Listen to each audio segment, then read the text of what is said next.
to save a nation in the Bible. Ask Deborah. Deborah carried the wisdom to lead a people. Ask Mary, the mother of Jesus. She carried the purpose of bringing the Savior into this world. So, this topic is power and purpose. When we talk about power, I want you to know that every one of us today carries something from God. You don't carry something from people, you carry something from God. Now, understand your purpose is because you want to compare yourself with somebody else. You are unique. There's nobody like you. And God created you with a purpose. So stop comparing yourself with somebody else. You can do greater things if you just be you. Now look at somebody and say, just be you. Somebody and say, just be you. Power is not a position. Power is the grace of God in, not popularity. Purpose is the assignment heaven has written over your life by accident. God has placed power within you and purpose before you. The world may try to define you by your past, your limitations, and your circumstances, but God. So today I pray for every woman that is here today. May God empower you.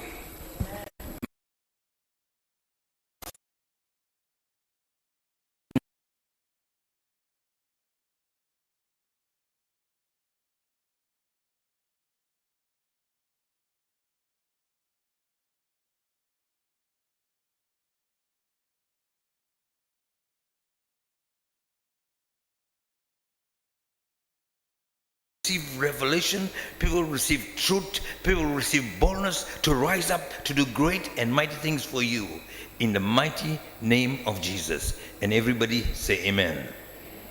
Hallelujah. Before I go to the back, or before Dempsey comes, she said she knows me. I used to carry her like a baby and I used to throw her up. Her grandmother was my prayer warrior. Okay, and so that's how I came to know them. But I want to say to you, I have 2 children. Many people think it's me that made my children, but I want to tell you today, it's my wife that she's here. She's the one that made us. When I got married to her, I was 46 kilos. I was so skinny. She built me. Not only but strengthened me in my spirit, never let me down. She was always by my side. And today, you have seen my daughter, Bernice, who is bold like a lion, daring. If she decides to do something, she doesn't look back. And I'm proud of her. And I'm proud that she can be willing to build up a people, a community that are daring, that can do things, that will not give up. You might be down sometime, but never sit there. Rise up again. Go forward. Look ahead. You are a person of purpose. Amen? Amen. And then I have a son. My son, I thank God for him also. But again, I look at my wife. She's very strict. Very tough. But very clear. She made them who they are today. So God bless you. Thank you, Mama. It's your day. Have a good day. Wow, a round of applause for him. Blessing, morning, Amazing, amazing, amazing. Makofi Hayatoshi, ladies. blessing, morning, testimony. Go to follow, Wow. follow. Now, of course, he's spoken about Mama. Mama, tunaomba usimame so people can see you. And please, can we just give her a round of applause? Yes, yes. Beautiful, beautiful, beautiful. Who said pastors can't see beautiful women? As you can see, Mama is very beautiful. Yeah, I'm also very proud standing here this morning because, you know, we know each other from way back. And when I look at Bernice and I look at the big things that she's doing, when I look at how strong she is, I mean, she's so resilient. I look at her and I'm like, is this that little girl that I used to see in church? And, you know, she's doing all these big things. So it's really, really amazing. So kudos to Baba and Mama for the great work. And allow me now to introduce the next speaker. And this next speaker is the CEO of Accelerate Business Group. All right? Yes.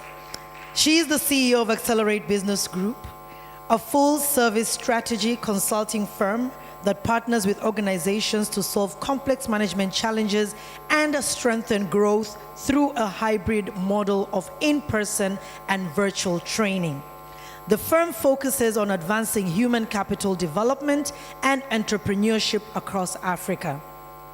She is also the founder of Accelerate Women, a flagship initiative dedicated to advancing women in leadership and business, and the Accelerate Foundation, a nonprofit organization that supports underserved communities through education, entrepreneurship, and capacity building programs.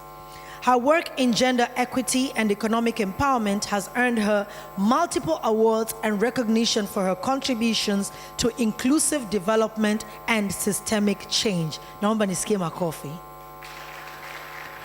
Raised in Tanzania, and I repeat, raised in Tanzania. You have no excuse for having been raised in Tanzania.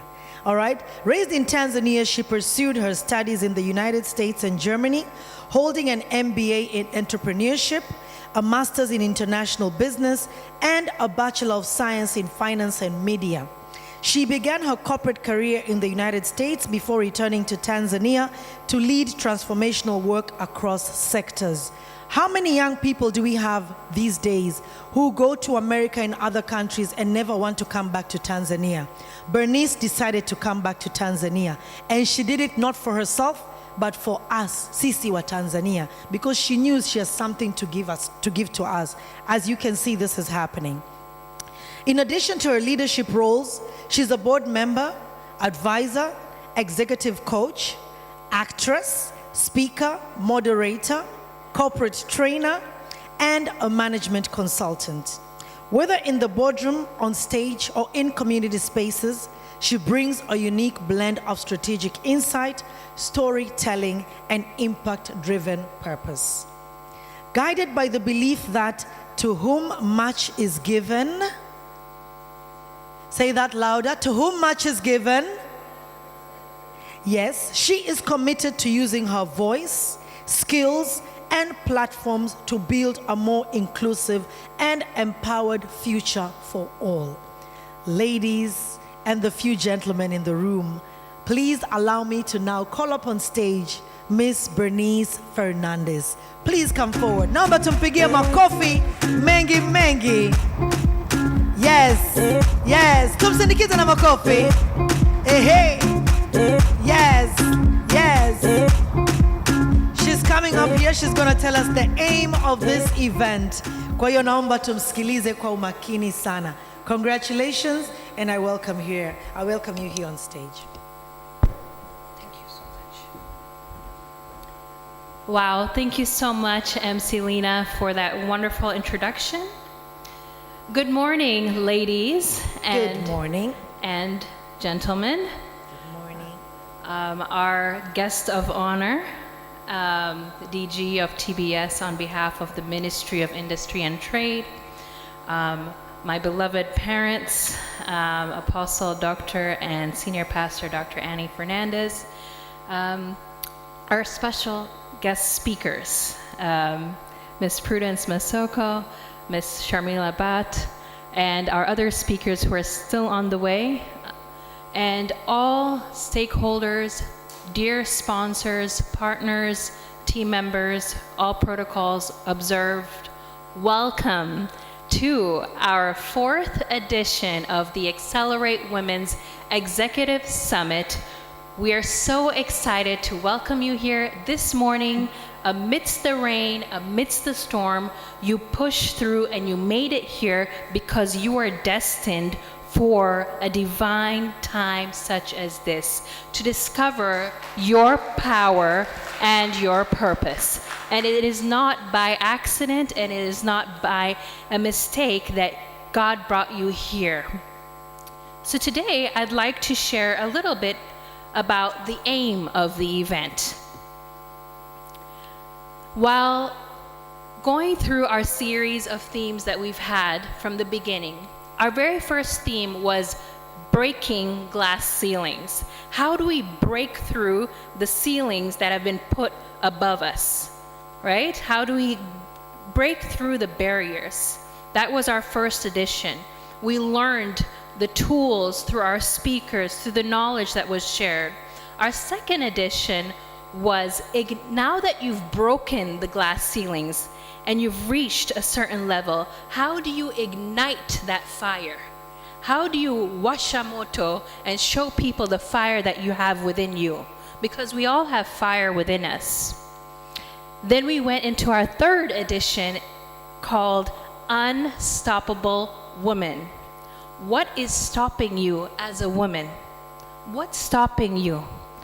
What are the blockages that are hindering you, and how do you become so focused in what you are called to do that you become unstoppable in your ways? And now, with our fourth edition, we are so excited to have our theme called Power and Purpose. So we've broken through, we've shattered glass ceilings, we've overcome obstacles in our lives, we've learned how to become resilient, but now how do we really identify our power? You know, a lot of times people see your power, right? They know your value, they know your worth, but sometimes they hope that you don't know your power, right? Like, oh, I know what she has, I know what she has, but I really hope she doesn't know, right? Those are the people who are not for you, right? People know what you have. People know what you carry. Turn to your neighbor and ask them, do you know what you carry? Do you know what you're carrying? No, do you really know what you carry? Do you know what your power is? Do you know what you're made of? Because sometimes we don't know what we're made of, right? We don't know the power and the gifts that God has given us, and we don't know our purpose in life. When it comes to purpose, it's really aligned with our calling, right? Passion is what you do because you're passionate about it, but when your passion turns into a service of others, it becomes a purpose, right?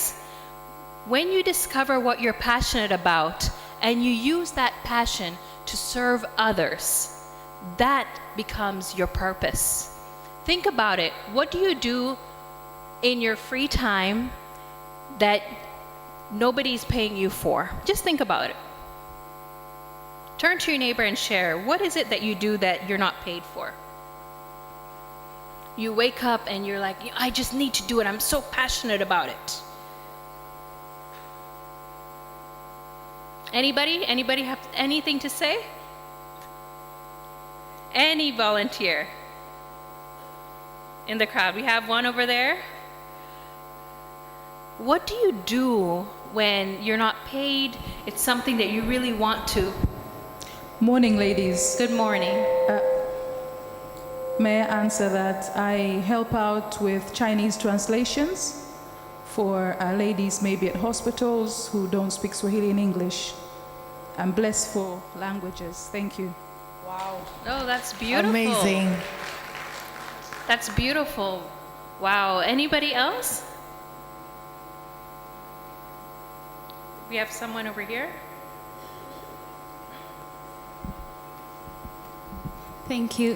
Good morning, everybody. One thing that I love doing that I'm not paid for is I love diving. I'm a diver. It's something I really enjoy. Thank you. Amazing. So that's a passion of yours. What is something that you do that's in service of others now? Anyone?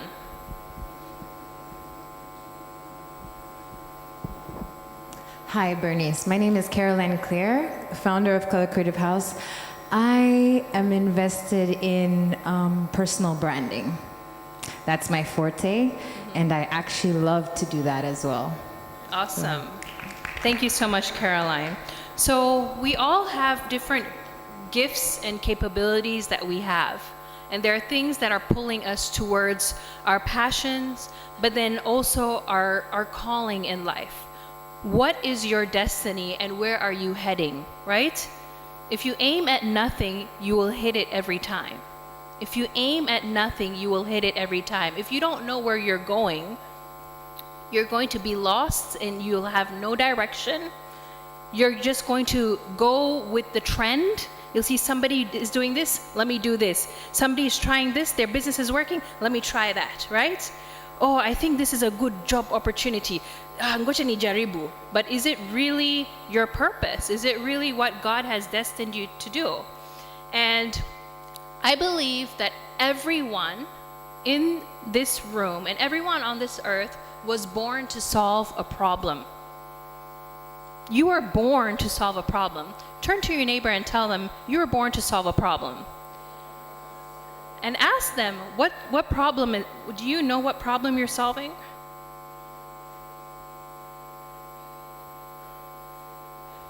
Do you know? Sometimes we can be in our job roles and we're like, but there's more to me, right? There's more to you than just your job. There's more to you than just your job title. You may be a CEO, but there's more to you than just your job.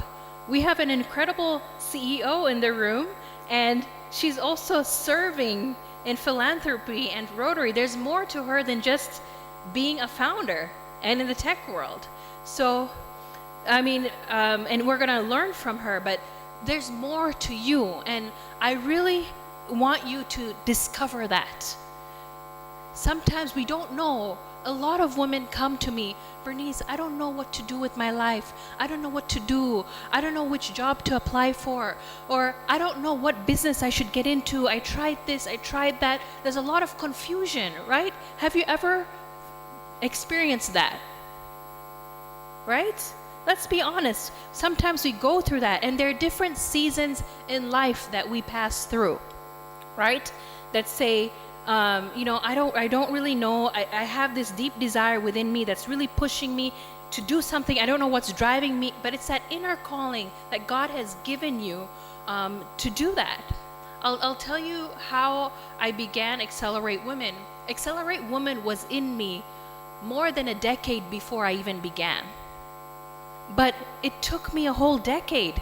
Why? Sometimes it's like we might feel, oh, I'm not ready, or I need to reach a certain place, in order to do something.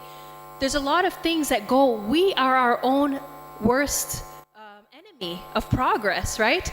We tell ourselves, like, no, you can't do it. It's impossible. You're too young.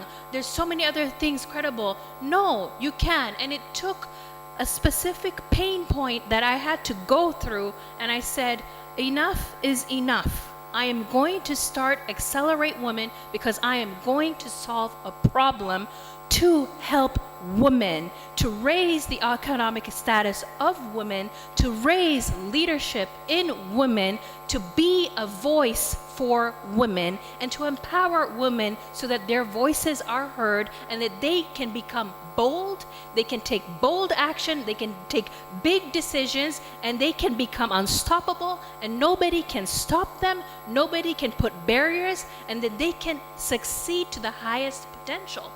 I took that step and said, I am going to solve this problem because I faced my own challenges, right? I've been in boardrooms and I've been in business rooms where I am the only woman, where my voice is shut.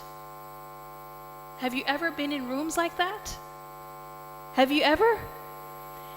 I won't get into the details, but I faced challenges where it's just all these men and like, oh, tutaku, like they'll just come and bully you, and then you're feeling like, oh, I'm so small, and oh my gosh, I'm scared, I need a male bouncer here because I don't feel strong, right? But I'm like, who are you to tell me? I know who I am. I know that I belong, and I know that I have a place in this room, and I had to boldly stand in the room. I will not mention the room. In the room of men, powerful men, I said, excuse me, I am speaking. I boldly told them that. And my voice needs to be heard. And they were shocked. This is in Tanzania, all men. They were shocked, like they're trying to talk over me. And I said, excuse me, samahani naongea. Continue to try to talk, samahani. I am here for a reason that you are here as well, and I deserve to be heard. And that is where you get your respect, right? Not trying to please, oh, it's okay, yani sitaongea. No. And when you become bold and tenacious, nobody can block you.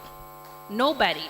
And I really want you to really believe in yourself that you can. If I can do that as a young woman with all these men, and I can be bold, and I can be heard, and I can make decisions, so can you. I am so bold that I can walk into any room with presidents, with dignitaries, and I'm not afraid. Because I know who I am, I know whose I am a daughter of the Most High God, and I have the power of God inside of me, and if He is for me, who can be against me? So I walk with the power of the Holy Spirit, and God, the fire of God is in me, and I go with that power. But you have to know what you carry. That's why I asked, do you know what you carry? Because a lot of times we don't. And honestly, in life, it is 80% confidence, 20% skill. 80% confidence, 20% skill. Yes, I have all my degrees and everything.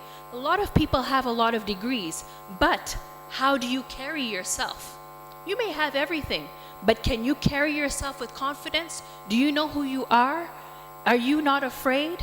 So that is knowing your power. Owning your power is being able to walk into the rooms that you're afraid of. You're having imposter syndrome, like, who am I? No, you are. You have to tell yourself, and you need to get allies. You need to get allies that are lobbying for you and saying, look, I'm going to open the door for you. You need to get sponsors who will speak about you in rooms that you are not in.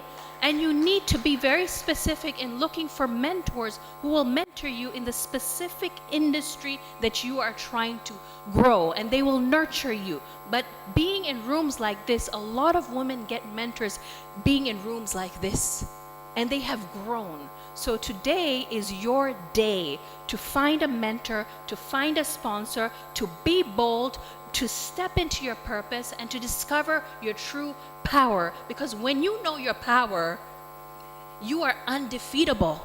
Nobody is going to put any barrier, and you're just going to keep going. And I want to ask you 5 questions that you should ask to the heart before I close. Questions of the human heart to really figuring out your purpose. Number 1, who am I? Who am I? And that question is really on your identity. Who am I? Who are you? What makes you you? You're intelligent, you're nurturing, you're loving, you're serving, your profession. What is your profession? I'm a trainer, I'm an educator, I'm a consultant, I solve problems. Who am I? And not just who am I professionally, but who am I beyond, right? How do I interact with my family, with my community, with people around me? Who am I? Number 2, where am I from? Where are you from? Where are you from, right? Why am I here? What is your purpose? Why am I here? And a lot of times you think, oh, I'll figure it out when I'm 20. When I graduate from university, I'll figure out my purpose. Sometimes people don't figure out their purpose until they're 40, until they're 50, until they're 60. Everybody has to run their own race. And it's okay, everybody has their own journey. But you don't need to compare yourself with anybody because you are uniquely made by God. Number 4, what can I do? What can you do? And sometimes I even ask my friends or ask people around me, what do you think I'm good at? Right? Ask your neighbor. If you came with a friend, ask them, what do you think I'm good at? What do you think I'm good at? We saw MC Lena, we saw her talent, she's good at MCing. What can I do? What is your potential? It's self-awareness, self-discovery. If you know what you can do, that's where you make your money, right? You make your money for what you can do. And number 5, where am I going? And number 5, in where am I going, that is your destiny. That is your destiny. And of course, sometimes it can come in a lot of ways, right? We go through different seasons, right? We go through different jobs, we go through different opportunities and things like that. And let me tell you this. At 25 years old, I was offered 3 CEO positions at 25 years old. And my father is proof of it. When a CEO came up to him and told him, I want your daughter. She's brilliant. At 25 years old. Why do I say that? It's because I knew who I am. And they saw what I could do, right? And they saw that I could solve their problem because your purpose and what you can do is you are solving a problem. We have CEOs in this room. They're solving problems. They're driving organizations.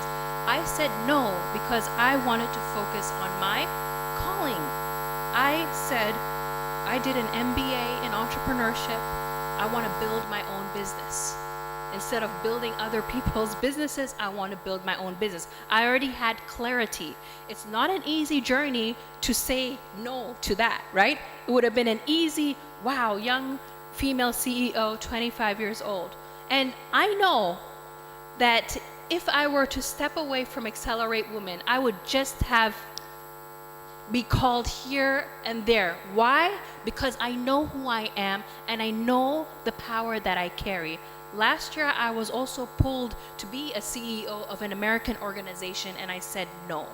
So what I'm here to tell you or to teach you is you have to know what you carry. You have to know who you are. You have to know the power. You have to know your gifts and strengths. And you have to position yourself. If you're not positioning yourself, if you're not branding yourself, how are people going to know your gift to the world? We're going to have an incredible personal branding session later on before our lunch break, and we're going to go deep with our guest speaker who's going to teach about personal branding, because every one of you has a gift and every one of you has a problem that you're solving, and the world needs to know. And you are doing a disservice by keeping quiet, right? How many of you have kept quiet? And one thing I don't like about women when they introduce themselves, hi, I'm just a small business owner. First of all, just needs to be canceled from your dictionary. There is no just. I am. That's why we went back to identity. Who am I? You are not just. You are. I am that I am that I am, and I'm a child of God, and I'm chosen by God. Okay, so with that, I really want us to really pull in from today's conversation about stepping into your power, knowing your confidence. Later on, we're going to announce what programs where I want to sit with you and coach you and develop you to really pull that confidence and power out of you. And once you are molded and shaped, you will be a different person. And we're going to announce that after and later on in the conference. But when I work with women, we take them from A to B. You're not the same. So it is my heart for you to know and discover your power, and not in a rude way, not in a rude like but your power. It can be quiet power. It can be quiet strength that moves mountains. And also truly knowing what is your calling and your destiny that God has called you for. Okay? So with that, thank you so much, everyone, for coming here today. I truly appreciate you coming to spend your Saturday with us. And let's get ready to learn, grow, and network. We're going to learn about branding. We're going to learn about artificial intelligence, because you need to be a smart woman, and you need to be ambitious, and you need to be ahead of the pack. You need to be ahead of the game, right? When you know AI, you're ahead. And you can make those moves to really push out your calling. And then we're also going to be having financial inclusion training, because I want every one of you to get rich. We need more money, because when women get rich, economies grow, because we pour back into our economies, and we support. And with this year's International Women's Day theme is give to gain. The more you give, the more you gain. And I do want to make a final ask to all those in the room is to do this work of Accelerate Women, Accelerate Foundation. It is hard work. And it is not easy. And it takes support.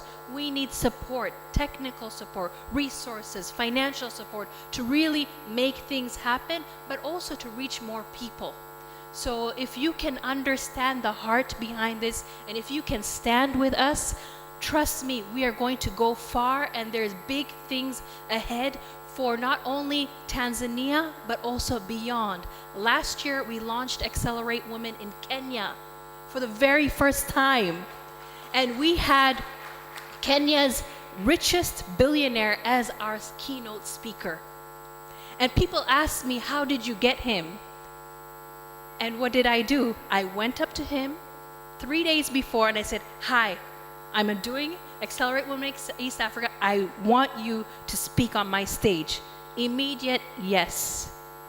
Because why? I was bold. He didn't know me, but I go after. If I want something, I will go after it and I will make it happen. And in Kenya, the Kenyans told me, Bernice, you're not even from Kenya. And Kenyans, it's so hard to get him. And how did you get him? I said, I know what I carry and I know what I have. I got him, and we got sponsors. Imagine going into a new country, you don't know anybody, and getting sponsors like Deloitte, NCBA, Conrad, Trademark Africa, all of these sponsors to sponsor you. That is not an easy task, let me tell you. And that is because they saw what the vision is of Accelerate Foundation and what we're doing with Accelerate Women. And guess what? We already have sponsors bringing us back to Kenya this year. So who wants to go with me to Kenya? Come on, I want to put Tanzania on the map, right? We had Tanzanian women showcasing their businesses in Kenya. Almega baskets, they were selling. Kenyans were buying. Tanzania, we make good things. We make good products, but we don't know how to brand our products. And we have our guest of honor from TBS who's going to teach us about branding our products and making sure that we're set for the global market. So we also went into the United States and connected with the diaspora market. So later on, we're going to share with you how you can enter into our membership and tap into our global networks. Because when you get exposure, you expand. Without further ado, thank you so much, everyone, for coming today. And I look forward to a wonderful session with you. Asante sana. Thank you very much, Bernice. Naomba tuongeze makofi mengi mengi kwake. And we're going to go right into our next session of the summit, where I introduce our guest of honor to you. So we had contacted the Ministry of Industry and Trade to be the minister for the Ministry of Industry and Trade to be our guest of honor. Unfortunately, she was not available to be in Dar es Salaam today because of other government commitments. And she called me personally and told me, I am going to give you an incredible woman who is Wow. going to represent me. And she has given us today, and I'm going to introduce you, the Director General. Did you hear that? Director General of TBS, Tanzania Bureau Standards. And so she's going to represent us today, and let me share with you her bio.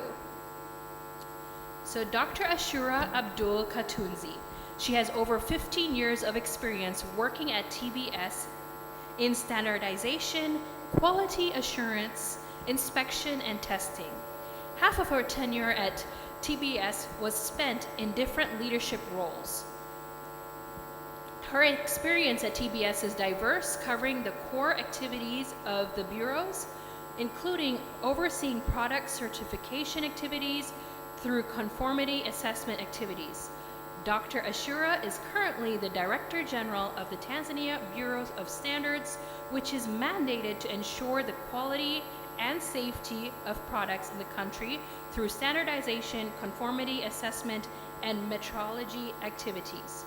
She has work experience in both the private and public sectors. Before joining TBS, she worked as an auditor with PricewaterhouseCoopers PwC International Limited, and as a monitoring and evaluation consultant with the Foundation for Civil Society of Tanzania. She has a PhD in food science and technology from the University of Dar es Salaam, Tanzania, a Master's of Science in Food Technology Quality Assurance from the University of Reading in the UK, and a Bachelor's of Science in Food Science and Technology from the Sokoine University of Agriculture, Morogoro, Tanzania. Without further ado, ladies and gentlemen, let's put our hands together for Honorable Director General of TBS, Karibu sana. Naomba tusimame tafadhali. This is our guest of honor. As she goes up on stage, tumsindikize kwa makofi. A round of applause, ladies.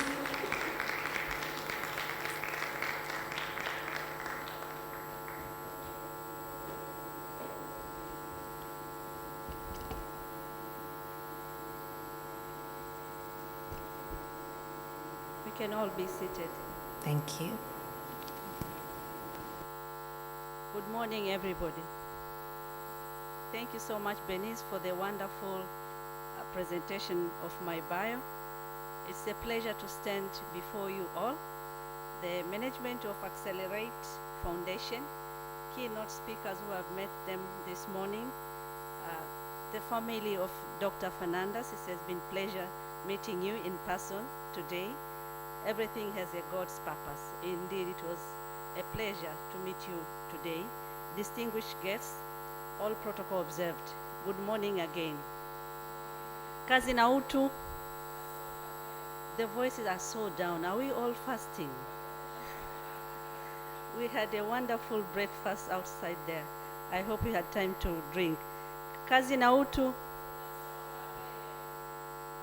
All good things should begin by giving praise and thanks to Almighty God for the gift of this day, for the gift of this gathering, and for the extraordinary women who are present in this room today. And indeed, we thank Dr. Fernandez for the wonderful prayer and the forward of which you continue empowering women and for us to see our purpose. When Bernice, sorry, I pronounced your name wrongly. When you are asking those 5 questions, and I was keep asking myself and asking, who am I? I am Ashura. I am the daughter. I am the mother. I have responsibility to accelerate other women. but also I have the responsibility to make sure all Tanzanians are safe and utilize quality and safe products. So I was answering the questions you are asking. And where am I from? I am a Tanzanian by birth, and I'm here to serve Tanzanians. Why am I here? I am here to support other women, and also to accelerate as the good name of your NGO. What can I do? I need to empower them and to raise my voice where I get the platform. Where am I going? I'm going to continue empowering women and to make sure we all make an impact to our economy, to our families, to the family of Tanzanians. By that saying, I should say it's my honor to stand before you, and it has been said well with Bernice. I bring with a message directly from the Honorable, our Minister Judith Kaping, the Minister from Ministry of Industry and Trade. I know the Minister would have loved to be here because of other equally commitments. She couldn't make it today, and it's her presence, I hope it will be felt with the words I will speak on her behalf. She extends her warmest congratulations to Accelerate Foundation for convening this important summit, and we have been informed this is the 4th series. And her greetings to each and every one of you. Can we all clap hands for her, please? She was really committed and she really wanted to attend in person because, as I've said, of equally important commitments she couldn't make in person here today. So I'm here to represent her. Accelerate Women Executive Summit 2026 should be treated as a declaration. And we have all seen the theme, power for purpose. They are building that, we are saying a declaration that women are not waiting to be invited to the table for economic excellence. We've all heard what Bernice was giving the briefing of the purpose of this series. But women, they are building the table, they are setting the chairs and inviting the world to join them. So we should be inviting others to join us by setting the tables, by arranging the chairs and inviting the world to join us because our voices can be heard. This year's theme, Power and Purpose, could not be more fitting when women lead with purpose. They do not just change business, they change families, they change economies, they change communities, they change the status of our industries and the nation as a whole. Distinguished guests, we are privileged today to learn from extraordinary voices, voices that represents the full spectrum of what power and purpose looks like. I'm sure we have all started seeing what power and purpose looks like. There are a lot of wonderful and distinguished ladies in this room. We can all clap hands for ourselves. They are always saying we should start by recognizing what is in us. We will hear from accomplished leaders in finance and personal branding, I've been informed, topics of deep relevance in today's digital economy. We cannot run away from the technological advancement, the artificial intelligence and the rest. So this perspective from across the world affirms what we already know. The challenges which women are facing in leadership are universal, and so the solutions are universal. Distinguished guests, the government of Tanzania, under the visionary leadership of Her Excellency Dr. Samia Suluhu Hassan, the President of United Republic of Tanzania, we can all appreciate she's the living example of power and purpose. She has built a strong and a deliberate framework to accelerate women's economic empowerment and inclusion. I can be even myself the testimony of that because Tanzania Bureau of Standards, it is celebrating 50 years and I'm the first Director General. So you can see the deliberate efforts of Her Excellency President of United Republic of Tanzania, the commitment and the trust she has in women. And we are all making her proud and doing the right thing. Allow me to highlight some of the examples of this commitment of our government. I'll start by saying just a brief in Tanzania Development Vision. Women's empowerment is a core drive of Tanzania's journey to becoming an inclusive upper middle income economy. But we all know the key pillars, including increasing women participation in leadership, expanding access to finance for women-owned business, and advancing education and healthcare.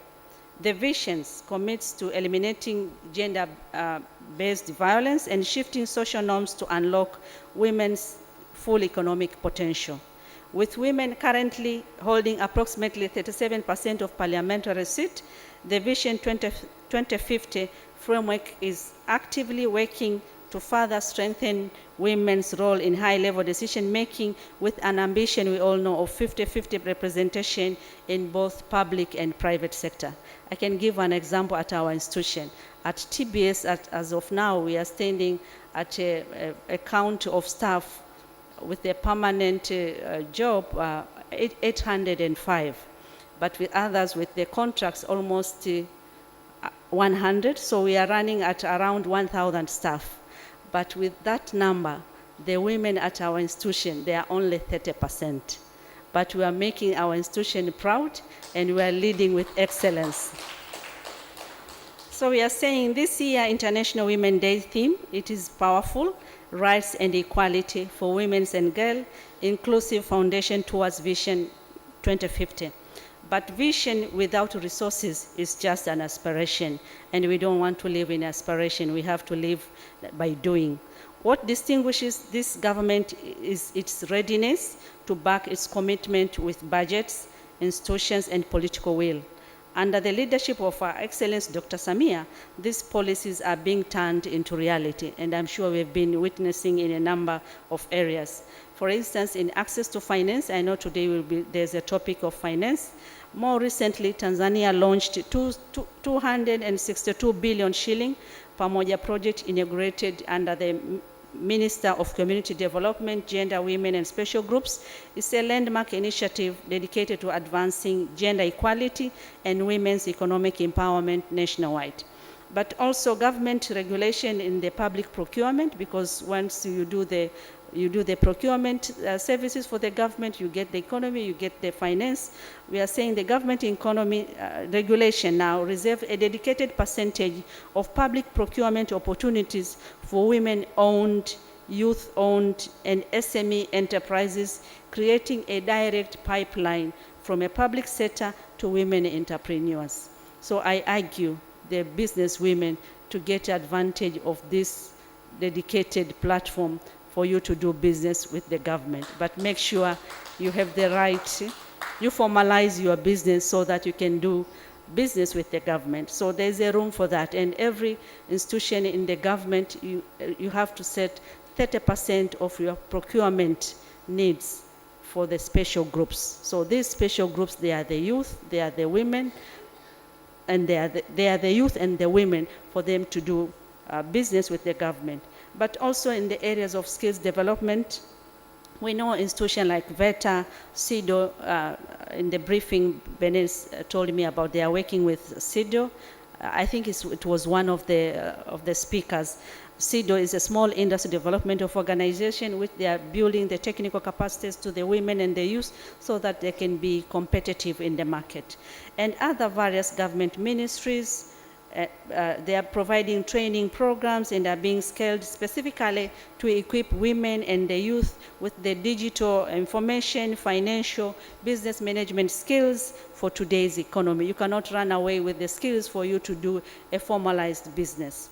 So also in our government, there are set areas for special economic zones and industrial parks where the government actively encourage women to lead business, to seize investment opportunities in Tanzania economic special zones and export processing zones, offering incentives, infrastructure support, and market linkages. These are not policies on paper alone, but they are practice of which we are living to today's world. These are the commitments which are backed by the budget, backed by the political will, and backed by the President, Her Excellency Dr. Samia, and all others who are under her supporting the government, and we are working under the government. which does not just speak about women's empowerment. She doesn't just speak about women's empowerment. She's doing it and she's living in it. And I think we are all the witness of that. Distinguished guests, by me representing the Honorable Minister of Industry and Trade, let me just take advantage of this podium, because if it wasn't for her, I wouldn't have been here. So by me being here, let me speak a little bit about TBS, because without TBS, you cannot do a sustainable business in terms of standards and quality. You may ask, what do standards and quality have to do with women empowerment? I can see the silence. I will say standards is everything. I will repeat, standards is everything. Even if when you want to get married, you'll have a vision of the man you want. You will set your own standard. When you want to build your house, you have your dream house. You will set your own standards. So when you want to do business, you have to follow international and national standards which are set. So I will say again, standards is everything. Power and purpose is not only ambition, it is about credibility. It's about building enterprise and institution that the world trusts. And in the modern economy, trust is built on standards. That's why I said standards is everything. When a woman entrepreneur in Mwanza processes fish in compliance with food safety standards, she does not just sell fish, she accesses global market. When a woman-led textile company in Arusha meets standards, she does not just produce fabric, she attracts investors and export contracts. When a woman in Dodoma registers her food and cosmetic business, she does not just run a shop, she builds a scalable, a bankable enterprise. That's why I say standards is everything. Standards are the language of global commerce, and TBS exists to ensure that the Tanzania business, and especially our women-led enterprise, speak that language fluently. That is the language of standards. I'm proud to share that TBS has put in place a dedicated program to support women entrepreneurs in Tanzania, which includes technical inclusion that women professional associations such as TAWOMA, Tanzania Women Miners Association, and Tanzania Women Lawyers Association, among them, are full members of its Technical Standards Committee. When we are saying Technical Standards Committee at TBS, we don't just sit alone and set standards. We are just the secretariat in coordinating establishment of national standards. So we invite members from different stakeholders, professionals to set standards. So I've just mentioned examples of association of women who are among our members in setting national standards. So by doing that, this ensures that women voices directly shape the standards and that governs their industries and that they remain current with evolving technological development. But apart from that, also TBS has streamlined its certification process. You may ask, what is certification process? It's a process to ensure and to go through your product or your process so that at the end of the day, we can confirm whatever you are producing, it meets that standard. So there's a specialized, a simplified program to help the SMEs. So you are all welcome at TBS. You can go through that program, you can be enabled, and you cannot just do business, but you can do business with the nation and you can do business with the world. So to every woman in entrepreneurship and business in this room, I say this: compliance with standard is the bridge between your local market and the world. I will repeat, compliance with standard is your bridge between your local market and the world, and the standards will communicate you to others. It is the mark that tells your customer, your investor, your partner, this woman means business, and she means quality. Without quality, you cannot go anywhere. Power and purpose, the stands go hand in hand.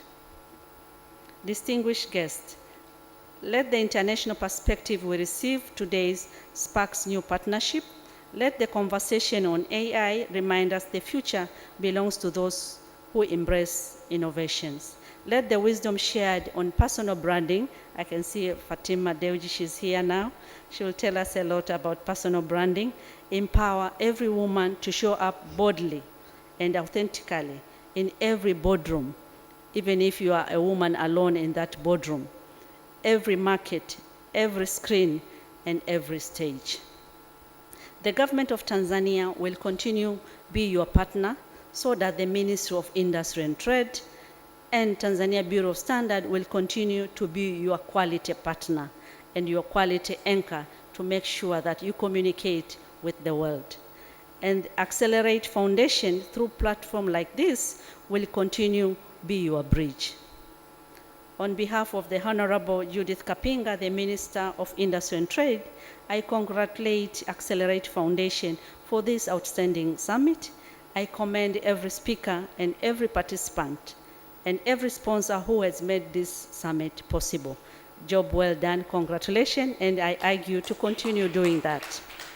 And to every woman in this room, you are not only the future of Tanzania economy, you are the present. Own it, lead it, build it, and stay proud. Power and purpose is the way to go.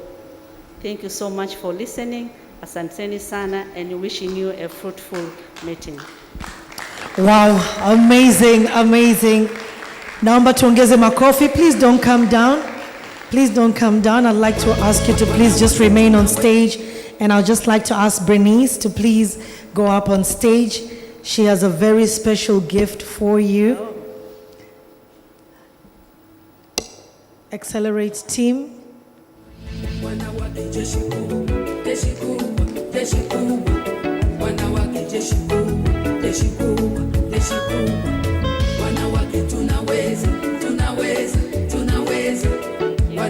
Wow, a very powerful speech.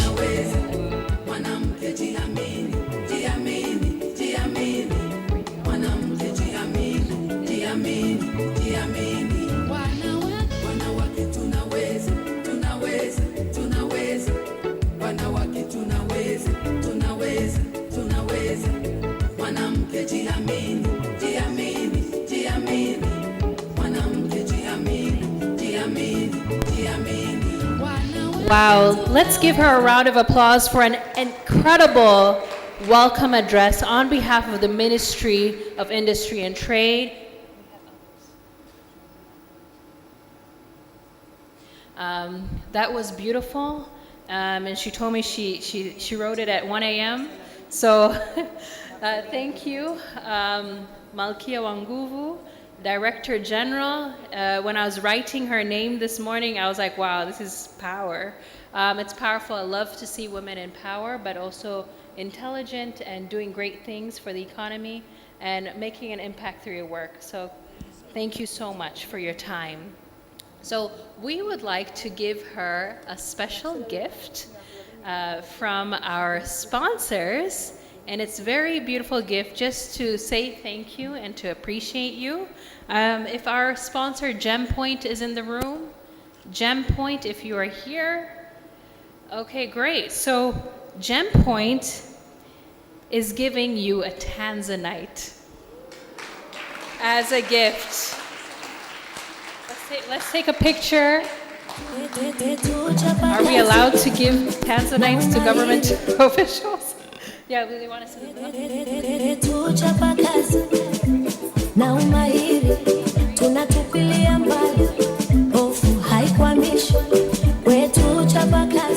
Okay, and then we also have a beautiful gift bag from Nia Beauty. So these are according to TBS standards, right? They're your clients, so they pass the standards in order to be able to produce quality products from their factory in Tazara. I've actually been to their factory.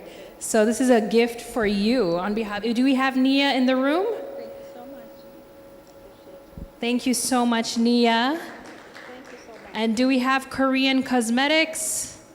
Korean Cosmetics. And if there's any other sponsor that has a gift, can we bring up Korean Cosmetics so we can give her all these beautiful products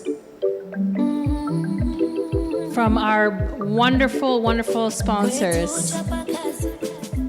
Na umahiri tunatupilia mbali, hofu haikwamishi wetu uchapakazi. Na umahiri tunatupilia mbali, hofu haikwamishi tuendelea na kazi. And our final gift is from Korean Cosmetics, who is also another one of our proud sponsors. Thank you so much, Korean Cosmetics. And this is Korean Cosmetics. Okay, you want a picture with her on the other side? Yeah. Thank you so much, Korean Cosmetics. Beautiful, beautiful. And if Nia wanted their photo op, great. Thank you so much to all three of our sponsors who have given them gifts: GemPoint, Nia, and Korean Cosmetics. Tunashukuru sana. Don't worry, they have more giveaways, so you will get the opportunity to get some giveaways. They also have their booths out there, and everyone is going home with gifts today. So don't leave early because you'll miss your gift, okay? Asante sana. I think right now we're going to take a quick, I'll hand it over to you, MC Lena. We can. Thank you very much. So we're going to have the photo session right now. May I just request the guest of honor will take her seat up on stage. Can I ask two gentlemen to please assist to get this one sofa up here on stage? So we have 5 of them.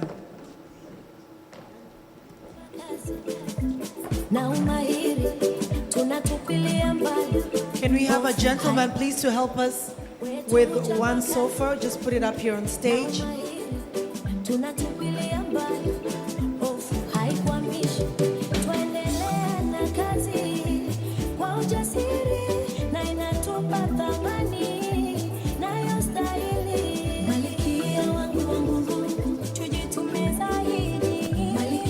May I please request all the speakers to come up on stage? Apostle Dr. Fernandez and your wife, Mama, please also come up on stage. And the speakers, all the speakers.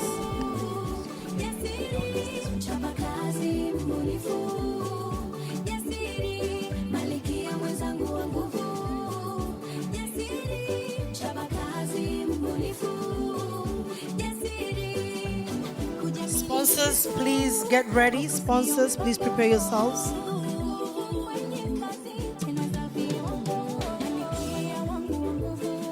So some of you will stand behind.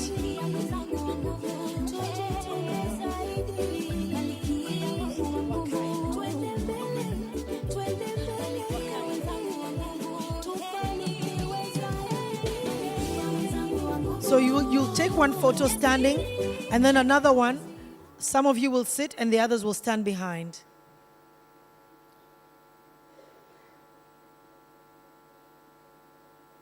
Thank you.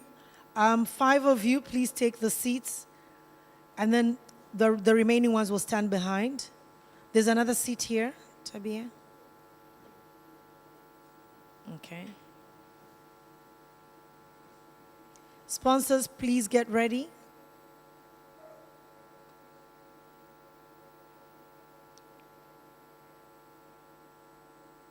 All right, may I request the sponsors or the representatives from the sponsoring companies, please come forward.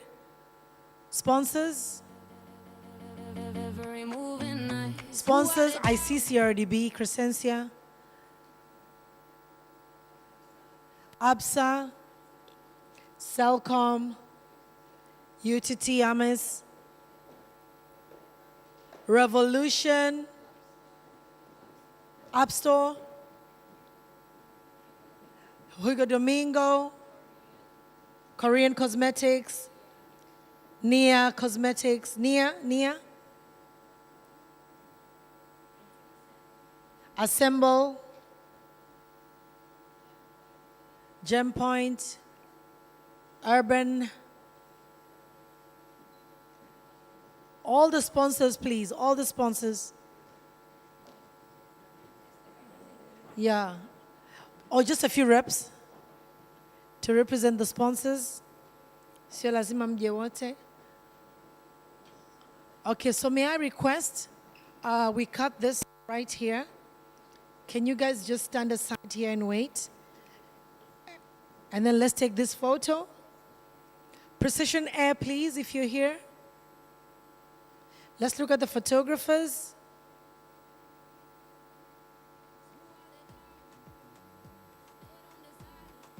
Thank you very much. You may go down through that side, and then the next group, please. Speakers, you may please remain there.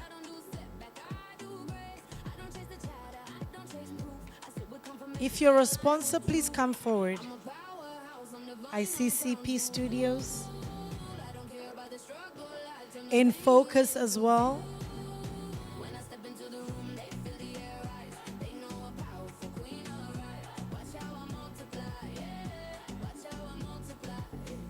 And we'll go straight into the CEO panel after this because you're already seated up here.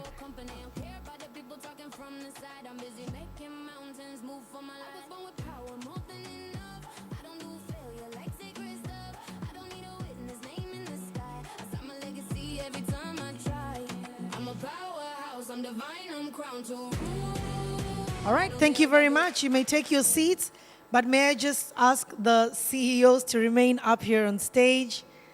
Tabia, Shamila, Mwajuma, and Prudence.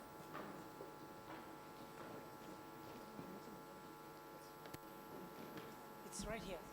Is it not this one? Is it this one? We'll remove one of the sofas. Is it not this one? Oh, this one is fine.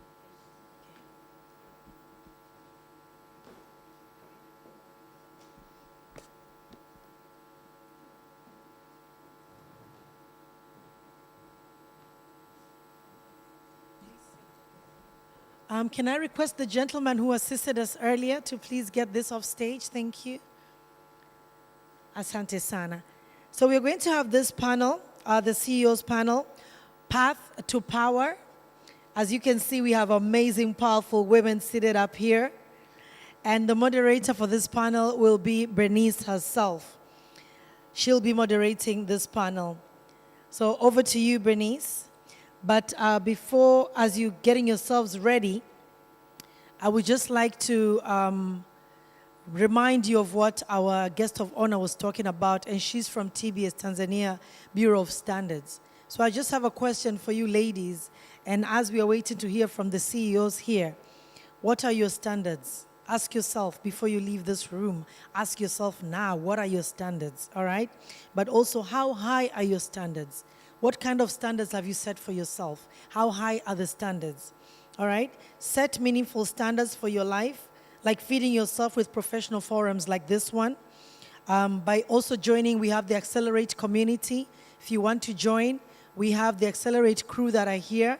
So make sure that you join Accelerate community because you have free sessions there where you'll be able to hear how you can upskill yourself, personal branding, and all other life skills that you can get from the Accelerate community. So please do not leave this place before you think of strategies and how you can upgrade yourself as a woman so that you can set higher standards for yourself. So over to you, Bernice. Thank you very much. A round of applause for the panelists, please.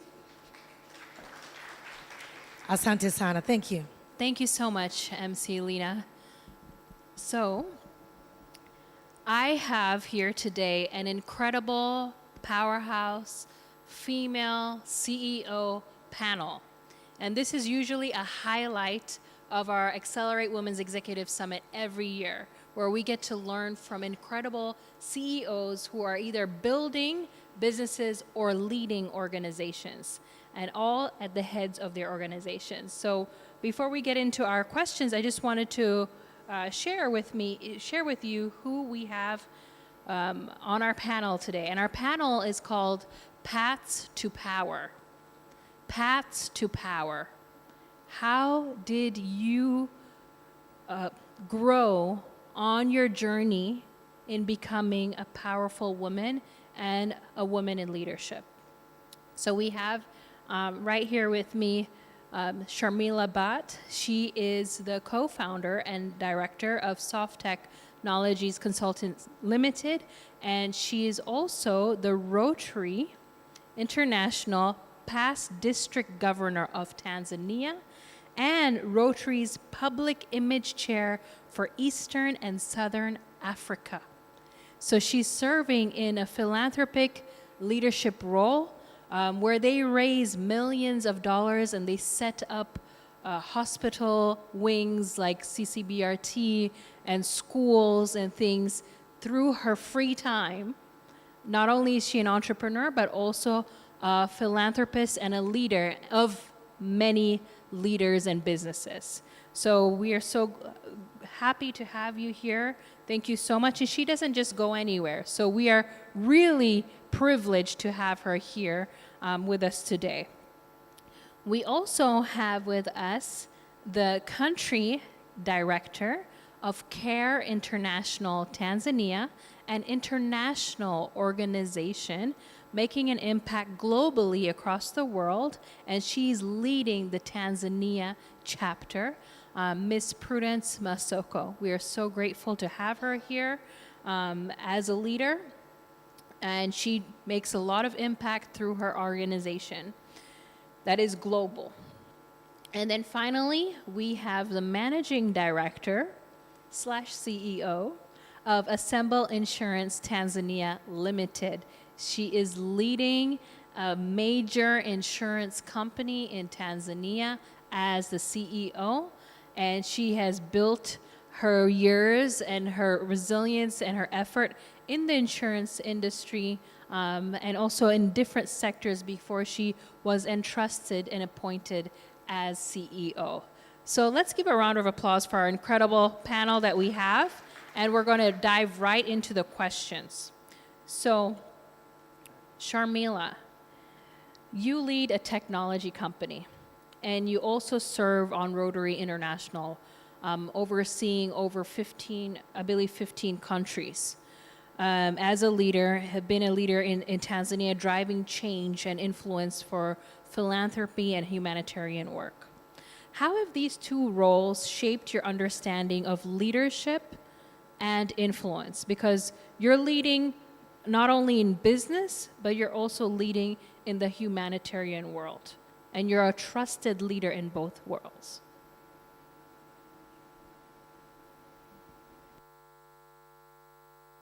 Thank you, Bernice. Good morning to all of you. I'm very excited to be in the midst of this wonderful session, especially accelerating women and really empowering us to do better in this world.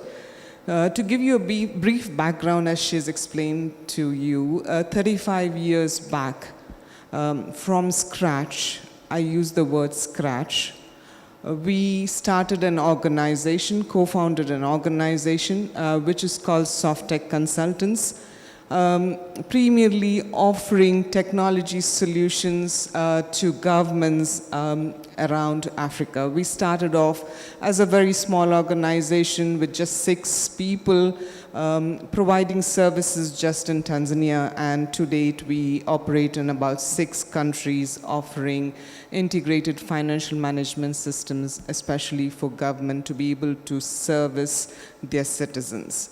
The other company that I also co-found and own is called Satcom Networks, which is into infrastructure and providing connectivity services. So, and the second thing that the way she's introduced me is someone who is a member of Rotary International. I'm not sure if you know Rotary International. Please put up your hands if you have heard of Rotary. Excellent. Few. So let me give you a background. Rotary International is a volunteer organization which comprises of about 1.2 million people in over 56 countries in about 35,000 clubs. And Tanzania alone has 50 clubs or small chapters around, and primarily we are here to be of service to the community. So our vision statement says that we are people who look around to see problems that we find in society, take action, and create lasting impact. The word is create lasting impact across the globe, within the communities that we live, and in ourselves. So as much as we say that it's a volunteer organization, it's important for you to hear that it is a statement which says to create a difference within ourselves. A lot of times we believe that we don't have the time to do things for the rest of the people when we are bootstrapping and really developing our own organization.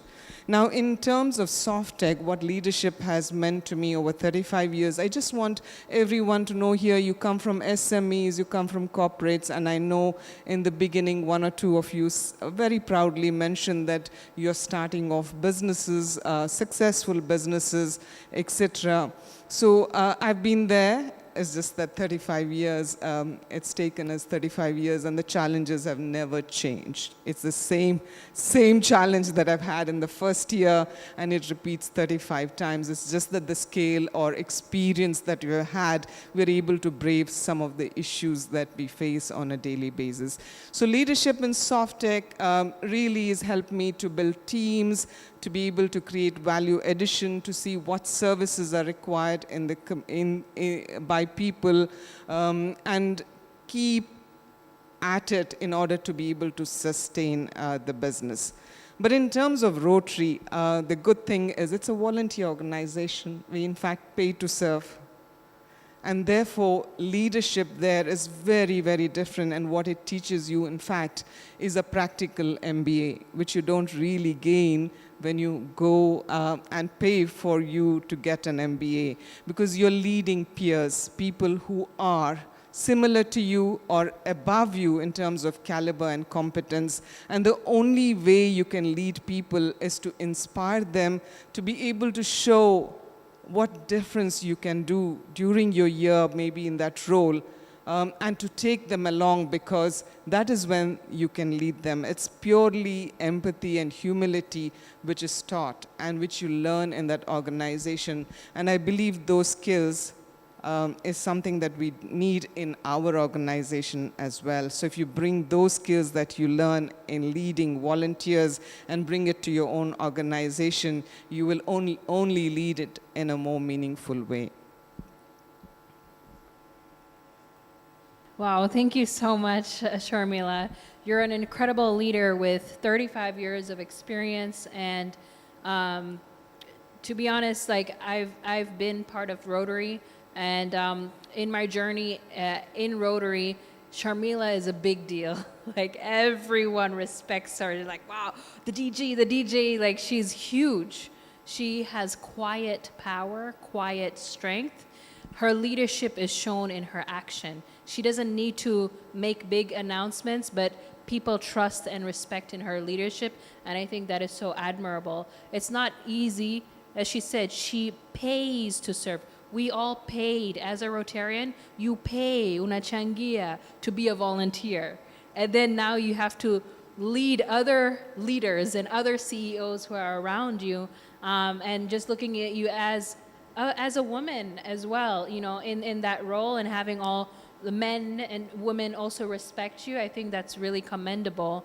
And you learn a lot more when your leadership, you learn a lot more when you are leading voluntarily, right? And you're leading volunteers because you're not their boss, right? So you can't just give them a command. You have to really, it's more of inspiring them and motivating them instead of like, no, you have to do this, you have to do this. It's more of encouraging them. So it's a unique leadership skill, and it's something that we all need to learn. It's not easy. You have to really win the people over when you're leading them, and I think that's amazing.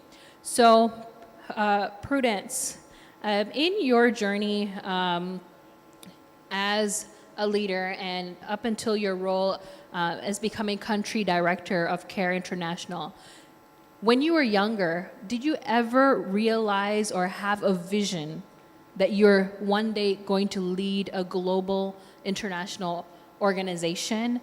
And if not, at what point in your career did you see that coming forward? And what was the turning point? Was there something specific that happened?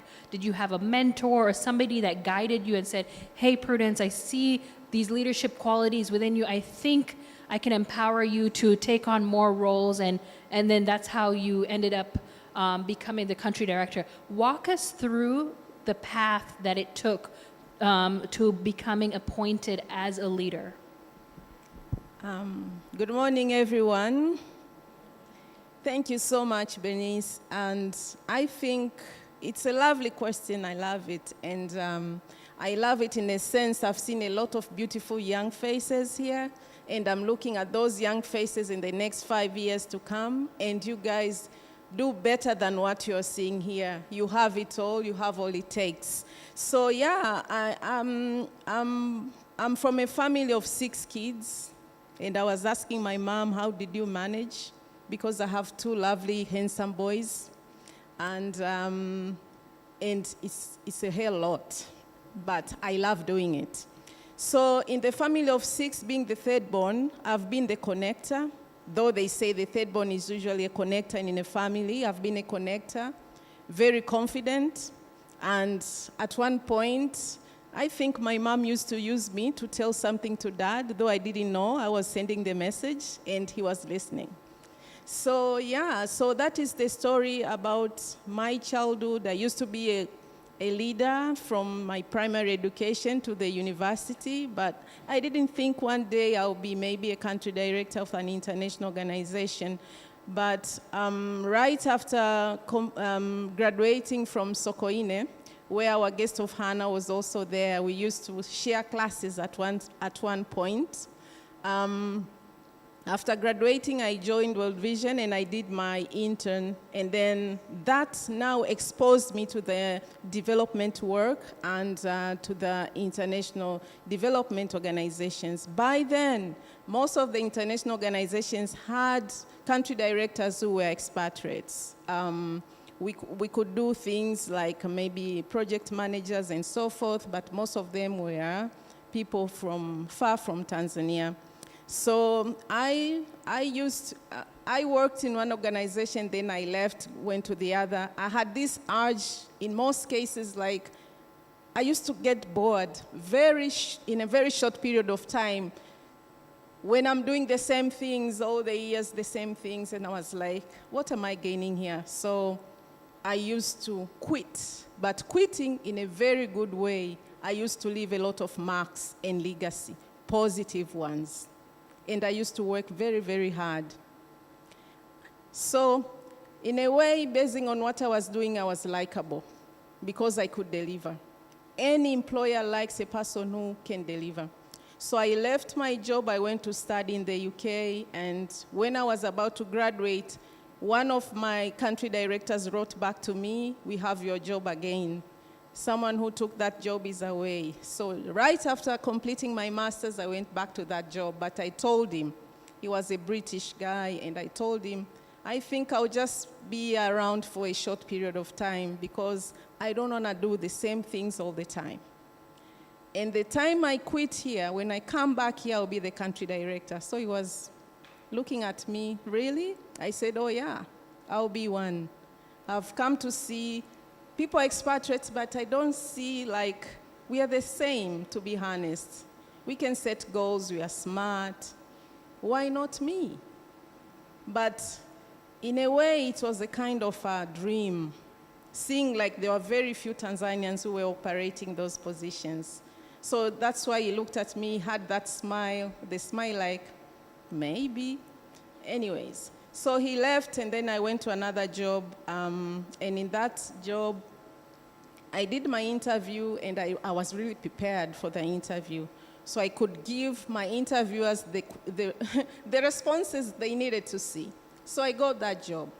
Right after getting that job, we had won a new project, and they wanted an expatriate to lead that project. In our development sector, we call that position Chief of Party. So they were busy looking for an expatriate to come and lead the project. So one of the management team, senior management team, told the country director, I don't think we need to go and look for someone outside of Tanzania. We have a candidate in here. So, yeah. Wow. Wow, that's beautiful. Let's give her a round of applause. Thank you. So, She made a mark. And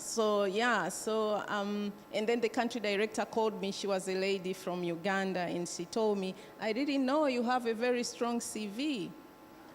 So I was promoted. I did not do an interview, and I was promoted to the chief of party. Where was that wide gate kind of opened in a way? Because if you're a chief of party, you are connected to the donors, you're connected to everyone, and people can see what you do in that greater impact. And it made me to be seen beyond the organization. Wanasemaga nabii asifiwi nyumbani, ndio? Yeah. So people saw me beyond my organization. And then at one point, there was a lady who used to be a country director in Tanzania in one of the organizations, and then she went to be a CEO now a president and CEO in one of the international organizations. So she proposed me to be interviewed for the country director to another organization. And now, simply because she saw me doing my great job in that chief of party while she was in another organization. And then she told me, I want you to come to this organization I'm leading now. So I did an interview. Fortunately, maybe, or unfortunately, someone else got that job. But she continued saying, I just want you to come as a deputy country director and the head of programs. So I went, I did that interview, and I became the deputy country director, head of programs, only for 5 months, and I was promoted to be the country director. I think, and in all ways, everywhere I work, I have my principles. The purpose which Benny said, purpose and power. You have to do the great job, but at the same time, you need to respect whoever works with you. Whoever works with you. And I really respect professionalism as well. You are a leader, you don't know it all. You cannot it all. There are people who you can work with, and those are your sponsors, actually. So that is where I went to that organization. But at one point, again, I was poached that was the LinkedIn. I was so comfortable where I was, and I used to love my job, the first country director position and so forth. And then they saw me on LinkedIn, CARE now. Because I'm at CARE now, I'm happy to say. So they approached me on LinkedIn and said, we have this position. And I said, looks like this position has been open for so long. What is happening? They said, we have not managed to get, and this is now we want a first Tanzanian to get into that position. So I did the first round of interviews. I prepared myself. I don't take things for granted. Even this small thing, even making my cup of tea, I make it knowing that it's me who is going to drink it. If it's 1 tablespoon of honey, should be 1 tablespoon of honey. If it's this meniscus, like 3/4 of the cup, I'll make sure I'll do that. Just to tell you, young women who are here, just be smart, enjoy what you are doing, and make it to the best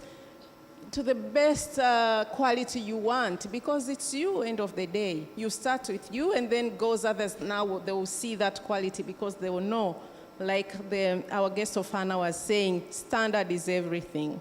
So I love standards. So I went to the first round. I did my interview very well, and then I remember, because they used not to have a country director who is a female, neither a Tanzanian. And then she told me, they thought like you were very soft in an interview, though they loved what you were saying. But you're going to this next round. Now this is like, ladies, we need to take with us fellow ladies. So she was making sure that I joined the team, telling me to be bold the next time. I told her, I'm a female, I'm a lady. I love to be soft, but strong in a way, and firm. I'll just be the Prudence, it's the Prudence who will do the interview. I'll respond to them. I won't show like masculinity, which is not me. I'll just tell who I am, how I'm going to turn around the organization they want me to be, and that's it. So I went to the second round. I passed the second round, and I was told, now you go to the third round. I was waiting for the third round with the preparation as usual, to go prepared with purpose, impress, and everything. And then I was called. Before even that, we have decided to take you. So yeah, I went to Care Now, and the first female country director, people were kind of, and the first Tanzanian as well, so they were kind of having expatriates and so forth. But to be honest, and I'm so proud, my supervisor was a male from the white British, and he told me, from what you have done, and the fellow country directors who were men like me, they have not reached what you have done. And I got an outstanding performance based on what I did. So what am I saying here? And I don't want to erase what the previous speakers said, our guest of honor, Bernice herself, the purpose, the confidence, understanding who you are, have that dream, make the dream come true. Sometimes you might not dream the reality of you, but towards when you work, people can see and then can make you continue dreaming the way you have dreamt. Maybe I can stop there. Thank you. Wow, what an incredible journey, Prudence. Thank you for sharing your story. The first female and the first Tanzanian to be the country director of Care International. Wow, that's amazing. And you broke the glass ceiling. You broke the glass ceiling. You shattered the glass ceiling. I really love the first, and you showed them that it's possible because you had standards, right? And you walked in your feminine power, that quiet strength that doesn't need to be loud or boastful or trying too hard. You knew what you had. You knew what you carried, and you had that confidence to solve the problem. It's all about, we're all here to solve problems. So thank you so much. That's beautiful. Now we go to Tabia, CEO, Managing Director of Assemble Insurance. Tell us a little bit more about your journey in the insurance industry, and similar to Prudence, what made you climb up the ladder, and what made you ready for it? Do you feel that you were ever ready for it? Was there somebody that opened a door for you? What were the tools or the strategies that you used to reach there? Thank you very much, Bernice, and good morning, everyone.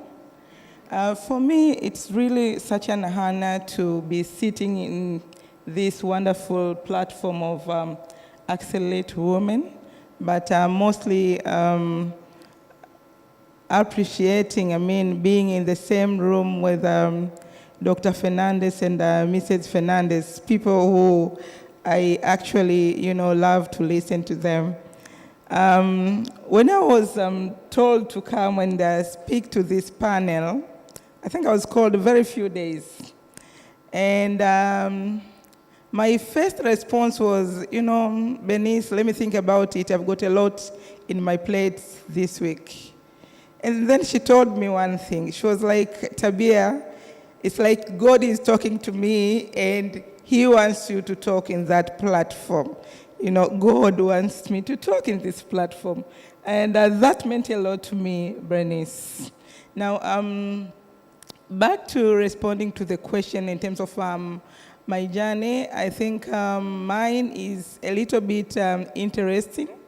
I'm also a third born, and I never knew that third born are connectors, and we are also 6 of us.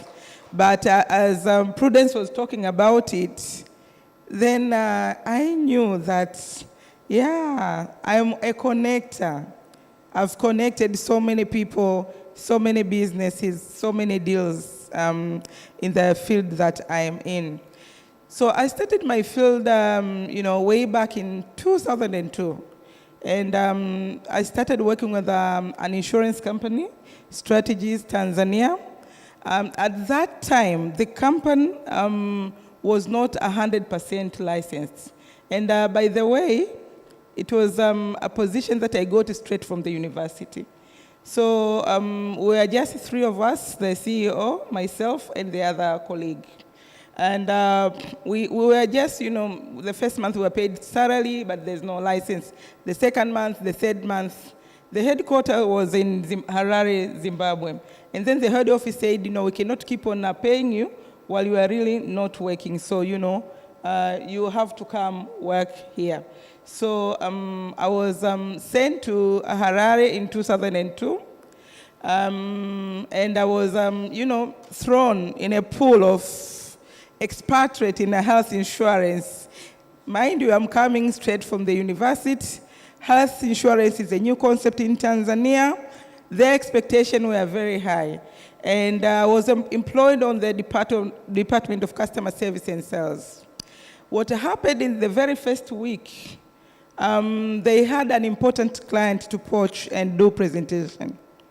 And then they said, we've got a lady from Tanzania, you are going to do the presentation. Ladies, I did not sleep that night. I was like, what am I going to talk to that particular company? I really couldn't sleep. I rehearsed, I went through the materials, I did all that I could. And then I went to that particular presentation. A room full of these beautiful men and women, both looking very professional, wanting to hear from me. The presentation part was not very difficult. The difficult part was the questions, because they were really professional questions related to health insurance. But the good thing is, I did my homework. So from there, and I think from that particular meeting, I went back to my hotel and I was like, talking to myself like, yeah, I did it. And the good thing about it is we closed that business.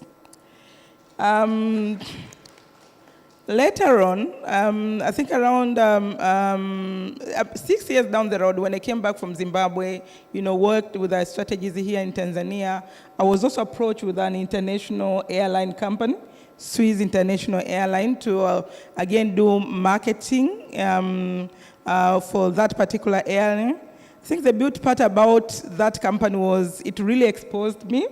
I had a lot of opportunity to go through various courses outside Tanzania. I've been to Libya, Germany, the Libya of those days, right? I'm always teasing my colleague that, you're going to Dubai today. I was in Dubai in 2007 doing, my leadership program. And what was also very important for me that time was my willingness to, take those opportunities. Because they were announced within the organization, and most of the people were not ready. But I will go front and say, I will go for this particular training.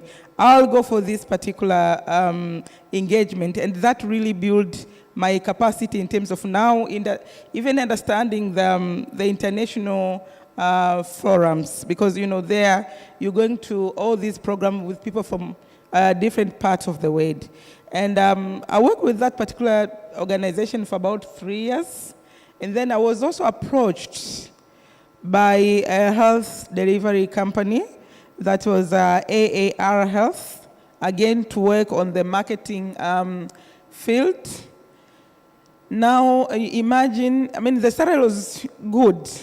But now I was thinking, I'm now going to miss all this travel because I used to get free tickets to Europe.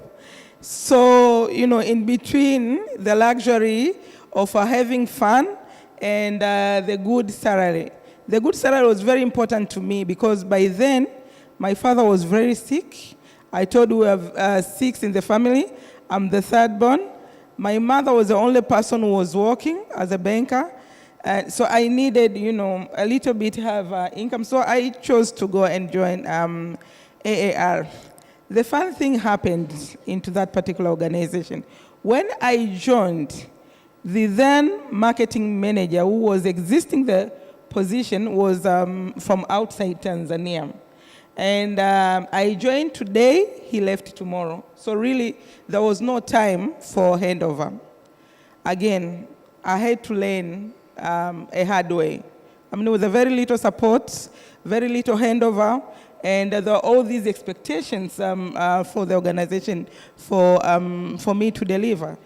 What I did, I think, in terms of now nourishing my capacity, was every day taking time to learn.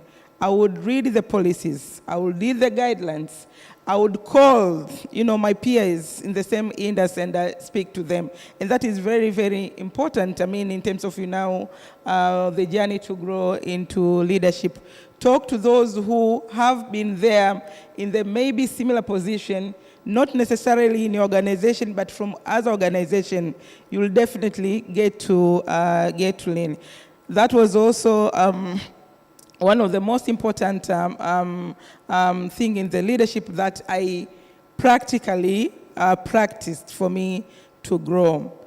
I worked on that position for a while, and then the sister company, AR Insurance, we are looking for the country sales manager.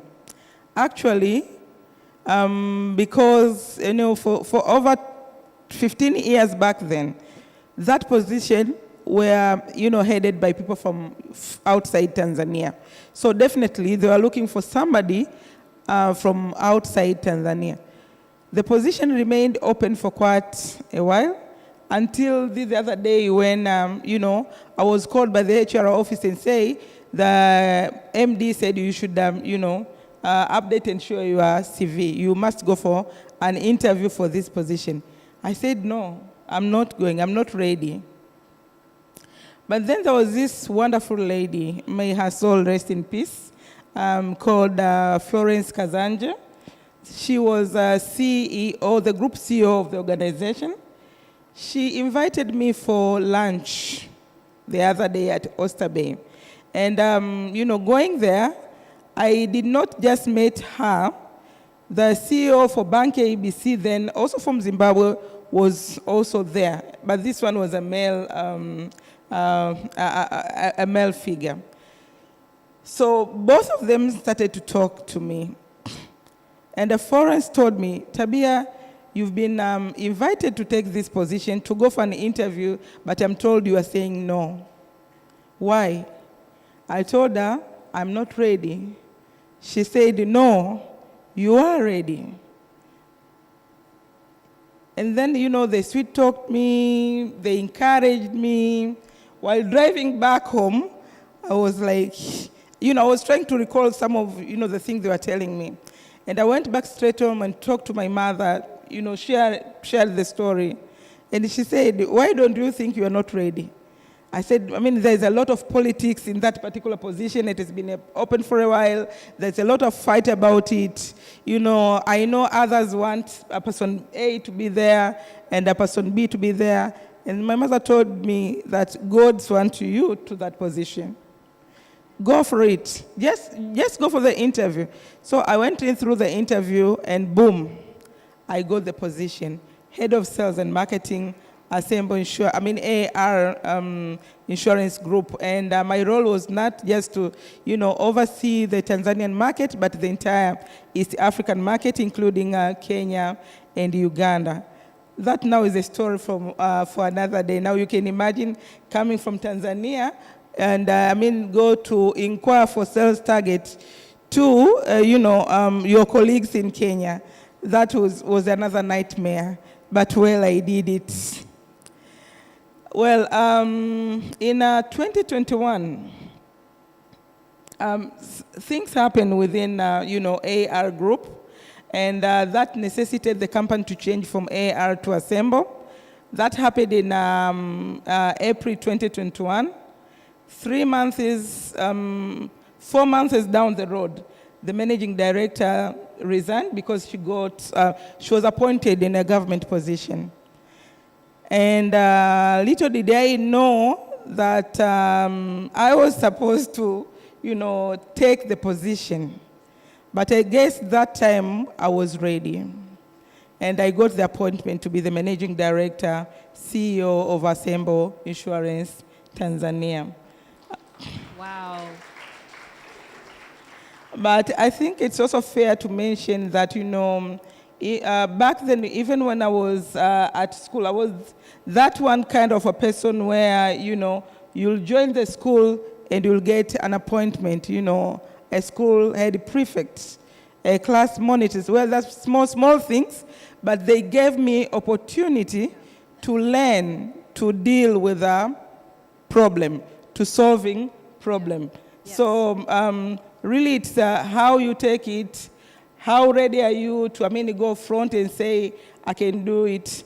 And even at the times when you are doubting yourself, I think the best you can do is to find your own time at the corner and reflect.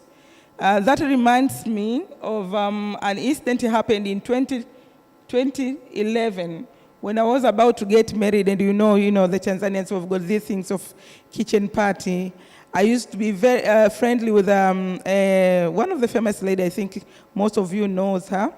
She's called Maznat Sinare. And my expectation during my kitchen part was that, she'll come in and give me this big gift because she was a very close friend of mine. But when she came there, she gave me a big mirror.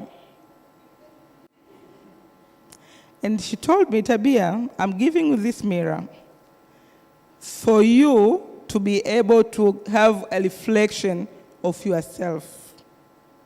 And since then, when I'm having a difficult times, I'll go myself, rocking myself in the room, and look at the mirror, and look at that Tabia, and have that sometimes to reflect on myself. And that gives me energy to, keep pushing, keep doing better, understanding who I am, and, give me a lot of strength to move on. Thank you so much, Tabia. What a wonderful story of how your journey began and how you were just fresh from university, thrown into the international waters to learn about insurance that wasn't really picked up in Tanzania, and going to Zimbabwe, and then going to different countries and getting that exposure. And then you were reflecting upon yourself, feeling that you weren't ready, but it took somebody else to see what you couldn't see. Sometimes it takes somebody else seeing what we have, right? And we are our own worst enemy. We feel like, oh, but we can't. We look and we limit ourselves, but it took them encouraging you because they saw your potential, they saw what you had and what you were capable of. And that's wonderful that you got promoted and your work spoke for itself. And when it comes to leading organization, it's all about the numbers, right? Sales, revenues. If you can bring in the money, you definitely can drive an organization and you can lead it and go push for sales in Kenya and Uganda. Well done. That was a beautiful testimony. So I'd like to ask a final question to all of you, and then maybe one or two questions from the audience because we are pressed for time. I want to talk about challenge, right? All of us here have shown, how we climbed up the ladder or built businesses, but let's go to the reality and let's, take off our masks and really talk about the hardship or the challenges. Did you ever face any challenge in your journey? And was there a pivotal moment that took place or an obstacle that took place that had you rethink your leadership journey, and what did you do to overcome that? Or did you ever have a time in your journey where you were giving up and you didn't think you had the capacity, and what did you do? And let's be brief in this answer because I do want to open it up to the audience, because sometimes we learn from failure, we learn from challenges. If you see, they're powerful women sitting up here. They've gone through it all, and we can learn from them on how they overcame. Thank you, Bernice. As she's asking me this question, I was trying to reflect, and the mirror It really helps there.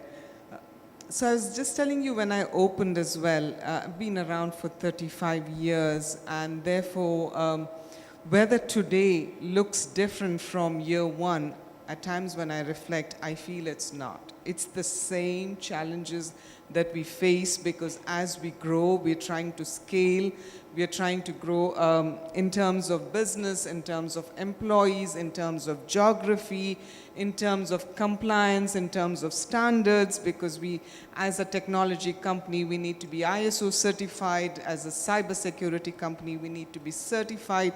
So if you really look at it, I think we should not really fear it, because every moment, every month in and out, as an organization or as a business owner or perhaps a head of an organization, you still face all these challenges, whether you could pay your employees every month in and out, because cash flows, generally cash flow is a huge problem in most of the organization, because your clients don't pay in time, and especially with all due respect, if your client is governments, you realize that they have their own buckets, their own strategies, their own commitments that they have done, and therefore there is a whole time lag in terms of really being paid in time, and therefore you being in service to the employees of the organization.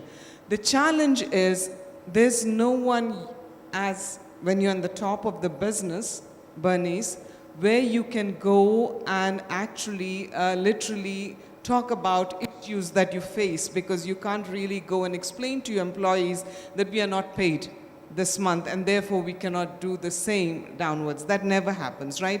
Every employee needs their pay by the 28th of the month, and therefore as a business owner, sometimes we have no avenues to be able to get that counseling as to how we are going to be able to sort of face this challenge. So challenges is an everyday issue. The only thing I feel that over 35 years, what changes is perspective. Yeah, when in the initial stage, there's a lot of fear as to how you're going to be able to overcome something. But over time, you see that you have faced it before, or you faced other challenges before.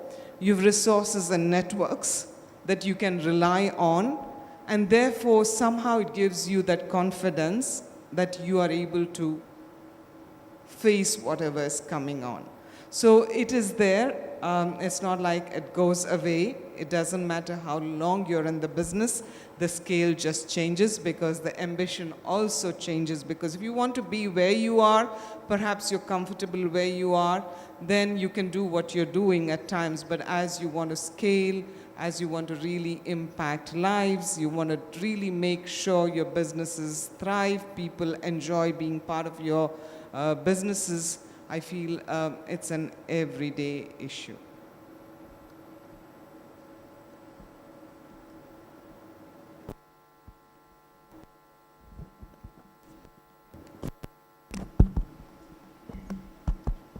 Thank you so much, Bernice, for the nice question. To me, because I've been employed all along, it's not like I'm in my own company. So you can imagine you have a boss, you're working, and you're all under a certain roof. So this is very, it's something to do with challenges within maybe the supervisor, supervisee. Sometimes, which now I don't know my other CEOs, but as a leader, you're not supposed to make other people find the workplace is toxic. Because sometimes really you can find it's really a point, a no turning point, basing on what you do. At one point because we're in this international organization and like globally, you are in Tanzania, but everyone knows you, basing on what you do. And sometimes not all people can take positive for the good things others are doing. So you can face that. But I think to my case, it was very critical I faced it, because at that point, I became more confident, I became firmer, And I don't know. It was a very school that supervisor of mine took me. I was leading the programs, and I used to have a leader. And at one point, emails could come, good job, excellent, and what, and what, and what, and what. And all of a sudden, I found a kind of demotion of a way, like you are leading 80% of the programs, and all of a sudden you don't have an office, you are staying in a pool like anybody else. So it was really tough, and I remember at one point it was a point of no going back, and I was telling my husband, I'm gonna resign on Monday. I don't deserve this. I'm smarter than this. And he was like, he really tried his best to make sure I don't, but I had my own decisions. No, I'm resigning. And then I found this lady who she was working there, but she was not there, but she was a board member in several country offices. And she called me and she told me, so I know you're not happy, and I know the great work you're doing. Everyone knows the great work you're doing. So do you want to be a pig like your boss, already in the mud, and then you want to join? You want to resign? Your husband will feel so sorry for you in 3-4 days, and they later on say, bye, I'm going to work, and then you're just at home. Don't resign until when you get a great job. So she really refueled me, she energized me. I started working so hard as if nothing has happened, turn around several things which happened, and and then she was kind of surprised, what is happening? Are you okay? And to be honest, even the positions I was given was much, had peace, because it was not as busy as it was. Why am I sharing this? Until you see these women, it's not like it was a free ride with full of nice flowers and so forth. Sometimes there are hardships. In those hardships, stay firm, do your work, and do it to the maximum you can. Make sure you are getting excellencies. That one will make you invest for the next chapter. People will see, even within or without. But what I've learned as leader myself, I need to excel, but I need to shine. But the shining, that kind of bright sun, or the bright shining you are, should also shine to others and make others move. So I made a commitment after that, what I've experienced, like to make sure wherever I'm getting a position, I'll make sure others rise with me. Ladies mostly, and others. So in my previous positions, right now, the ones who used to report to me, I'm so proud. 4 of them are country directors already, and others are going even higher than me. Only that with that lesson I've learned. So ladies here, be firm, learn from that, but make sure that pay it back by shining to others. Thank you. Wow, that was beautiful. In your leadership in paying it forward and supporting the next lady and bringing them with you and not being selfish. That was beautiful. I wish I can have a lot of time to, speak about this, the issues of challenges. Whatever the two, these beautiful women said, it's a really experience when you are, in the bigger position heading organization. I have maybe a few of strong issues that I would like to share with this forum. When Prudence was talking about her experience, it reminded me of a time when I was the head of sales, and I'm very proud to say that I was, leading a team that was really producing results. And because of that, the organization had set aside a scheme of rewarding a sales team on an override structure basis. And that was, a good motivation to the team. Our department was an exceptional department. And then, you woke up in the morning the other day, you are called in the HR office, you are being given this bunch of letters. On top is your own letter, and the rest for your subordinates and everyone in your department. And she was like, you read it, and you have to explain it to your team. And the letter simply says that, from today, the organization is not going to pay override commission on every sales that is going to be brought in. For me, it was one of the toughest messages to share with my team, because what it would mean is, automatically I'm going to demoralize them.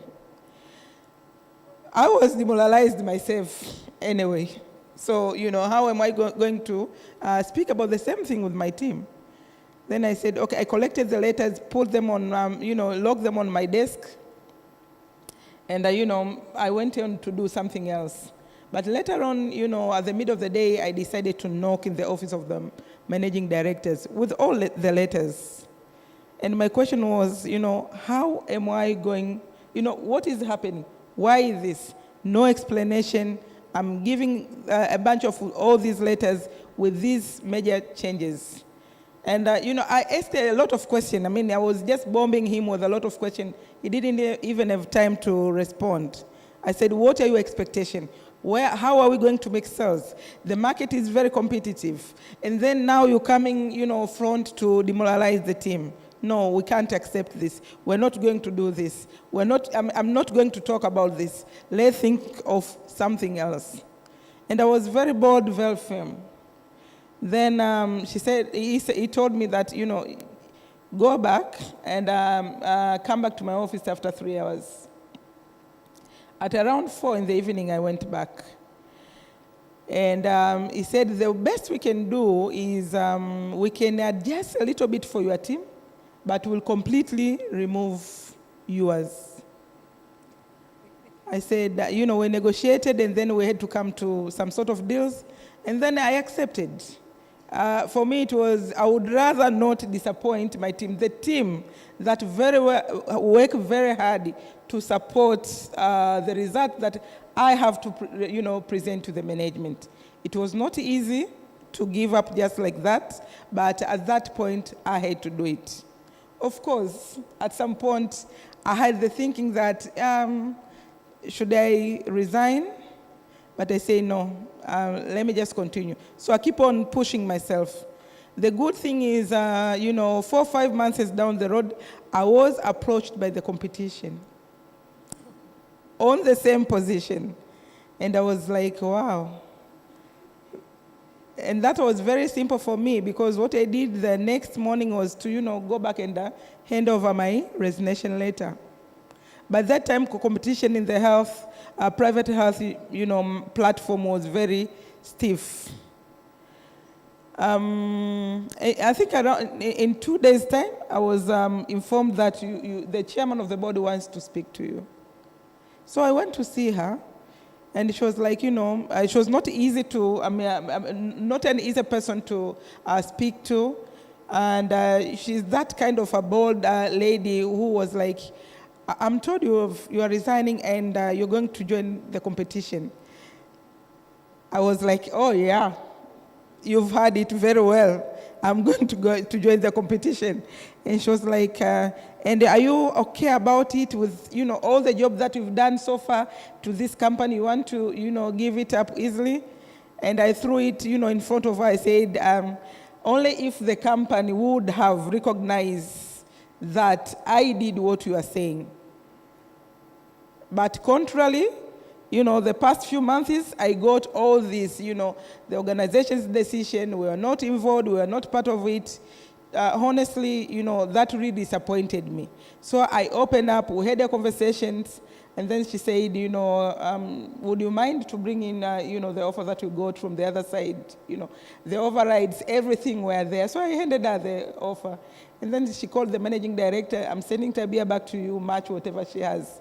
That was a beautiful moment that I can say as an experience, but I went through a lot, during that 4 or 5 months.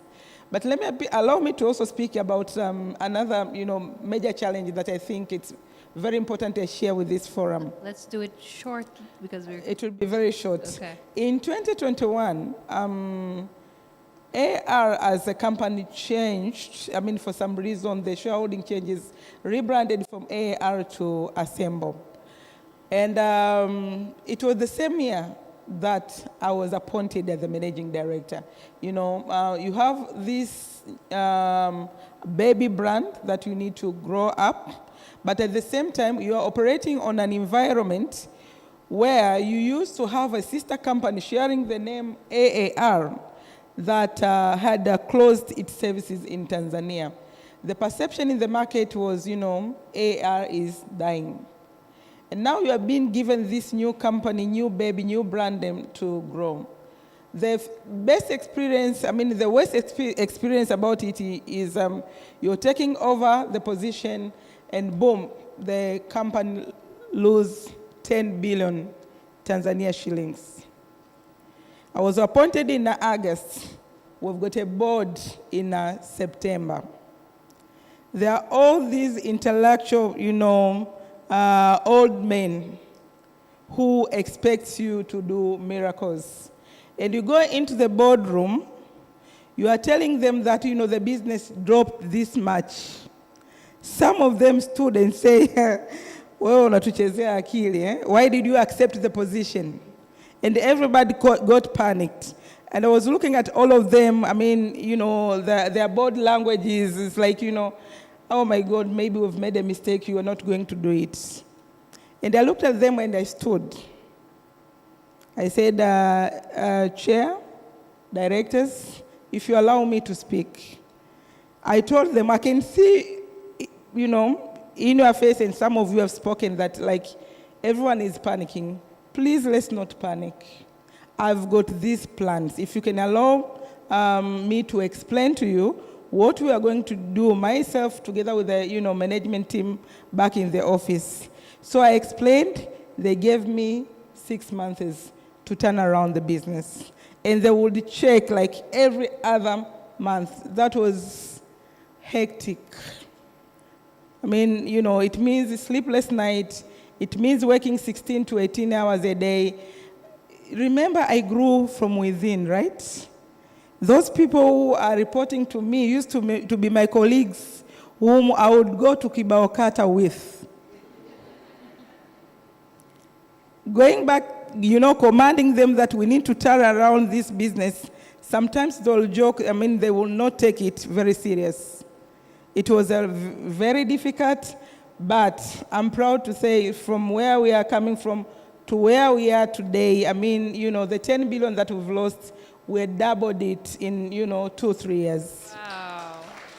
Wow, let's give her a round of applause. I really love your tenacity and your resilience and your confidence in knowing who you are and whose you are and who you are and what you bring and what you offer, and being bold and to tell these older men and board members and telling them, give me a chance, and really taking on that challenge, but you put in the hard work. A lot of times we just want titles and we want the journey to be so easy, but we're not willing to sacrifice and put in the hard work, because at the end of the day, it's your brand. Your brand is a promise, and what you say goes, right? Are you a person of your word? Do you have integrity? So that was beautiful examples of your challenges. Let's open it up to at least 1 or 2 questions from the audience. Okay, yes? Thank you. Can it not just be a question, maybe just a compliment, just briefly? Thank you so much, dear speakers, and good morning, ladies and gentlemen, or good afternoon. What you just spoke resonates a lot, the aspect of growing from within. The dynamics are extremely complicated. I was just telling her, I've been there, done that. And perhaps the most complex bit for me, I realized, was the negotiation part. When you grow from within, because it feels like you've been given an offer, it's a token.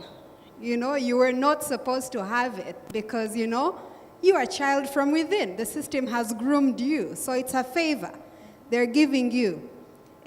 Contrary to when they hire someone externally who comes in and they're like, you know, I've been there, done that, and all that. So for me, I think that was a bit of a challenge. And I remember a friend of mine sent lots of videos, and he said, this is how you negotiate like a titan. So negotiation skills are extremely, extremely important, I think, when you're looking to how do you sharpen the saw altogether. But in terms of the relatability of the experience, I think also another thing I learned from you, when we talk about personal branding, maybe when she says it, we relate to, or I relate to, when someone thinks about someone, what do they think about? What comes to mind? When they say tabia, what comes to mind? When we say airport, we think about flying. Supermarket, we think about shopping. So when they say tabia, what comes to mind? And it seems to me, you groomed your identity and your brand within a specific sphere and continuously sharpened that saw to the point that the market had no way out but to continuously seek you out, because that identity and brand stuck. And maybe at times the challenge we have as women is hopping. You hop, and then you become like a jack of all trades. You've not mastered a thing. You've not built that identity that then the market really knows you for. So it's really very great experiences to hear from all of you, and I resonate with each and everything. So thank you so much for your sharing.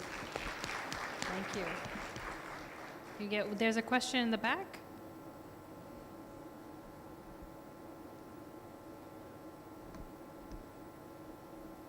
Good afternoon, everybody, and thank you, panelists, for a very insightful moment that you have shared with us, the journey, as it speaks to the narration that we have, Path to Power. It really reflects as to what should we expect. It's not really an easy journey, but how do we face the challenges when they come through? So my questions are two, and they're kindly aligned to each other, complement each other. As women, we move into more senior leadership roles. And I believe here there are more emerging women leaders that we are looking up to you.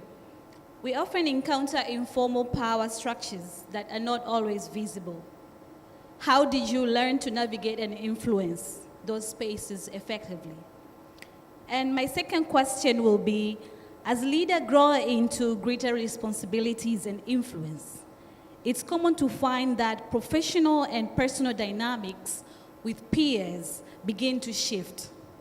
How have you navigating evolving those relationships with colleagues and social cycles while maintaining authenticity, trust, and minimizing potential frictions or perceptions of distance? Thank you. Thank you for that question. If one of you could share a brief answer.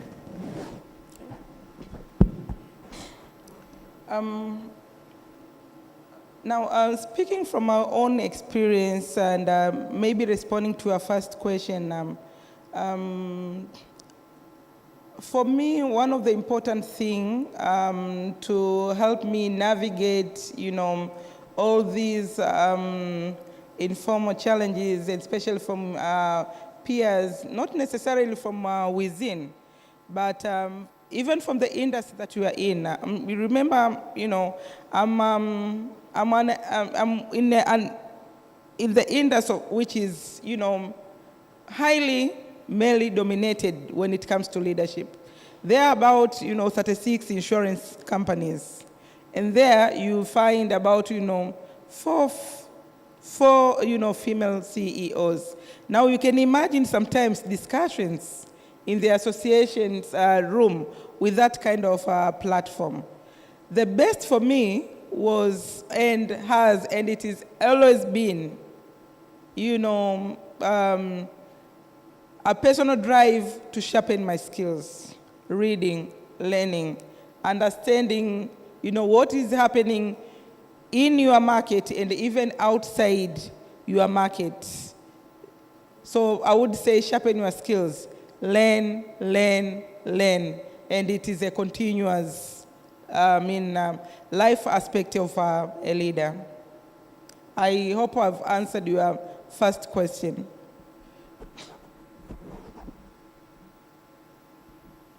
Okay, there's another question over here.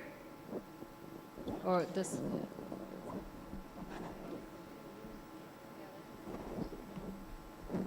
Thank you.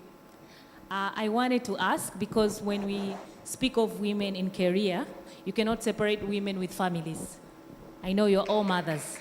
So sometimes the career requires so much of us, and sometimes we might feel like we're missing out on motherhood. So I wanted to understand from you how you manage this, and was there ever a time you felt like you could be there for your kids, but you were not, and how you were handling this? How did you balance motherhood and career? Thank you very much. Well, I think that's a brilliant question because it cross-cuts all of us. I started my journey as an entrepreneur when I was 21 and a half. And let me tell you frankly, because I was the manpower every year, I was married by then, every year I had to postpone my being pregnant, because if I stepped out of the business, then the business would not continue. So I postponed it till I was 30 years. So you can imagine, and that was purely because at that time my mom was a gynecologist. She didn't really push me, but she constantly said, age may not favor you as you keep going on in this way. One, she never understood my business because she just was a doctor. She never knew what technology was and why it took so much time of ours. It used to take us 18 to 20 hours. First client was NBC. Those days, that was the only bank in this country, and we were computerizing all the branches in this country. So it was, I postponed it till 30, and 30 is when I had one child. Now, many times when people introduce me, they keep telling the audience that she's got, I think the culture, she's got one, but there is more coming.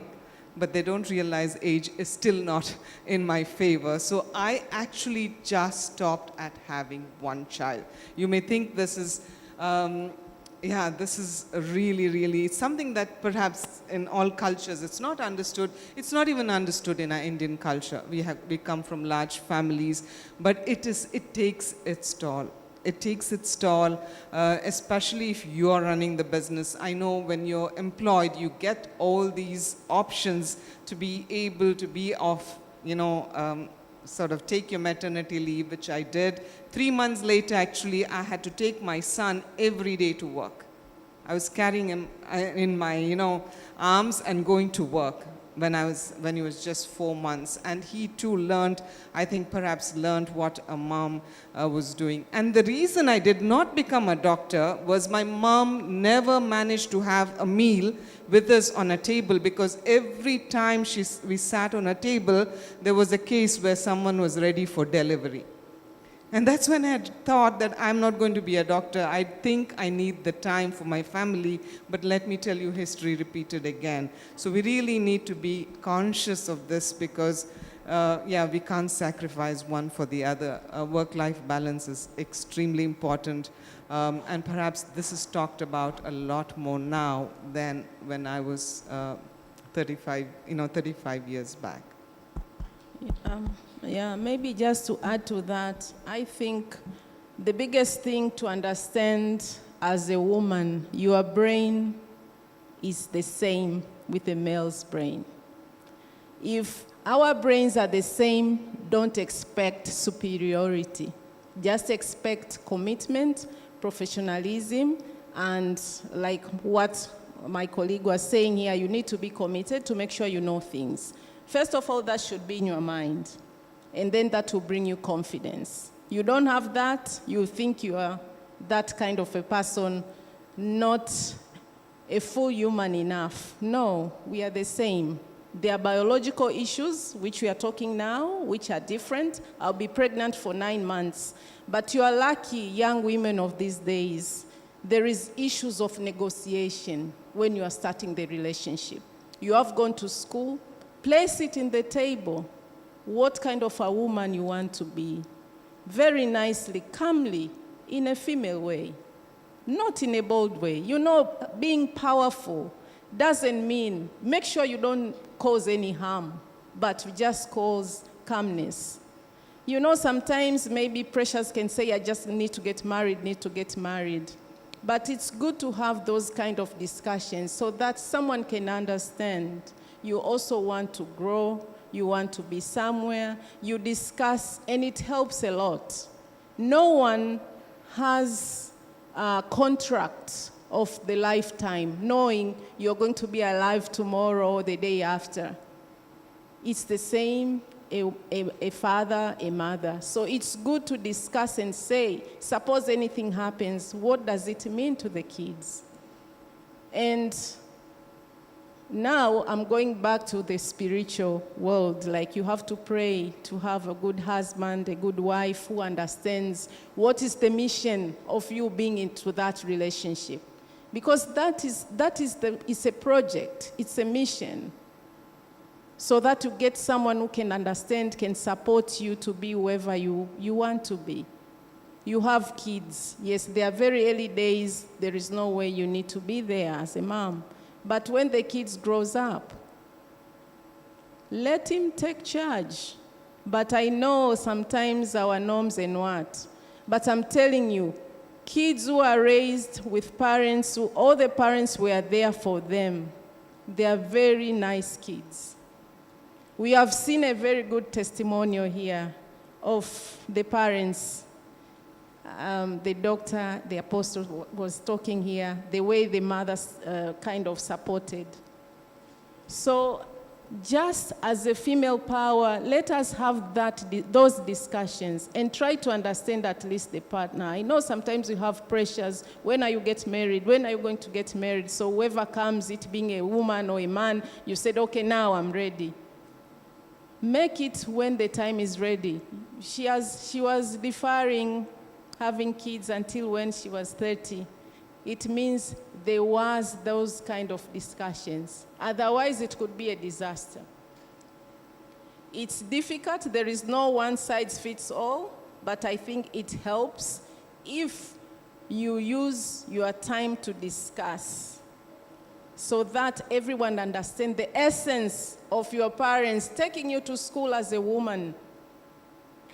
It feels so bad if parents sees like, I have a kid having masters, having PhD, she's busy at home.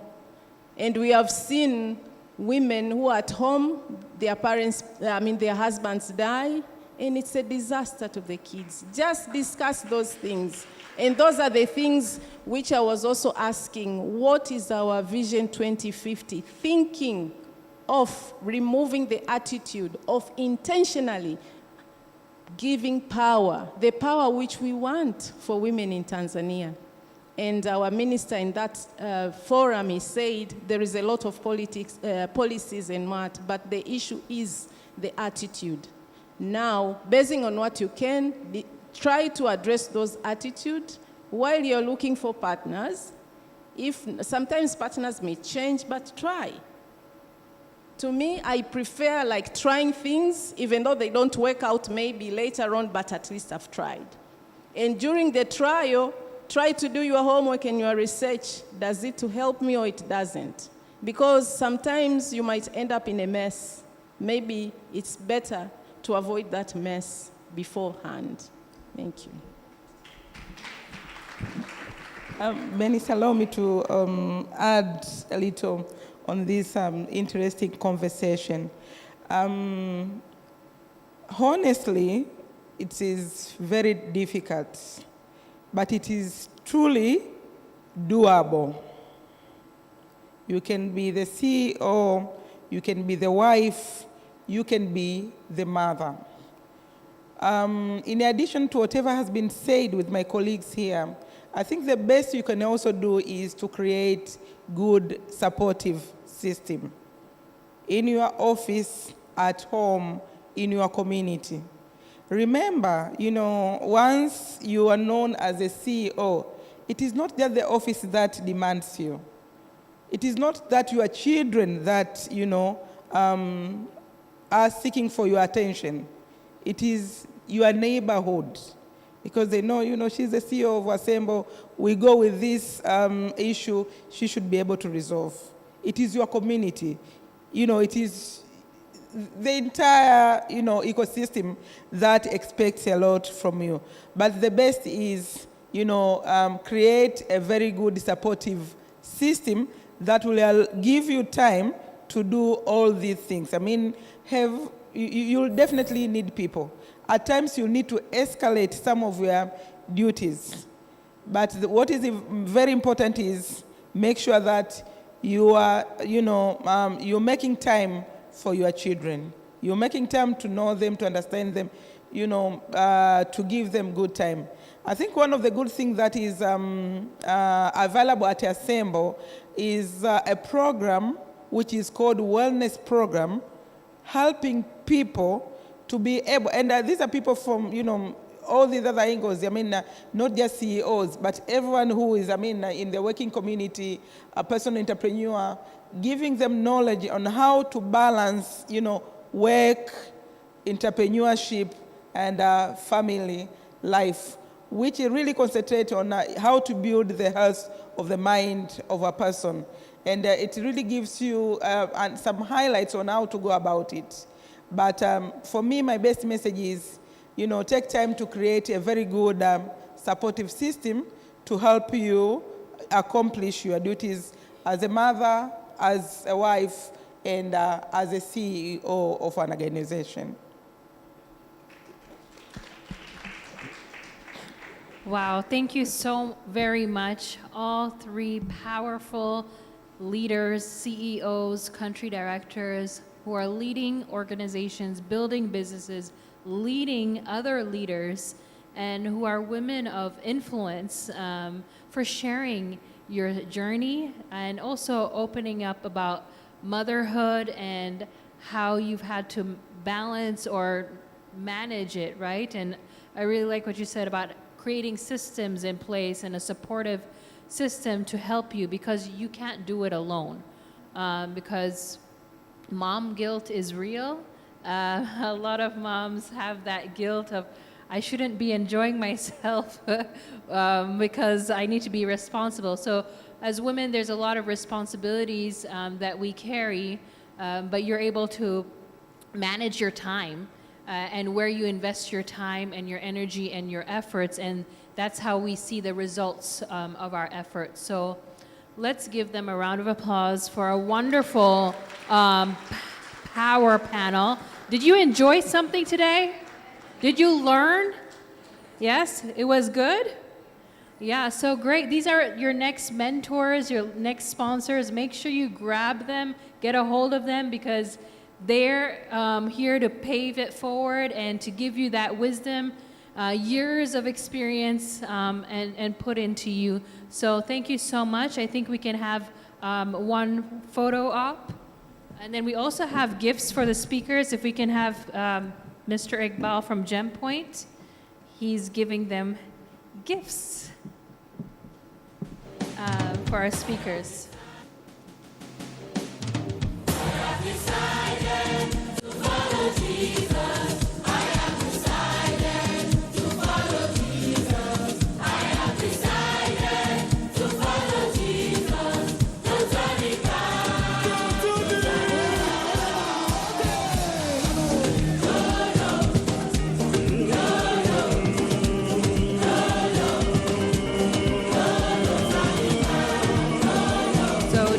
The gifts ready from GemPoint. Yeah, we can have GemPoint come on up. as we have to get into the next session really quickly. I dedicate my time to you, my guy. We have the gifts. I dedicate my time to you, my guy.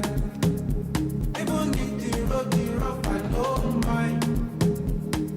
'Cause you be my G. Okay, so thank you so much. We'll get it later. Yes, thank you.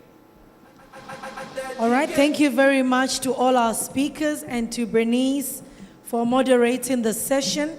I do believe that all the ladies you're going to get out of here with something, because personally I've learned a lot. I was listening very keenly and I've learned something. So now we are going for a break, a very short break. It's 1 o'clock. We were supposed to have this break at 10 o'clock.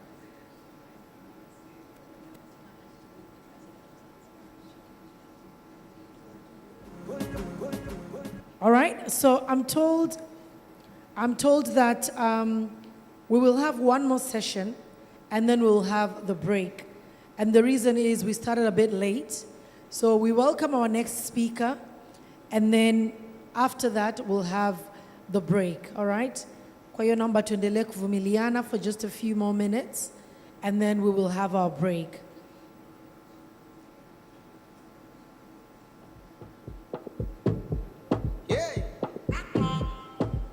Don't sleep, wake up. Get up, go get the moolah. Wake up.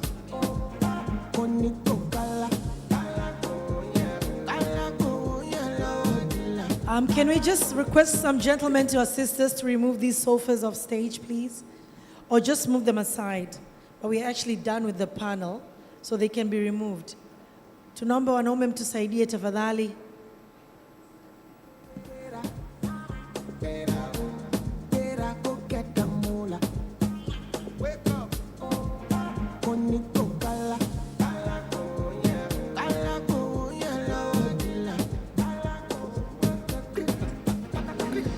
Don't walk, you don't try. You supposed to be jai. Kill up, come, person, matter, person, we don't mind, boy. When I land softly on the sofa floor. So as I was telling you guys earlier on, for those who came late, please do make sure that you network. Try not to sit with somebody that you already know so that you can be able to learn something new. Not just from our panelists, but there is a lot of content that is sitting out there. I'm sure you've heard some of the people who are contributing, asking questions or just commenting. There's a lot of content sitting there. So just make sure that you do network so that you can learn a lot more. You must get out of here full, ladies. This is our month. March is Women's Month, so let's make sure that we learn a lot. Thank you very much, gentlemen.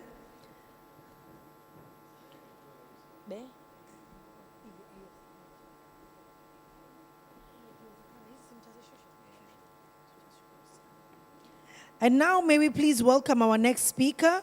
Her name is Fatima Deuji. She's going to talk to us about personal branding. Nadhani wote tunafahamu swala la personal branding ni swala muhimu sana. So please do make sure that you lend her your ears as she will be speaking. So just tell your neighbor, give me some space, give me some time, I need to listen. She's going to come up here, she'll introduce herself, tell us who she is, and she's going to tell us about personal branding. May we please put our hands together for Fatima Deuji. Makofi mengi tafadhali.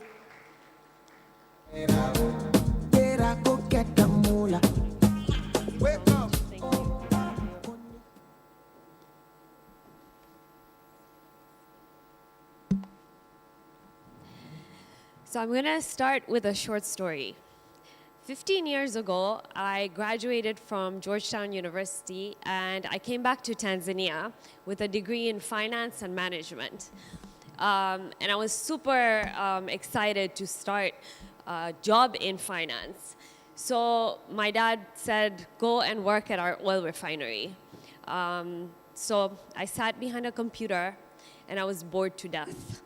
So during my breaks, I would go outside and I would go and speak to a lot of the shop owners, the duka owners.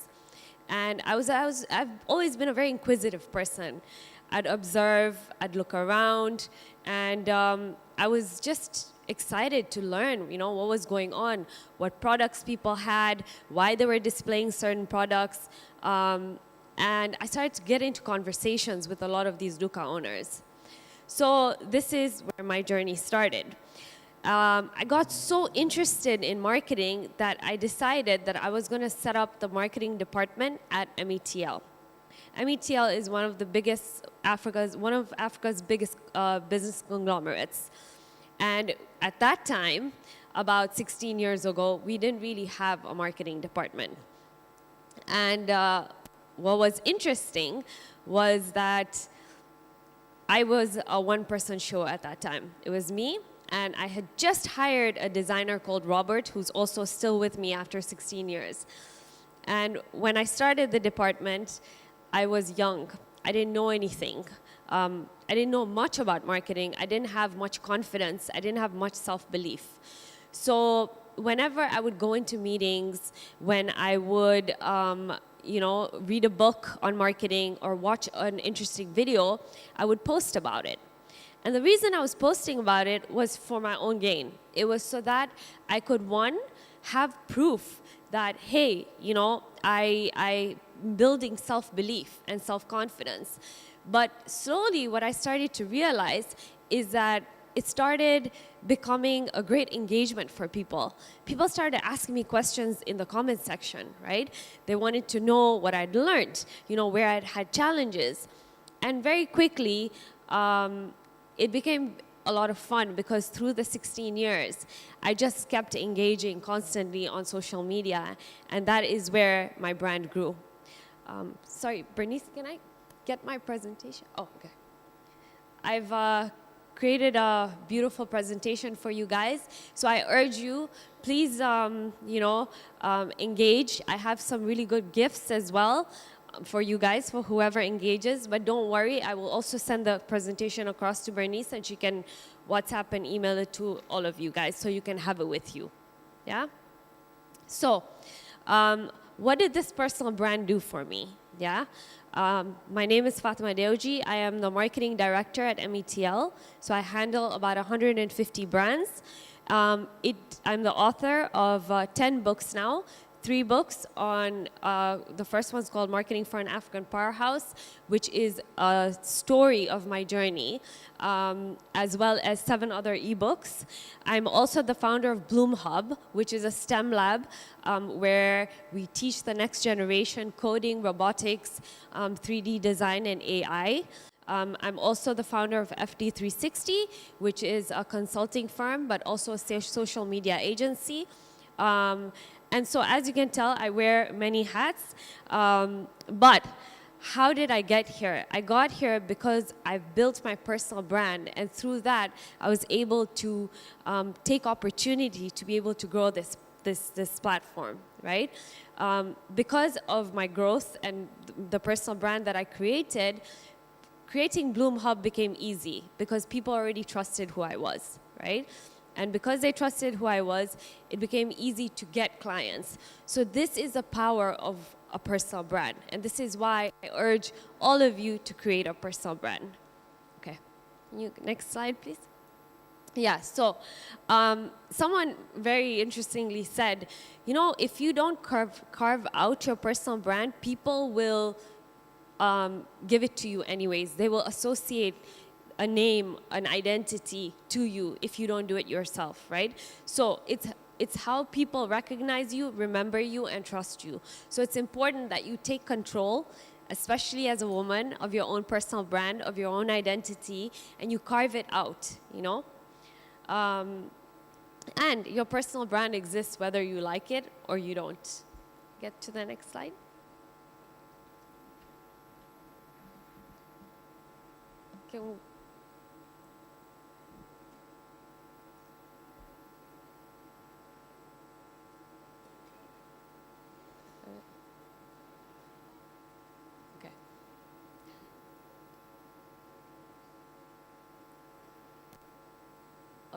So, your what's interesting, and this is what I want to talk a little bit about today, is the monetization of your personal brand. So how many of you guys have some presence on social media? Can you raise your hands? Yeah. Okay. And how many of you guys want to monetize that? Right? Okay. So in order to monetize it, right, people need to understand you, and they need to know what you do. And you have to be very specific with what you do. Can we get the next slide, please? Okay, so for example, for me, as Fatima, how has my personal brand helped me, right? It's helped with a lot of strategic partnerships. So at METL, we have a lot of collaborations with big multinational companies like LG. We're the dealers of Bajaj, with Panasonic, with Airlux. And all these partnerships came because we have managed to create a great personal brand, right? Another one is your increased credibility. Like I said, when I opened Bloom Hub and I opened FD360, things became a lot easier for me because people already knew who I was. They trusted me, right? So in order to get clients, when I'm sitting in a room, that trust, that credibility is already there. So it's much easier now to generate leads and then turn around those leads into paying clients. It's also expanded my reach into so many other markets. My consulting, I'm able to do it now internationally as well. And it's enhanced my visibility and authority. So this is the impact of a great personal brand and how it can help you as well. Can we get the next slide?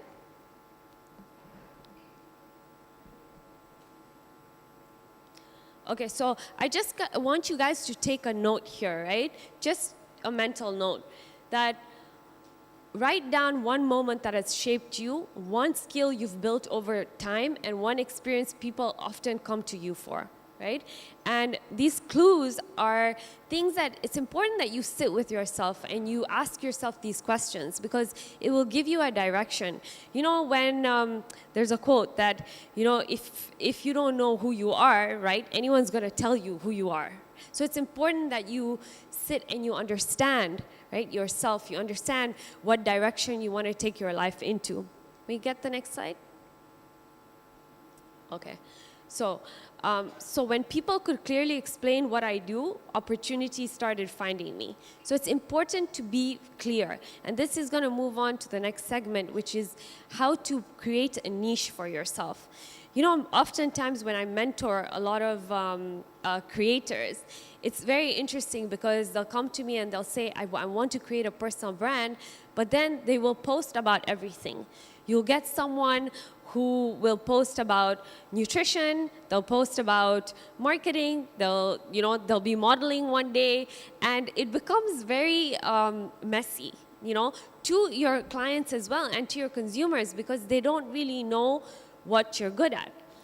Nowadays, a lot of brands, especially us, like as a marketing director, if I am trying to sell a product, I usually try and look for someone who's in that niche. And the reason I do that is because I know that those followers of the content creator or the influencer that's in that niche are most likely to convert, as opposed to having someone who has a really large engagement.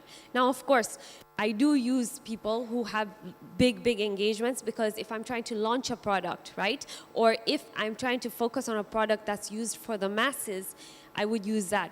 But let's say I'm into health or lifestyle, I would probably want to pick a content creator that's in that field.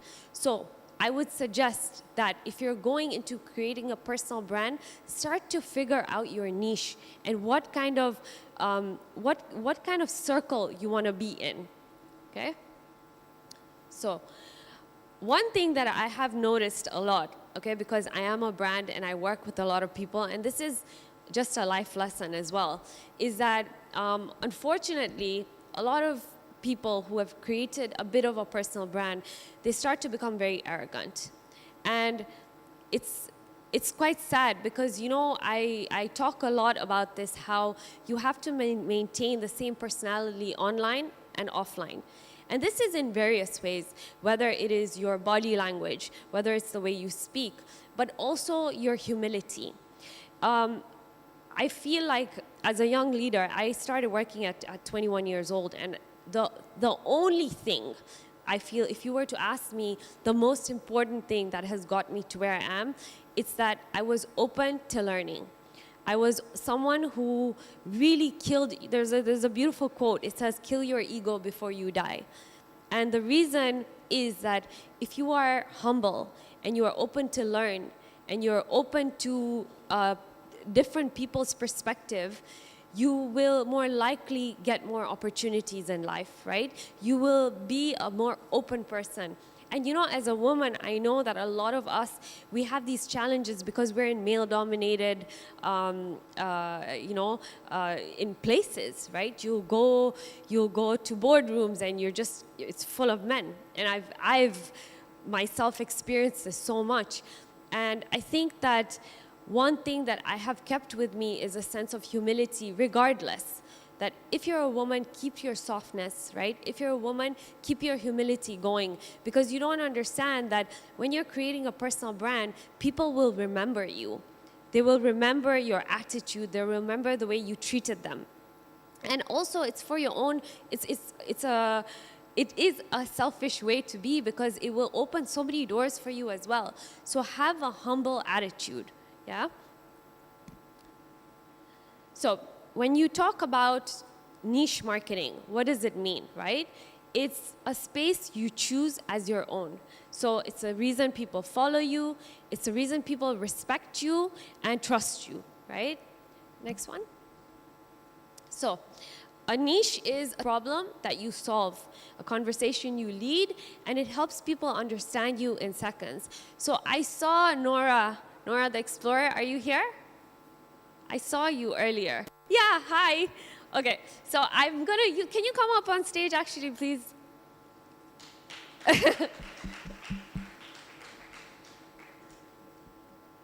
Yeah. So a few years ago, you know, I have these coffee with Fatima sessions, and the story is that during the COVID time, I was feeling very defeated I was bored with my work and I needed a sense of purpose. Hi, Nora. Hi. So I started Coffee with Fatima. And the whole purpose of it was just to give back, to create a community of people. And for me, which is, my favorite thing to do was to teach, right? So I think it was 2 years ago, I hosted a session, a Coffee with Fatima session for creators in Tanzania.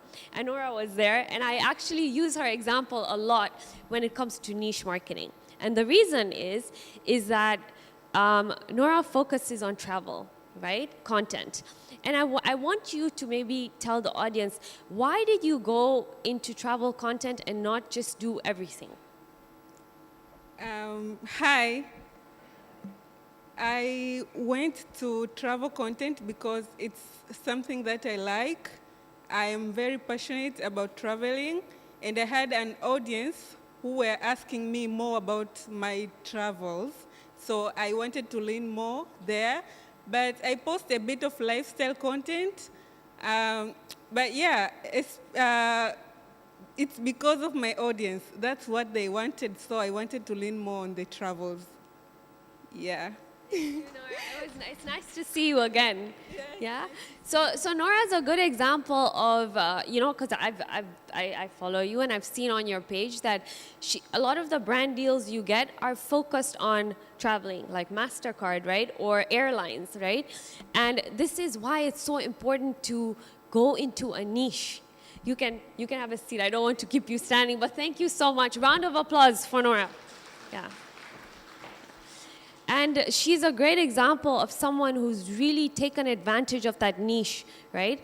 And gotten great brand deals through it and been able to monetize through it. So what started as small vlogs picked up interest. People started to, this is another thing, constantly ask and engage with your audience. Don't just post something and then forget about it. Ask questions. This is people think that you need a lot of money to market research. You don't. You need to just constantly be engaging with your audience to understand what is it that they want, what do they want to see, and then carve out your niche. Can we get the next slide? Okay, so What is not a niche is doing everything, like I said, posting randomly. You know, one of the things that I like to work on with a lot of my clients is having 3 big circles, right? So if you are creating a personal brand, focus on 3 things that you would like to educate, enhance in your audience, right? Another thing is, if you ask questions, you will know what problem people have that you can solve. Right? Today, for example, we can use the example of Nora. The problem is that maybe people don't really know what are the best 5 places to visit in Zanzibar, or the 5 best beaches, and she's solving a problem. So the same way, when you think about getting into personal branding, think about solving a problem, not just pushing out your content that really doesn't have an end goal. Yeah? Next one. Yeah. So I've seen a lot of this, that people end up, confusing their audience because they're posting so many random things, And at the end of the day, I think that when you're very clear about who you are and what kind of content you want to create, it becomes very easier then for people to want to follow you, engage with you, and also brands to come to you and say, hey, look, either we're in health, or, we're a salon, or we are, a new skincare line. So this works better with your content, right? It's very important to be specific. We get the next slide? Okay. So these are some questions to ask yourself if you're trying to look for a niche. What do I enjoy talking about? What do people already ask me for help with? And what problem do I naturally solve? Okay, so example, if you like health and beauty, your niche is not just health and beauty. It could be skincare for busy women, fitness for women over 35, nutrition for professionals. Do you see how niche it gets, yeah? But the more niche you are, the better it is. Can we get the next slide? Okay, so once you do that, my niche is marketing. And all I do actually on my social media is talk about marketing, whether it's through storytelling, but I'm constantly educating people about marketing, yeah? And I'm collaborating in that space as well. Events like this, speaking to people who are also in the marketing field, collaborating with them. This is very important. When you are looking to grow your personal brand, online and offline, collaboration is key. So going to networking events, yeah? This is an offline thing. But online, also reaching out to other people who might be in the same circle of work as you and collaborating with them, you could share audiences, and this also improves your personal brand. Can we get the next slide? Okay, so Millard Ayo, who's a very good friend of mine, again, his niche is mostly, media and news. And the reason why he's gotten to where he has is because of his credibility, because he's fast. Whatever comes out, he's the first page you go to make sure that the news is credible, because you know that whatever he posts is trustworthy. We get the next slide? Okay, so again, just to answer these questions, what do I enjoy talking about, even if it's for free? What do people already ask me for help? And what problem do I solve better than most people around me? You guys can just keep these in mind. Don't worry, I will send the presentation across so you can think about it more.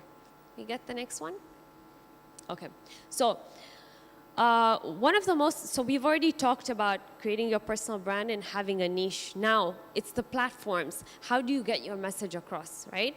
A lot of people, they think that, Instagram is your brand or LinkedIn is your brand. One of the things I always say is also this, that when you are building a personal brand, create a database as well. Because remember that one day, Instagram, Facebook, social media can disappear, right? But if you're building a personal brand, it's important to get data from your clients, just because that data is gold. It's important. It can help you with your business, right? And I've written a book on database marketing, which I think would be helpful for another day. I can do a talk about that. But be very mindful of data collection as well. Can we get the next slide? right? So what does Instagram do? Instagram is mostly for storytelling. LinkedIn is for authority and credibility. YouTube is, for more longer videos. And then, you have your Twitter and everything that is, you have your more short storytelling. We get the next slide? Yeah? And the next one, please. Yeah. So now we go on into the monetary side of things, right? How can a personal brand help you? How can your personal brand monetize? So one of the ways is through consulting and services, your workbooks, digital products, through content creation, collaborating with brands. For me, it's been through my ebooks, through my consultations, through my coffee sessions. And so, again, once you have a strong personal brand, it becomes very easy for people to come to you and for people to trust you with whatever it is that you need them to trust you with. We get the next one, please. Next one. Okay, so again, an exercise for you guys to do. Write down one way your knowledge could help someone, one problem you could charge to solve, and one income stream you could realistically build this year. Yeah? Next one. Okay. So one of the most important things I talk about is in whatever field you're in, always add value, right? People don't want to follow selfish people. Okay, I will tell you literally the reason why maybe my personal brand has become successful is literally for 15 years, all I've been doing is just educating. Using my platform to educate, to provide free information, and that's it. Yeah? So in whatever field you're in, now you might be thinking, okay, I'm a makeup artist. How do I educate people? Yeah, for free. You would say, hey, these are the 3 beauty hacks that I use before I put on like my foundation. Okay, it's for women, so you guys will understand, right? But whatever niche you're in, make sure that you're using that opportunity to educate people and to provide free content, just so that they will engage with your posts. And I think that that's what builds a community, and it builds long-term credibility for you. If you're someone who's just there and I've seen this, the first thing I tell a lot of my clients is stop just posting content and being like, here is what I sell, here's the price. Here's a picture of my product, here's the price. The reason people will know that you're just you're using them, and that kind of marketing has become very outdated. But unfortunately, I still see it a lot. So when you are marketing, make sure that you are adding value constantly. You get the next slide? Okay. One of the most important things is storytelling. And I actually wrote an entire book on storytelling called Storyteller. And the reason I did this is because storytelling is probably one of the most underrated things being used right now.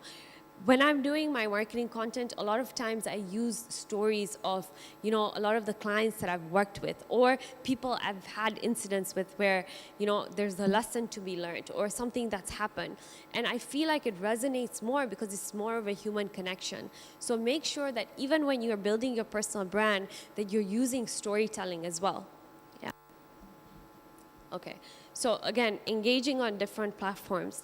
I try to use all the platforms I can to, to engage with my audience. And I try as much as I can to also change the content around, based on the different platforms. So then, as you can see, there's Facebook, Instagram, Twitter.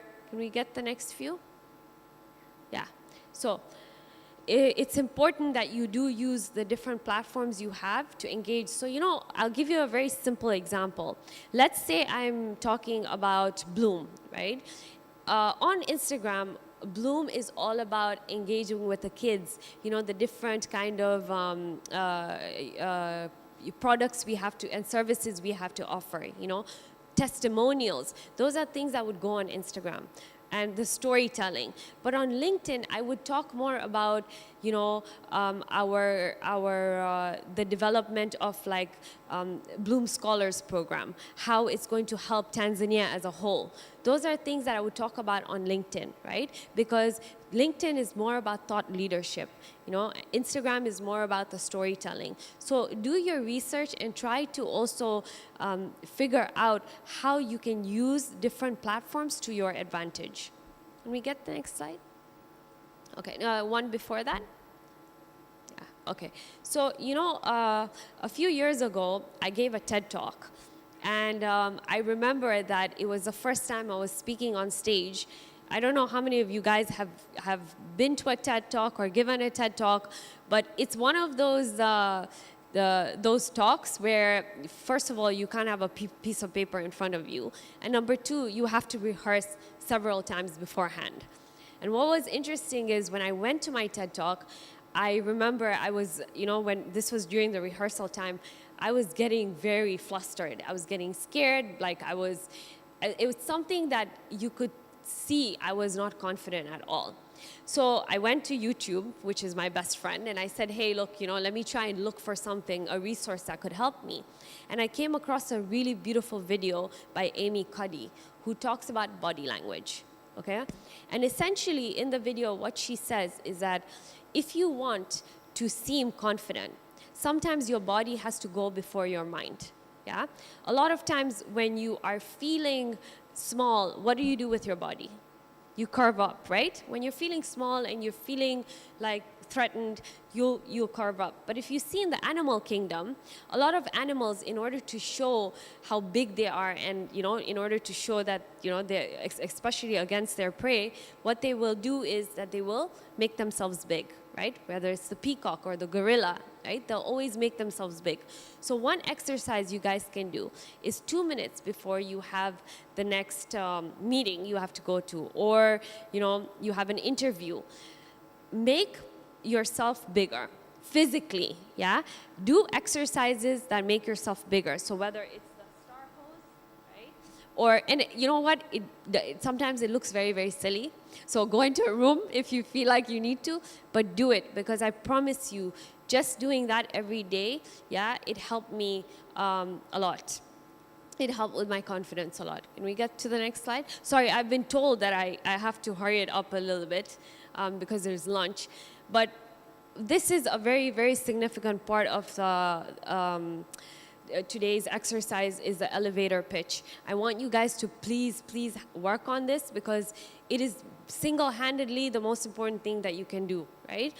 An elevator pitch is a brief speech that you can use to spark interest in what your brand is about. So for example, when you're in a conference like this, you have like 30 seconds to a minute with someone. How are you able to deliver what you do well, right, without taking up too much time? Can we go to the next slide? Yeah? So 30 to 60 second statement. Who are you? What you do? Why it matters? What makes you different? And a call to action. Can we get the next slide? So again, I will have this, but I will share my elevator pitch with you. Can we get the next slide, please? Next one. Okay, so you know how so many businesses post online but don't actually grow online? I'm Fatima Dewji, director of FD360, a social media agency that turns brand presence into profit. We help businesses move beyond likes and create content that connects, converts, and tells their story with strategy. Having led marketing for over 150 brands under METL Group, I've seen firsthand how the right storytelling can transform a business. At FD360, we bring that same expertise to help companies, big or small, elevate their brand visibility and bottom line. If you're looking to stand out in a crowded market, I'd love to show you how we can make that happen. And usually when you have an elevator pitch, either have a business card or a pen or something to give to that person so that they can remember you. This, if anything, is the most important takeaway from today's, my workshop from today. Can we get the next slide? Okay, so next one. Okay, so influence without influence. It's very important to build trust and relationships, right? But how do you do this? One, through clarity, and two, through consistency. One of the most important things that I've learned through my journey is it's not about doing big things in one day. It's about small steps that you take every single day, right? Personal brand grows through trust. Trust doesn't happen overnight. You have to keep showing up every single day so that people can trust you, yeah, and trust your brand, yeah.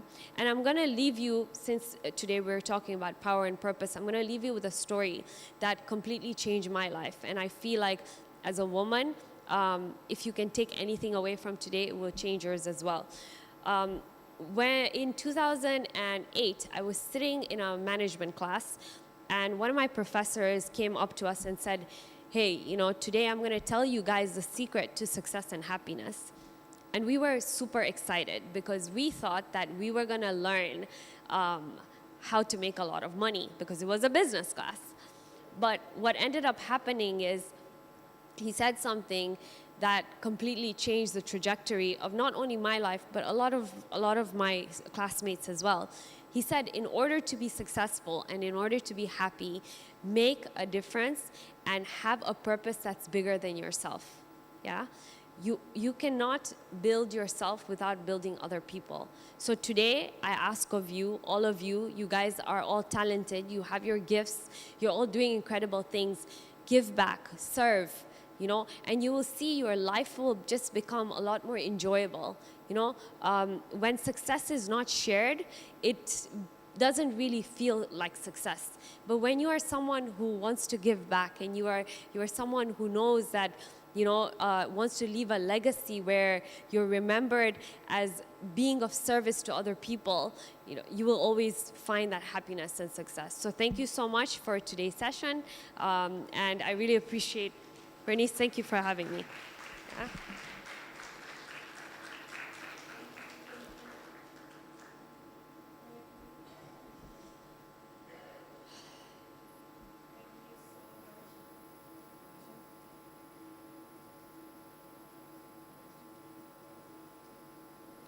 Thank you. Thank you so much for. May I just request you to remain up there on stage?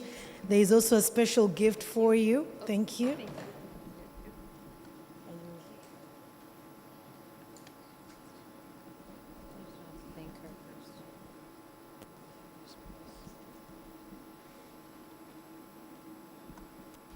Well, let's give Fatima Deoji a round of applause for a wonderful masterclass on personal branding.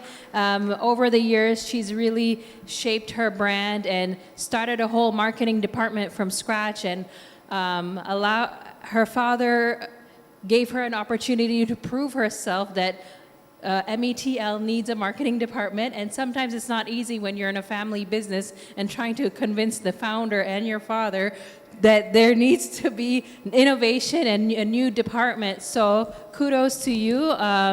It is not easy, but you have broken glass ceilings within your own organization, but also begun your own business, your own consulting firm, and also your own business for children. So let's give her a round of applause. She's really a superwoman. She's strong. She's powerful. And one thing I want to say, you know, we've had this one conversation before, is you might have been born into power, but it takes you to step into your own power and find your own voice, right? And she has done just that. She's found her own voice. She's not clouded by any other identity. She's found her own voice. She has her own brand. She has her own influence on her own, and she's made an impact. And I know your family is very proud of you. And you know, we're talking like, but when we were talking, she was like, you know, I watched my father build everything from scratch. Right? She saw his hard work, and his hard work helped give her the discipline to work really hard, and, you know, have a brother who's huge and pushing, and just the family, you know, having a strong family unit really helps push you and push each other to go to the next level. And I see a lot of similarities even within my family, the importance of family support.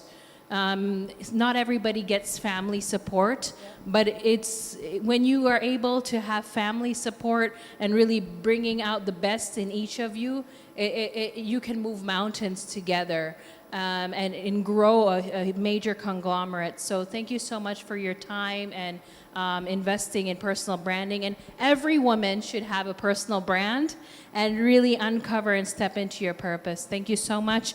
She's got a plane waiting for her, so she's rushing. We'd love to call up Gem Point to give her her beautiful gift, a Tanzanite gift for her. For blessing us as we celebrate International Women's Day. DJ, can I get some sound? And then we also have Nia and Accelerate as well. So karibu sana. Let's take a photo. Thank you so much, Gem Point.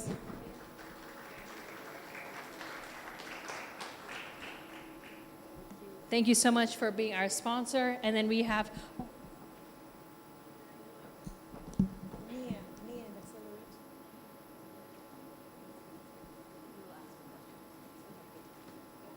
we'll give her her gifts, and then I'll also forgot because I was worried about her flight. But does anyone want to ask Fatima a question? One lucky person. All right, we got one lucky person. So here are all your gifts from Nia, Accelerate, and Korean Cosmetics. They have incredible gifts for you. And we're so grateful to all of our sponsors. If Korean Cosmetics and Nia want to come up real quick. But I think we have a question. We have a question here. We have a question.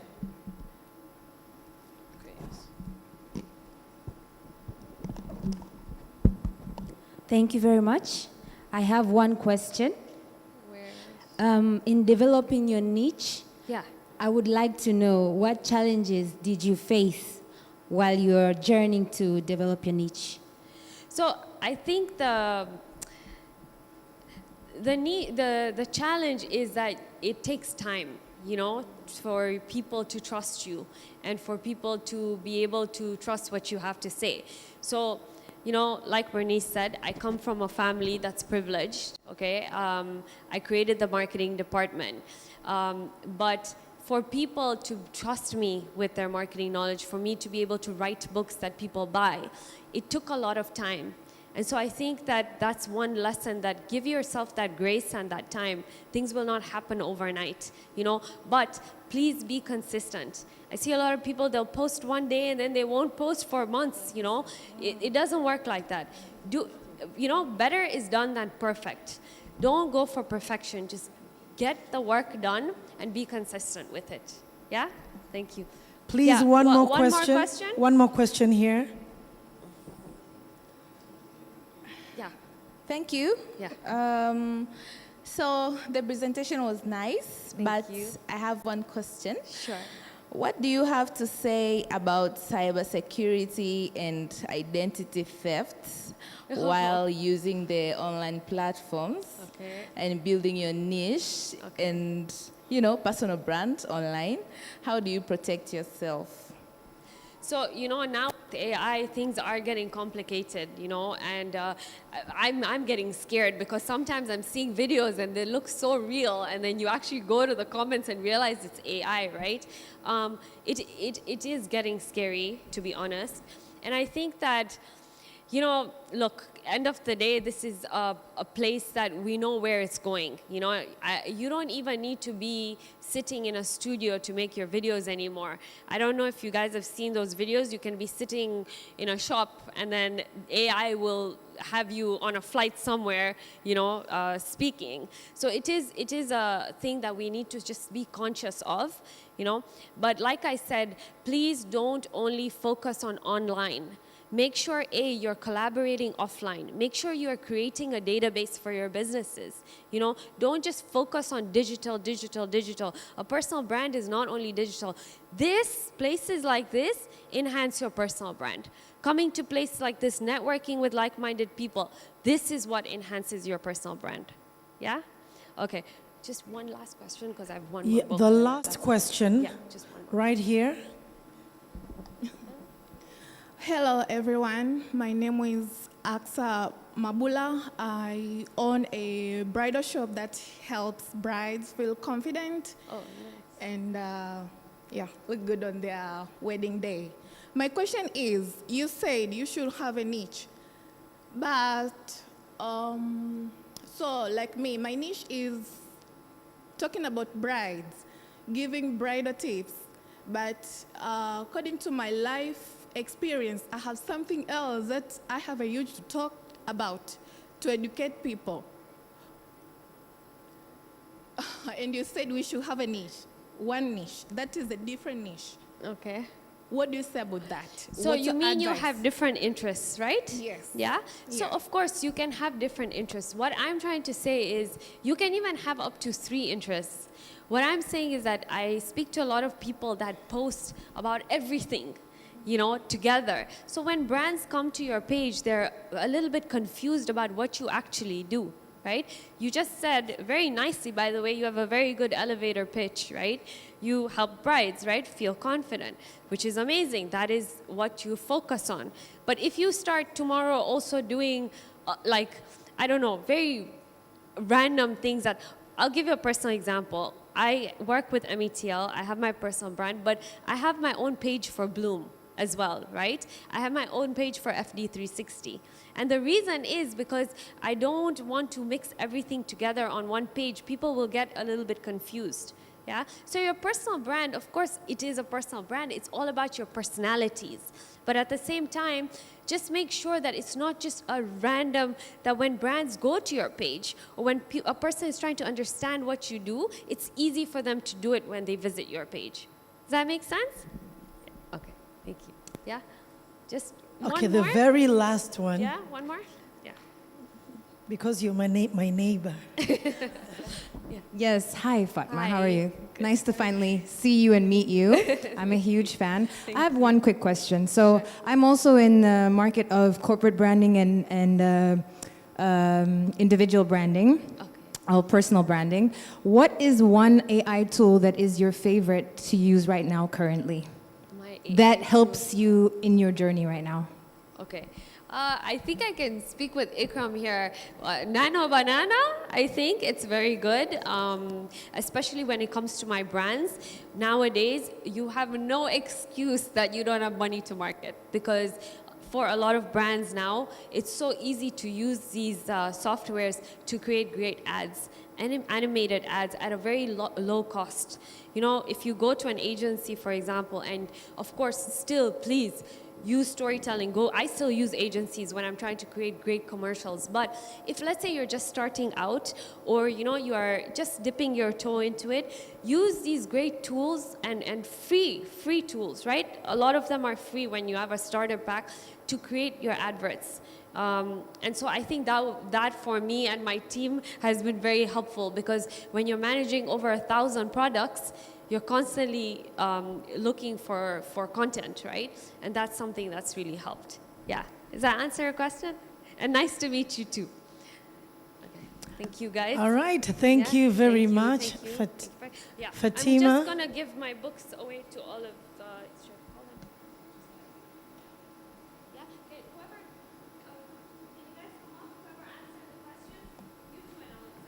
Those that answered the questions, she has a gift for you.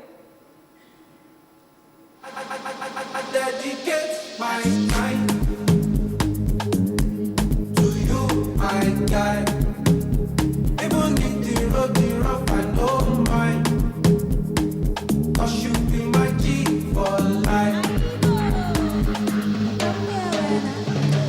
As I never see you online, it they worry me and it they give me consign. Yeah, I be ringing on your cellular. Where you at? Nobody know if you settle down. Yeah, I'm hoping you okay. We got to party tonight.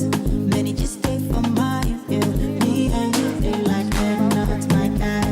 No Jazzy, my guy. Joey Zaza, do transfer yourself. Be my guy.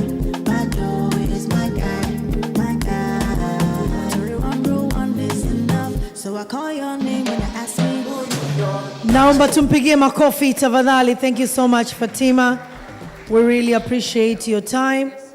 Thank you. May I now request the previous speakers the ones who are in the panel, the previous speakers, please come forward so you can get your gifts as well.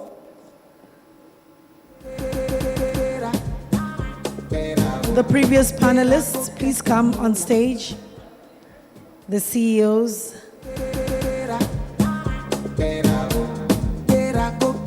And Gem Point.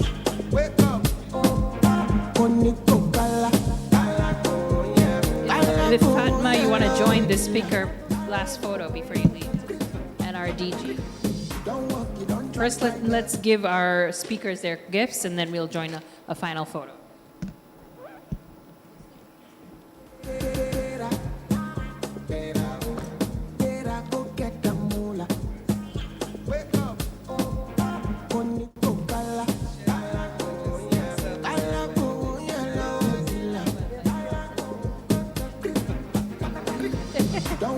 So thank you so much, Gem Point, for the beautiful Tanzanite gifts. That's a beautiful gift that they didn't expect that they were going home with. Thank you so much to our speakers. You gave and you gained, right? Give to gain. Yes. So she's wearing a Tanzanite, and it's a nice necklace. She's got a beautiful. Well, I think they should show the necklace, because you could have brought some Tanzanites to sell here. Okay, they don't want about the security. And then we have more gifts. Thank you so much. We love gifts from Korean. Yes, she's going to be a Korean cosmetics customer. Their booth is right over here. So, and they are having some discounts.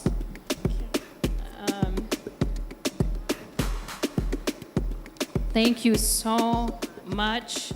I know you didn't expect gifts at all, but thank you so much for your time and coming to share knowledge and pour into the women. All of your insights was not done in vain. May God bless you so much. And we want you to be part of our community and be our stakeholder, so together we can move forward and make more impact. So thank you so much to our sponsors. Let's take a quick picture with the gifts.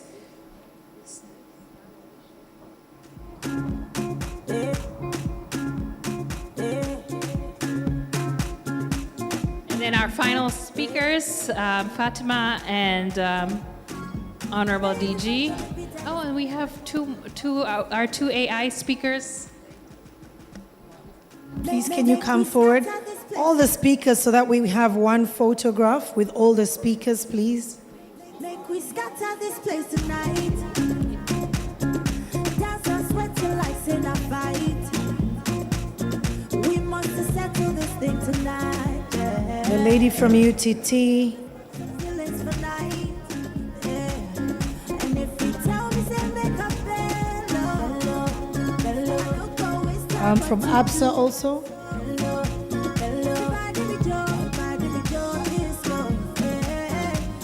Please come forward.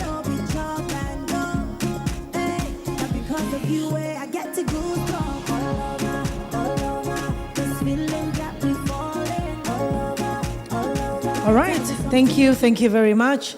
Asanteni sana. And now we will have a break. It's supposed to be brunch. It's 8 minutes to 2.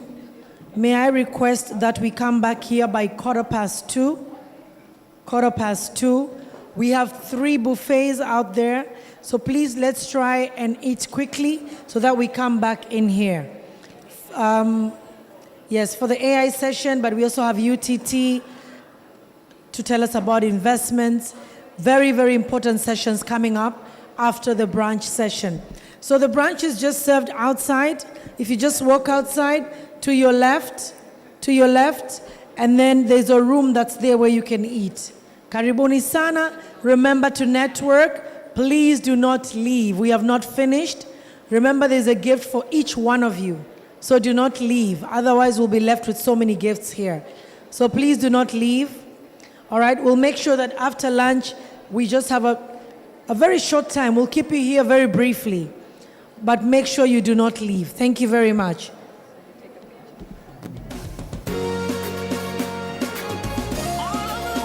For Photographers tunaomba hapa mbele. Wapiga picha tunaomba hapa mbele in focus. CP in focus. We are a chosen generation. We've been called for to show His excellence. All I require for life, God has given me, and I know who I am. We are a chosen generation. We've been called for to show His excellence. All I require for life, God has given me, for I know who I am. I know who God says I am, what He says I am, where He says I'm at. Oh yeah. I know who I am. I know who God says I am, what He says I am, where He says I'm at. I know who I am. I'm working in power. I'm working miracles. I live a life of favor. For I know who I am. I'm working in power. I'm working miracles. I live a life of favor. For I know who I am.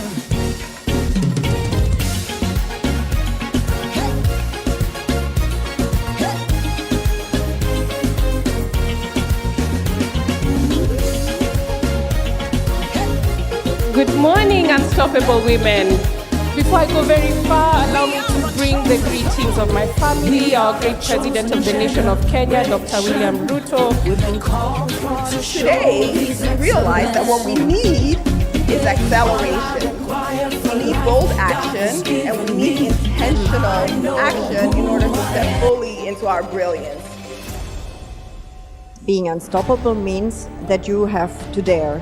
Sometimes you have to jump, and it could be into the unknown, but to jump means you go somewhere where you have not been before. The lessons for me were, if you don't put up your hand, you'll not easily be tapped, so go for it. As you're actually going through your journey, allow yourself to make mistakes, because out of the mistakes that you make, you get to now do better when you're given a second chance. It is possible. I'm working in power. I'm working miracles. I live a life of favor. You may ask yourself, why do we do this? We do it because every woman who rises lifts others with her, right? We do it because when a young woman realizes her worth, she becomes a force of nature, unstoppable in her pursuit of purpose. Because when you have clarity, you can achieve the impossible, the unthinkable, and nobody can stop you. Because if you have a laser focused vision, and I'm gonna work really hard, I'm gonna get the mentors, I'm gonna get the learning in order to make me achieve my goals, you'll see that you'll become unstoppable.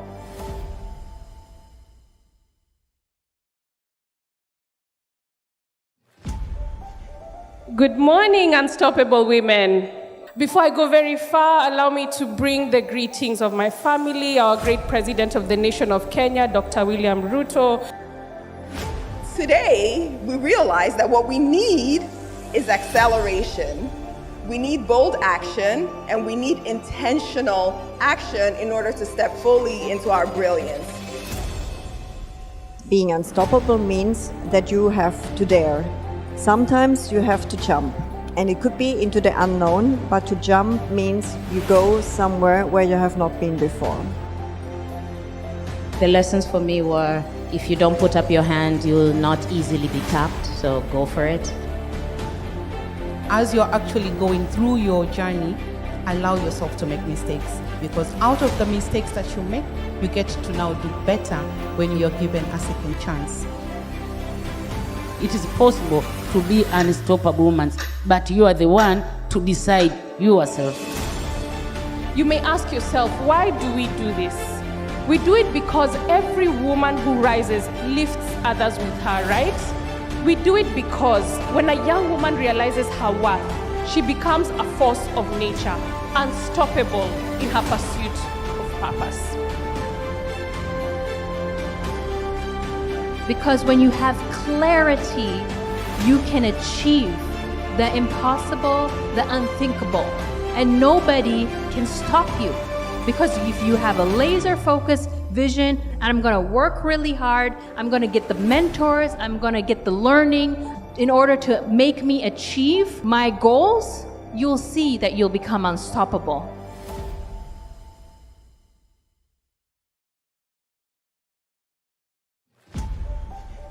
Good morning, unstoppable women.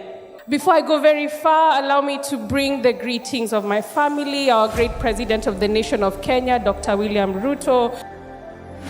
Today, we realize that what we need is acceleration. We need bold action, and we need intentional action in order to step fully into our brilliance. Being unstoppable means that you have to dare. Sometimes you have to jump, and it could be into the unknown, but to jump means you go somewhere where you have not been before. The lessons for me were, if you don't put up your hand, you'll not easily be tapped, so go for it. As you're actually going through your journey, allow yourself to make mistakes, because out of the mistakes that you make, you get to now do better when you're given a second chance. It is possible to be an unstoppable woman, but you are the one to decide yourself. You may ask yourself, why do we do this?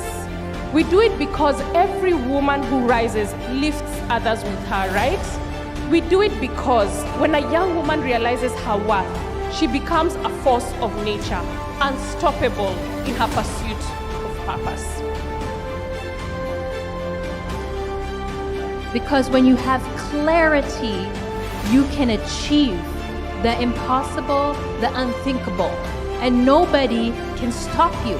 Because if you have a laser focused vision, and I'm gonna work really hard, I'm gonna get the mentors, I'm gonna get the learning in order to make me achieve my goals, you'll see that you'll become unstoppable.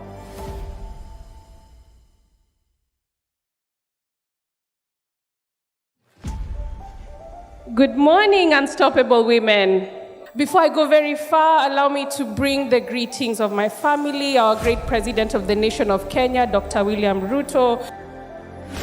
Today, we realize that what we need is acceleration. We need bold action, and we need intentional action in order to step fully into our brilliance. Being unstoppable means that you have to dare.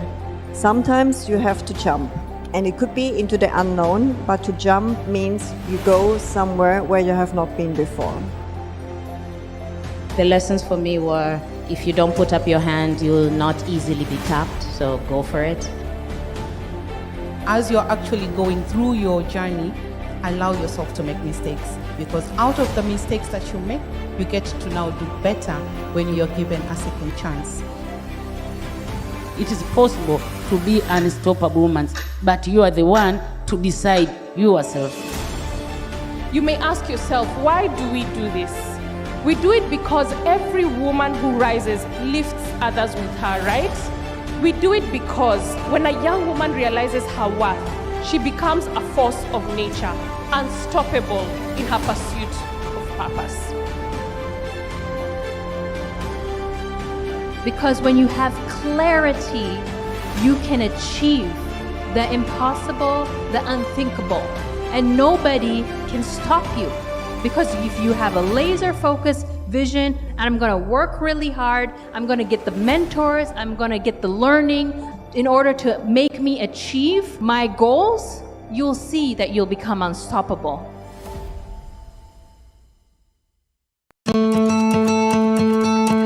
Welcome to Unstoppable Women. Get ready for a life-changing event. Get ready to learn. Get ready for the power that's going to impact your life today.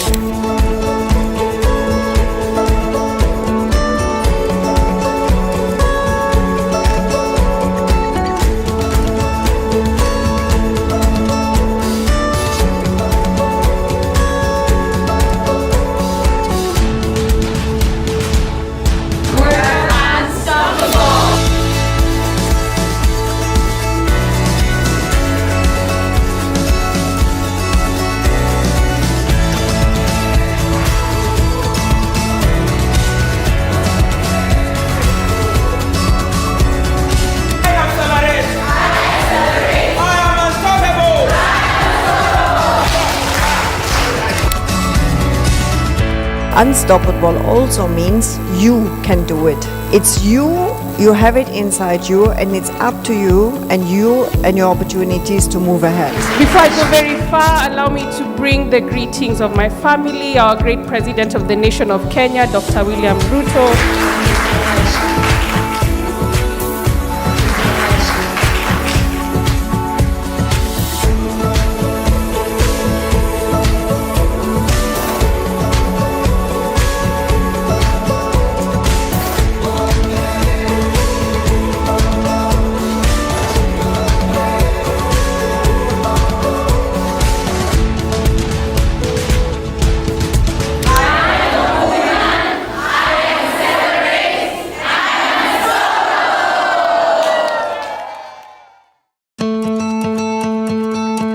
Welcome to Unstoppable Women. Get ready for a life-changing event. Get ready to learn.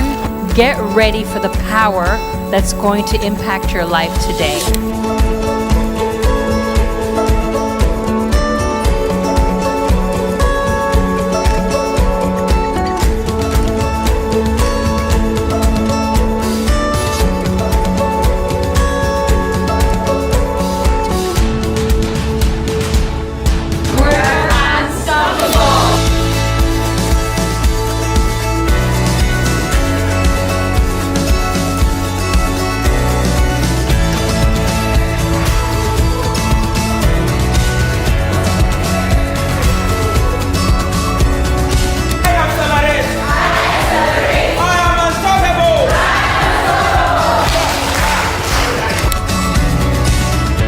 Unstoppable also means you can do it.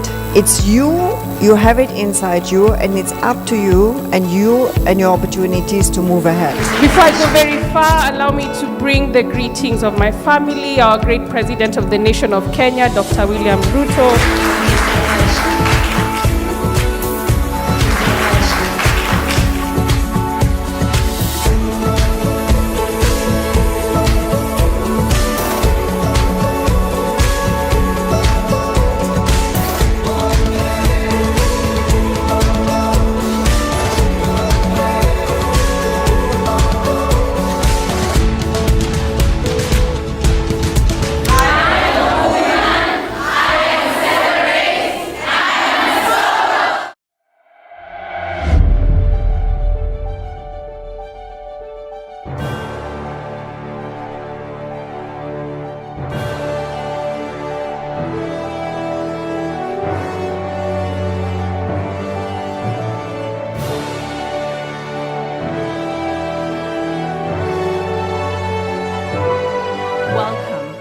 To our very first Accelerate Women's Executive Breakfast.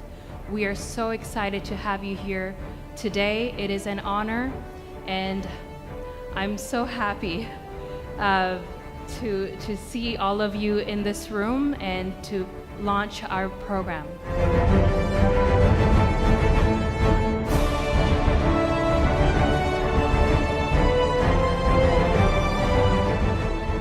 We have not less than 9 women ministers and all the strong portfolio of ministerial sectors. We find women.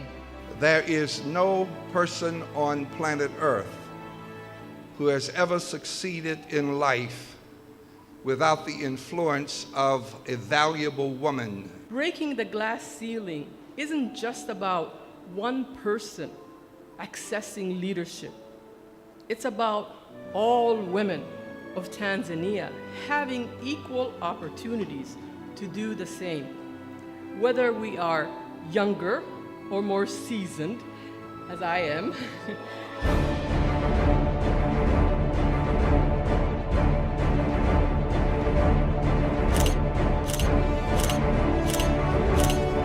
nobody should ever stand in your way.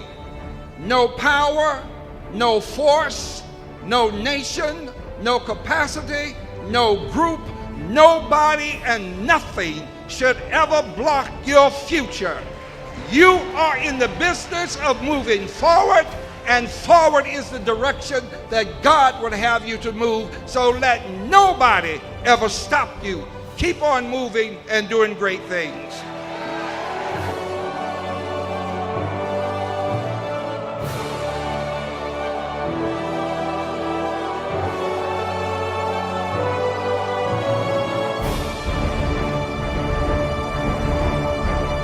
Breaking glass ceilings.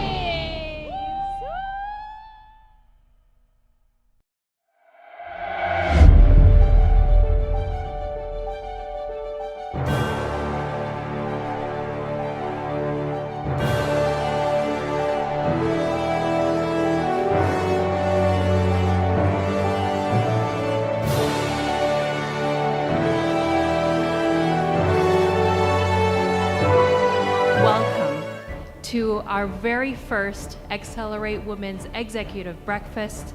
We are so excited to have you here today. It is an honor, and I'm so happy to see all of you in this room and to launch our program.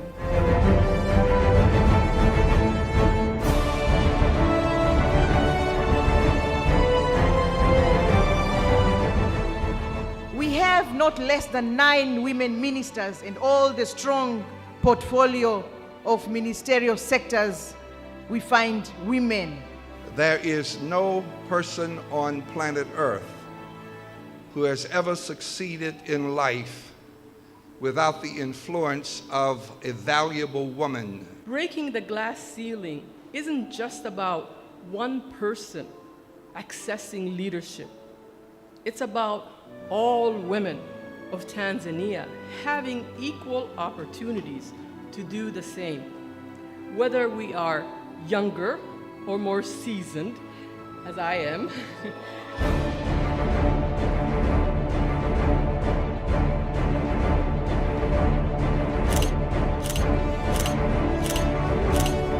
Nobody should ever stand in your way.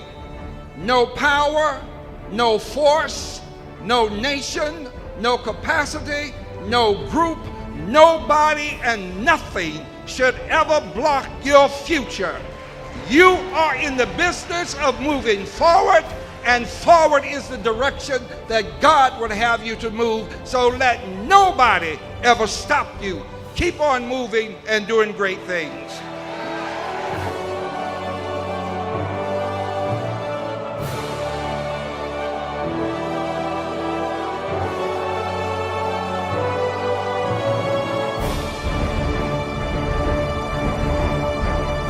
Breaking glass ceilings.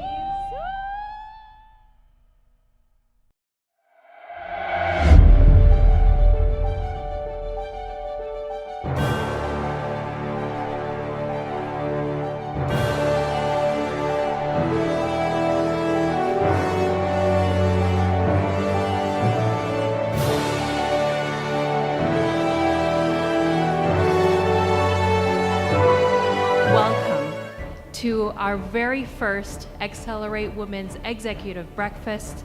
We are so excited to have you here today. It is an honor, and I'm so happy to see all of you in this room and to launch our program.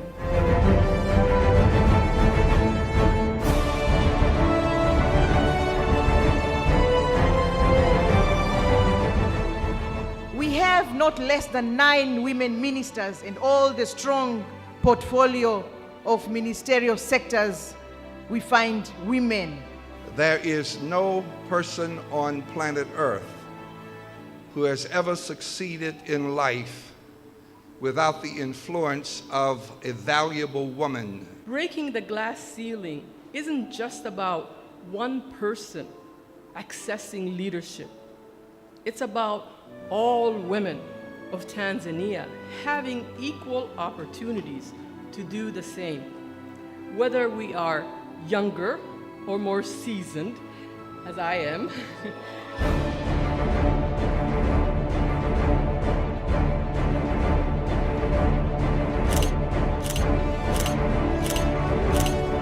Nobody should ever stand in your way.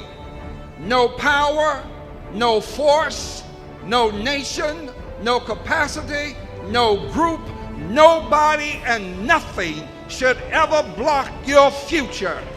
You are in the business of moving forward, and forward is the direction that God would have you to move. So let nobody ever stop you. Keep on moving and doing great things.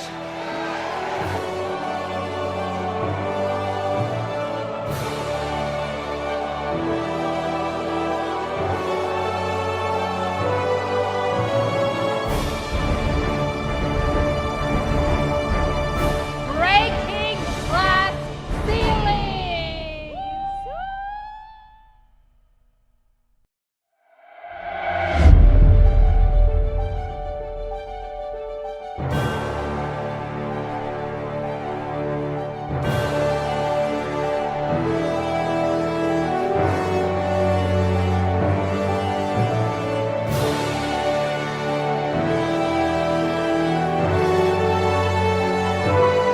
Welcome to our very first Accelerate Women's Executive Breakfast.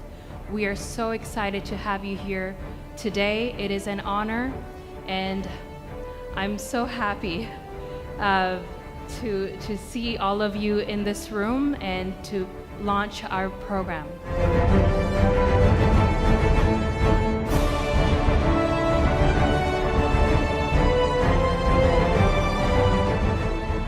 We have not less than 9 women ministers and all the strong portfolio of ministerial sectors. We find women. There is no person on planet Earth who has ever succeeded in life without the influence of a valuable woman. Breaking the glass ceiling isn't just about one person accessing leadership. It's about all women of Tanzania having equal opportunities to do the same. Whether we are younger or more seasoned, as I am,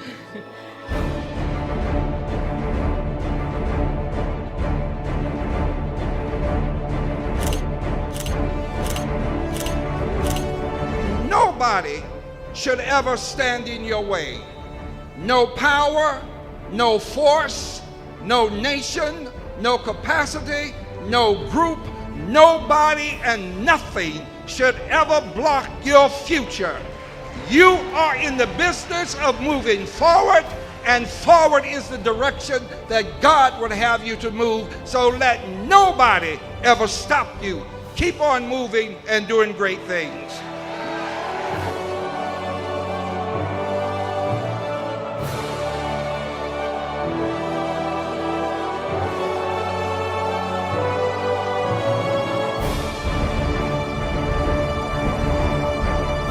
Breaking glass ceilings.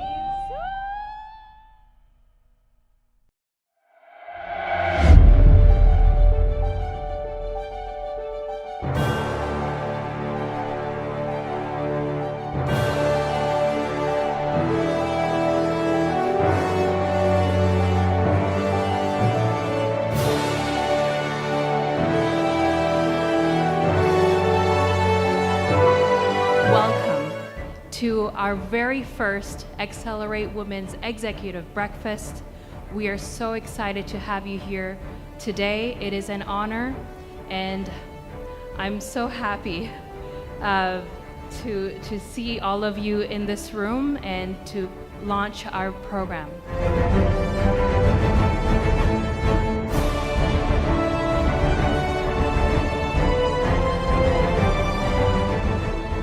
We have not less than 9 women ministers and all the strong portfolio of ministerial sectors. We find women. There is no person on planet Earth who has ever succeeded in life without the influence of a valuable woman. breaking the glass ceiling isn't just about one person accessing leadership. It's about all women of Tanzania having equal opportunities to do the same. Whether we are younger or more seasoned, as I am,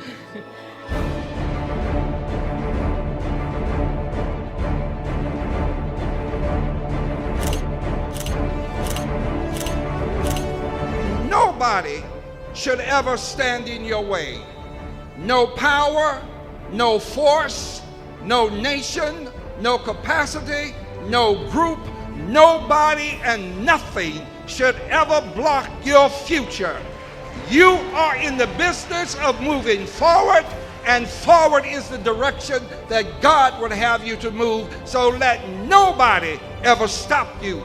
Keep on moving and doing great things.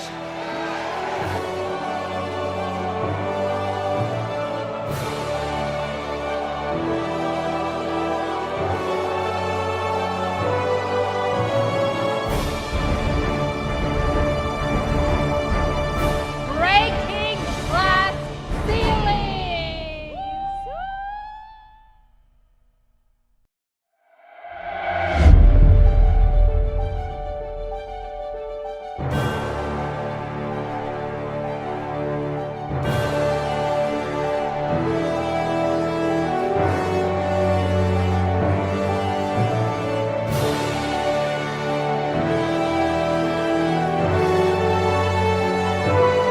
Welcome to our very first Accelerate Women's Executive Breakfast.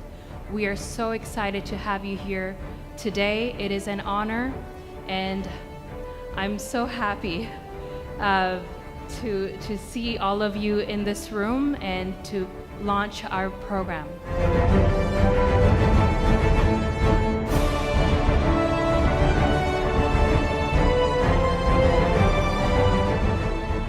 We have not less than 9 women ministers and all the strong portfolio of ministerial sectors.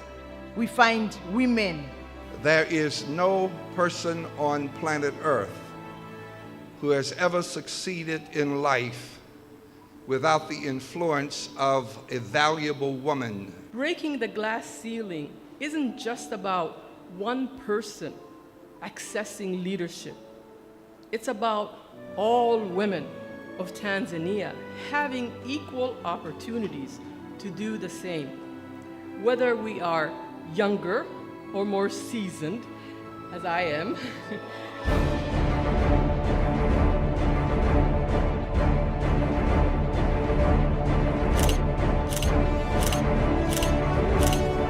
Nobody should ever stand in your way.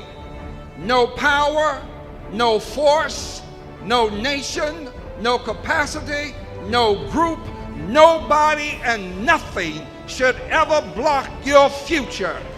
You are in the business of moving forward, and forward is the direction that God would have you to move. So let nobody ever stop you. Keep on moving and doing great things.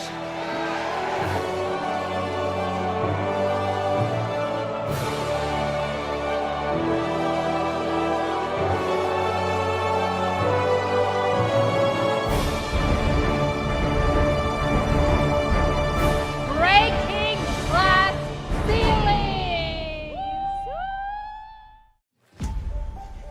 Good morning, unstoppable women. Before I go very far, allow me to bring the greetings of my family, our great president of the nation of Kenya, Dr. William Ruto. Today, we realize that what we need is acceleration. We need bold action, and we need intentional action in order to step fully into our brilliance. Being unstoppable means that you have to dare. Sometimes you have to jump. And it could be into the unknown, but to jump means you go somewhere where you have not been before. The lessons for me were, if you don't put up your hand, you'll not easily be tapped, so go for it. As you're actually going through your journey, allow yourself to make mistakes, because out of the mistakes that you make, you get to now do better when you're given a second chance. It is possible to be an unstoppable woman, but you are the one to decide yourself. You may ask yourself, why do we do this? We do it because every woman who rises lifts others with her, right? We do it because when a young woman realizes her worth, she becomes a force of nature, unstoppable in her pursuit of purpose. Because when you have clarity you can achieve the impossible, the unthinkable, and nobody can stop you. Because if you have a laser focused vision, and I'm gonna work really hard, I'm gonna get the mentors, I'm gonna get the learning in order to make me achieve my goals, you'll see that you'll become unstoppable.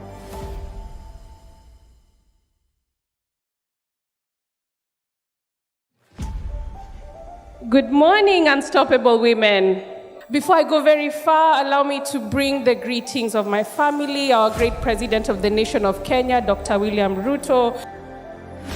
Today, we realize that what we need is acceleration. We need bold action, and we need intentional action in order to step fully into our brilliance. Being unstoppable means that you have to dare. Sometimes you have to jump. And it could be into the unknown, but to jump means you go somewhere where you have not been before. The lessons for me were, if you don't put up your hand, you will not easily be tapped, so go for it. As you're actually going through your journey, allow yourself to make mistakes, because out of the mistakes that you make, you get to now do better when you're given a second chance. It is possible to be an unstoppable woman, but you are the one to decide yourself. You may ask yourself, why do we do this? We do it because every woman who rises lifts others with her, right? We do it because when a young woman realizes her worth, she becomes a force of nature, unstoppable in her pursuit of purpose.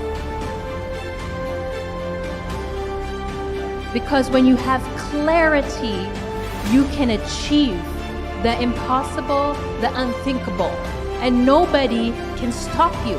Because if you have a laser focused vision, and I'm gonna work really hard, I'm gonna get the mentors, I'm gonna get the learning in order to make me achieve my goals, you'll see that you'll become unstoppable.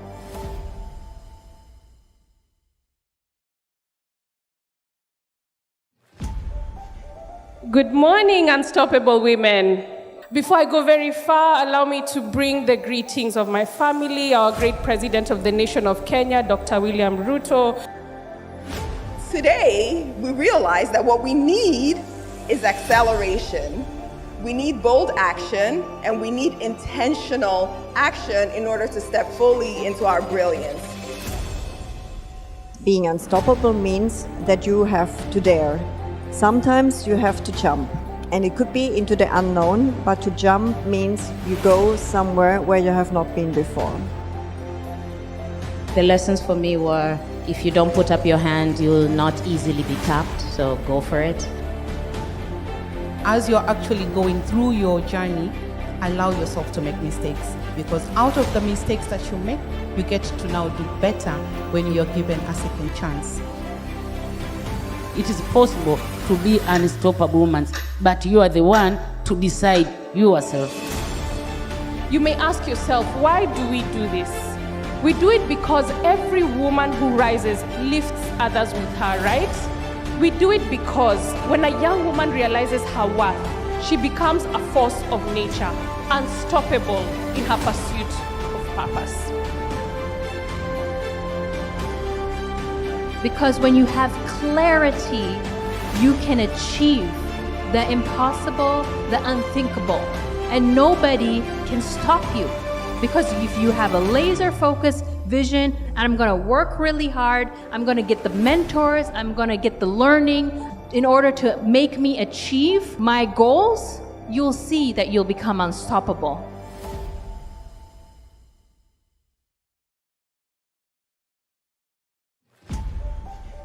Good morning, unstoppable women. Before I go very far, allow me to bring the greetings of my family, our great President of the nation of Kenya, Dr. William Ruto. Today, we realize that what we need is acceleration. We need bold action, and we need intentional action in order to step fully into our brilliance.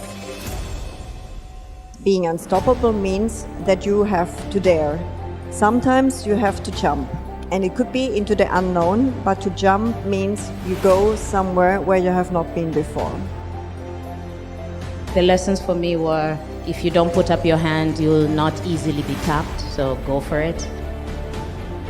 As you're actually going through your journey, allow yourself to make mistakes, because out of the mistakes that you make, you get to now do better when you're given a second chance. It is possible to be an unstoppable woman, but you are the one to decide yourself. You may ask yourself, why do we do this? We do it because every woman who rises lifts others with her, right? We do it because when a young woman realizes her worth, she becomes a force of nature, unstoppable in her pursuit of purpose.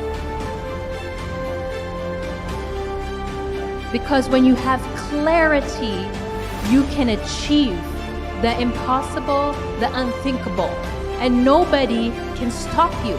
Because if you have a laser-focused vision, and I'm gonna work really hard, I'm gonna get the mentors, I'm gonna get the learning in order to make me achieve my goals, you'll see that you'll become unstoppable.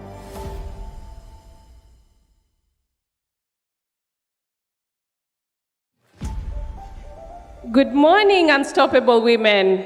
Before I go very far, allow me to bring the greetings of my family, our great president of the nation of Kenya, Dr. William Ruto. Today, we realize that what we need is acceleration. We need bold action, and we need intentional action in order to step fully into our brilliance. Being unstoppable means that you have to dare. Sometimes you have to jump, and it could be into the unknown, but to jump means you go somewhere where you have not been before. The lessons for me were, if you don't put up your hand, you'll not easily be tapped, so go for it. As you're actually going through your journey, allow yourself to make mistakes, because out of the mistakes that you make, you get to now do better when you're given a second chance. It is possible to be an unstoppable woman, but you are the one to decide yourself. You may ask yourself, why do we do this? We do it because every woman who rises lifts others with her, right? We do it because when a young woman realizes her worth, she becomes a force of nature, unstoppable in her pursuit of purpose. Because when you have clarity, you can achieve the impossible, the unthinkable, and nobody can stop you. Because if you have a laser-focused vision, and I'm gonna work really hard, I'm gonna get the mentors, I'm gonna get the learning in order to make me achieve my goals, you'll see that you'll become unstoppable.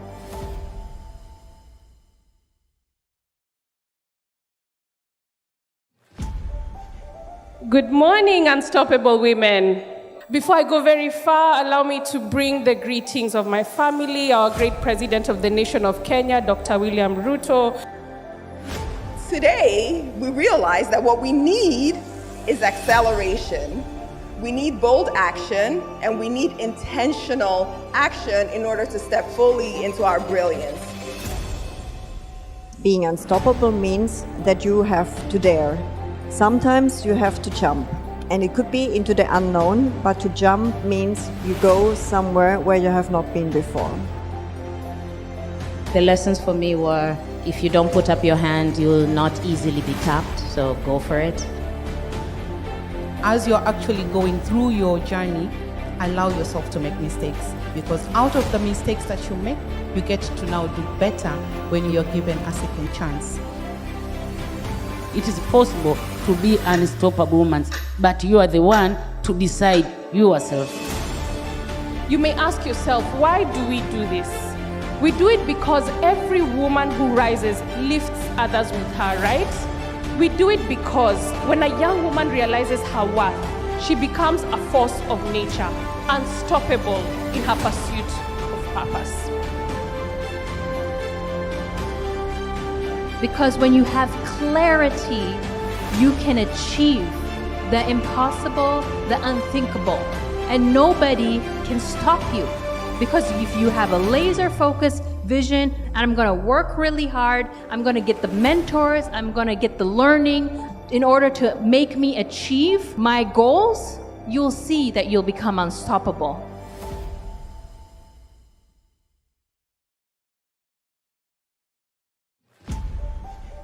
Good morning, unstoppable women. Before I go very far, allow me to bring the greetings of my family, our great president of the nation of Kenya, Dr. William Ruto. Today, we realize that what we need is acceleration. We need bold action, and we need intentional action in order to step fully into our brilliance. Being unstoppable means that you have to dare. Sometimes you have to jump, and it could be into the unknown, but to jump means you go somewhere where you have not been before. The lessons for me were, if you don't put up your hand, you'll not easily be tapped, so go for it. As you're actually going through your journey, allow yourself to make mistakes, because out of the mistakes that you make, you get to now do better when you're given a second chance. It is possible to be an unstoppable woman, but you are the one to decide yourself. You may ask yourself, why do we do this? We do it because every woman who rises lifts others with her, right? We do it because when a young woman realizes her worth, she becomes a force of nature, unstoppable in her pursuit of purpose. Because when you have clarity, you can achieve the impossible, the unthinkable, and nobody can stop you. Because if you have a laser-focused vision, and I'm gonna work really hard, I'm gonna get the mentors, I'm gonna get the learning in order to make me achieve my goals, you'll see that you'll become unstoppable.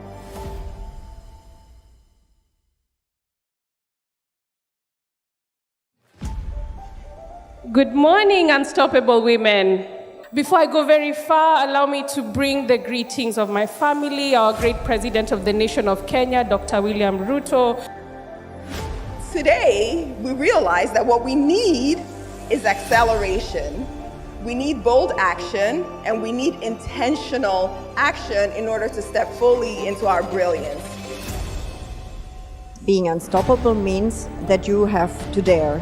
Sometimes you have to jump, and it could be into the unknown, but to jump means you go somewhere where you have not been before. The lessons for me were, if you don't put up your hand, you'll not easily be tapped, so go for it. As you're actually going through your journey, allow yourself to make mistakes, because out of the mistakes that you make, you get to now do better when you're given a second chance. It is possible to be an unstoppable woman, but you are the one to decide yourself. You may ask yourself, why do we do this? We do it because every woman who rises lifts others with her, right? We do it because when a young woman realizes her worth, she becomes a force of nature, unstoppable in her pursuit of purpose. Because when you have clarity, you can achieve the impossible, the unthinkable, and nobody can stop you. Because if you have a laser-focused vision, and I'm gonna work really hard, I'm gonna get the mentors, I'm gonna get the learning in order to make me achieve my goals, you'll see that you'll become unstoppable.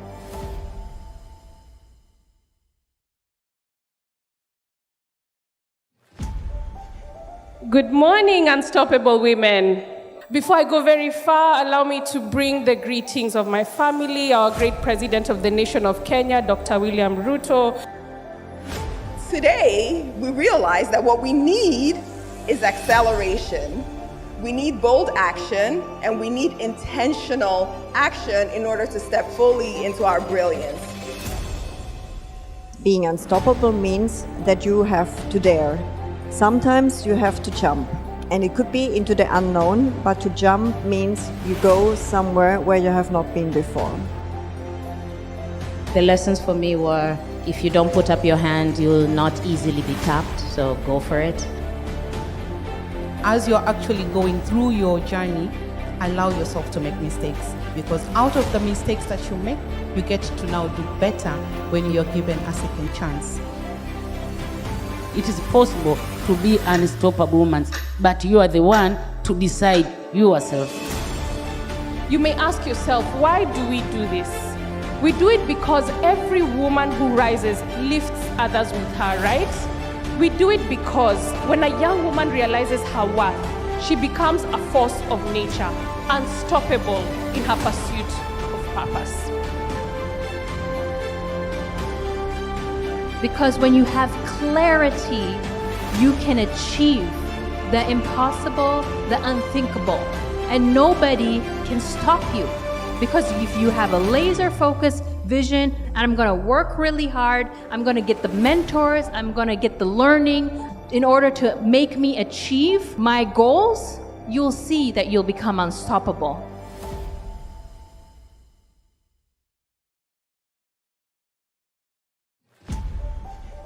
Good morning, unstoppable women. Before I go very far, allow me to bring the greetings of my family, our great President of the nation of Kenya, Dr. William Ruto. Today, we realize that what we need is acceleration. We need bold action, and we need intentional action in order to step fully into our brilliance. Being unstoppable means that you have to dare. Sometimes you have to jump, and it could be into the unknown, but to jump means you go somewhere where you have not been before. The lessons for me were, if you don't put up your hand, you'll not easily be tapped, so go for it. As you're actually going through your journey, allow yourself to make mistakes, because out of the mistakes that you make, you get to now do better when you're given a second chance. It is possible to be an unstoppable woman, but you are the one to decide yourself. You may ask yourself, why do we do this? We do it because every woman who rises lifts others with her, right? We do it because when a young woman realizes her worth, she becomes a force of nature, unstoppable in her pursuit of purpose. Because when you have clarity, you can achieve the impossible, the unthinkable, and nobody can stop you. Because if you have a laser-focused vision, and I'm gonna work really hard, I'm gonna get the mentors, I'm gonna get the learning in order to make me achieve my goals, you'll see that you'll become unstoppable.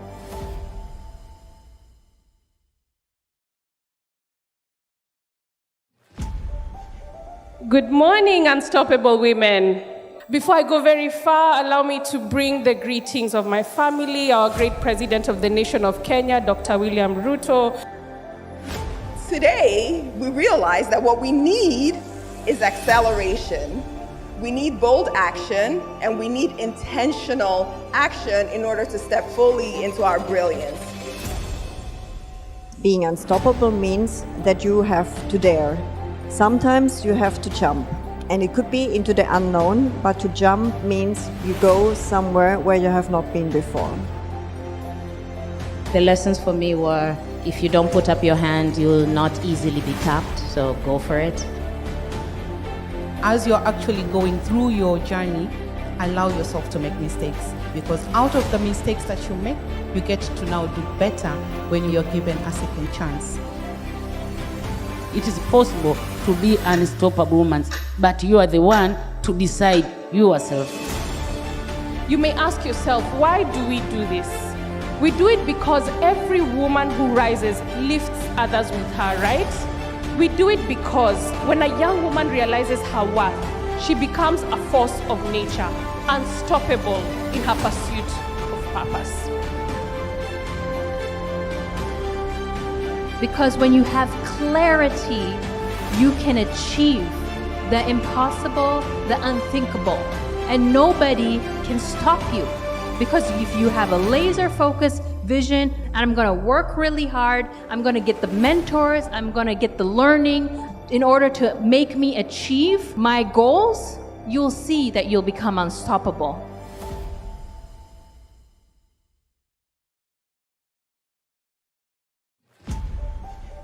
Good morning, Unstoppable Women.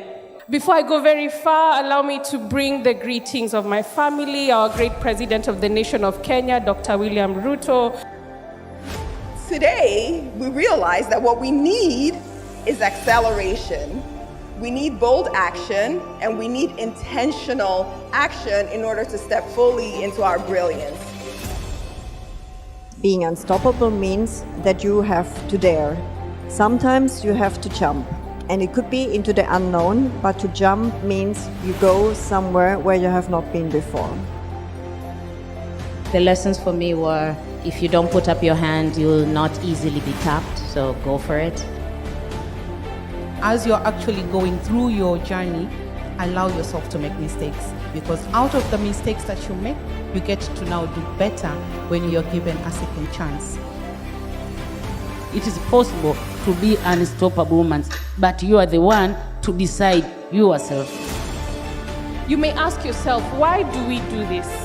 We do it because every woman who rises lifts others with her, right? We do it because when a young woman realizes her worth, she becomes a force of nature, unstoppable in her pursuit of purpose.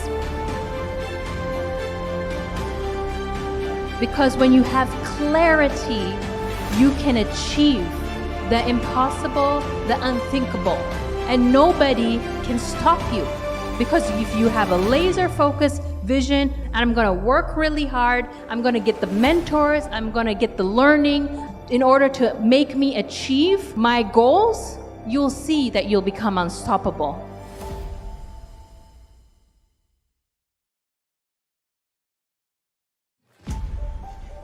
Good morning, Unstoppable Women. Before I go very far, allow me to bring the greetings of my family, our great President of the nation of Kenya, Dr. William Ruto. Today, we realize that what we need is acceleration. We need bold action, and we need intentional action in order to step fully into our brilliance. Being unstoppable means that you have to dare. Sometimes you have to jump, and it could be into the unknown, but to jump means you go somewhere where you have not been before. The lessons for me were, if you don't put up your hand, you will not easily be tapped, so go for it. As you're actually going through your journey, allow yourself to make mistakes, because out of the mistakes that you make, you get to now do better when you're given a second chance. It is possible to be an unstoppable woman, but you are the one to decide yourself. You may ask yourself, why do we do this? We do it because every woman who rises lifts others with her, right? We do it because when a young woman realizes her worth, she becomes a force of nature, unstoppable in her pursuit of purpose. Because when you have clarity, you can achieve the impossible, the unthinkable, and nobody can stop you. Because if you have a laser-focused vision, and I'm gonna work really hard, I'm gonna get the mentors, I'm gonna get the learning in order to make me achieve my goals, you'll see that you'll become unstoppable.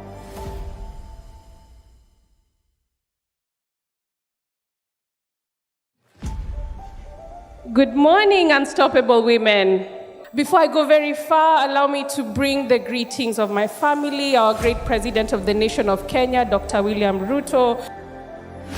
Today, we realize that what we need is acceleration.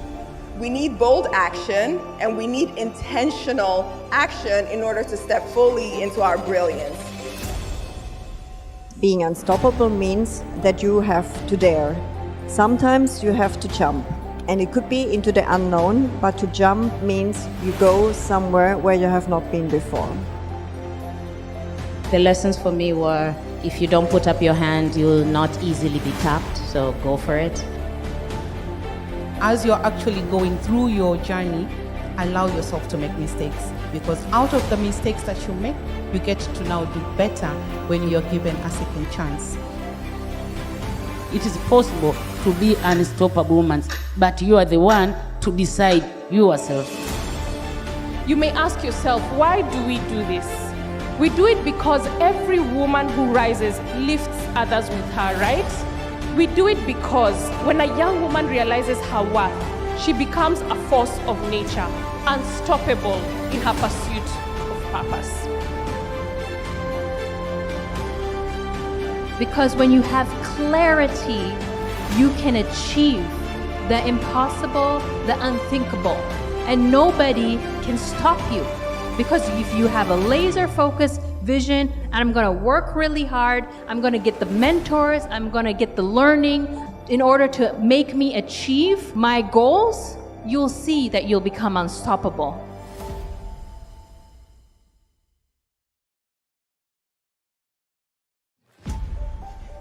Good morning, unstoppable women.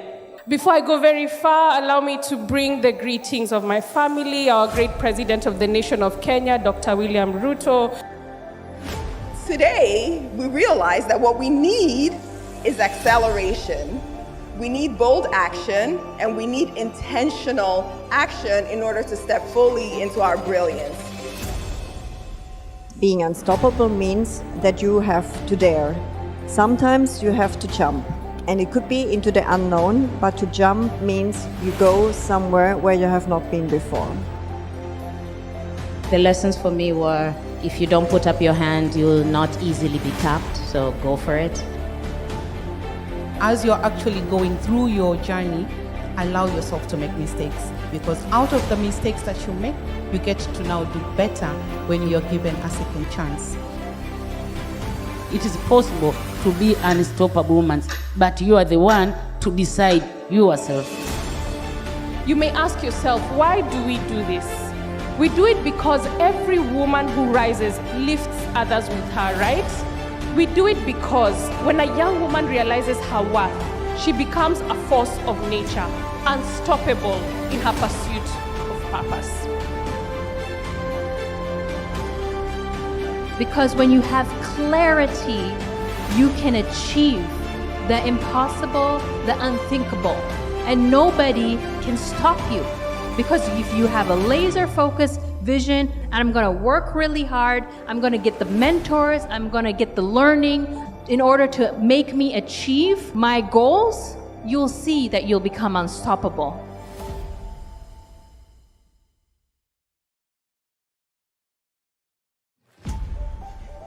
Good morning, unstoppable women.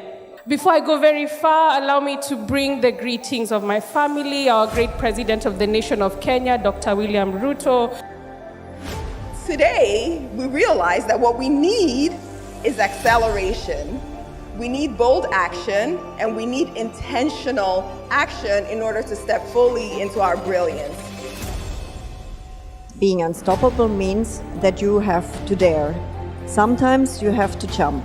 And it could be into the unknown, but to jump means you go somewhere where you have not been before. The lessons for me were, if you don't put up your hand, you'll not easily be tapped, so go for it.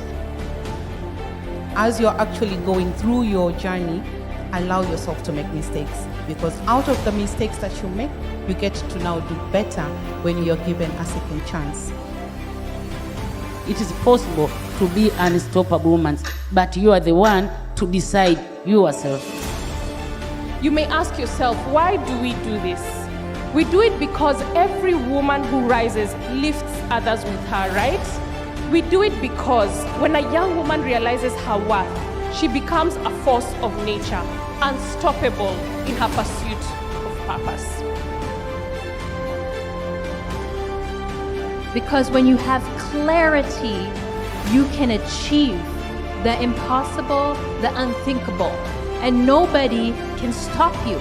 Because if you have a laser-focused vision, and I'm gonna work really hard, I'm gonna get the mentors, I'm gonna get the learning in order to make me achieve my goals, you'll see that you'll become unstoppable.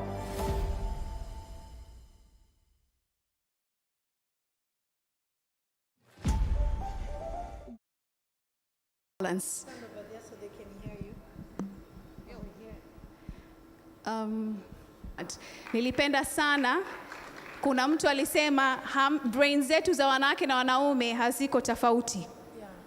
It's a wake up call. There's no work-life balance, there's work-life integration. WhatsApp, kwenye SMS, you can record yourself and it texts the message. I am driving, guess what I do? I switch it on, I have my 2 kids at the back, and if I need to respond to an immediate request or urgent request, I speak to it. It corrects it. There are AI tools that help me navigate motherhood, work, and the life that I want to build. Thank you very much. Thank you so much. So before you take your seat, may I call the influencer from Korean Cosmetics?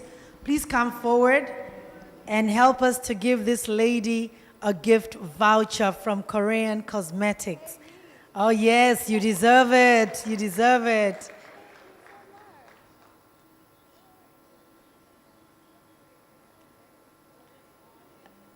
Okay, so you may open it and see what's in it for you. Well,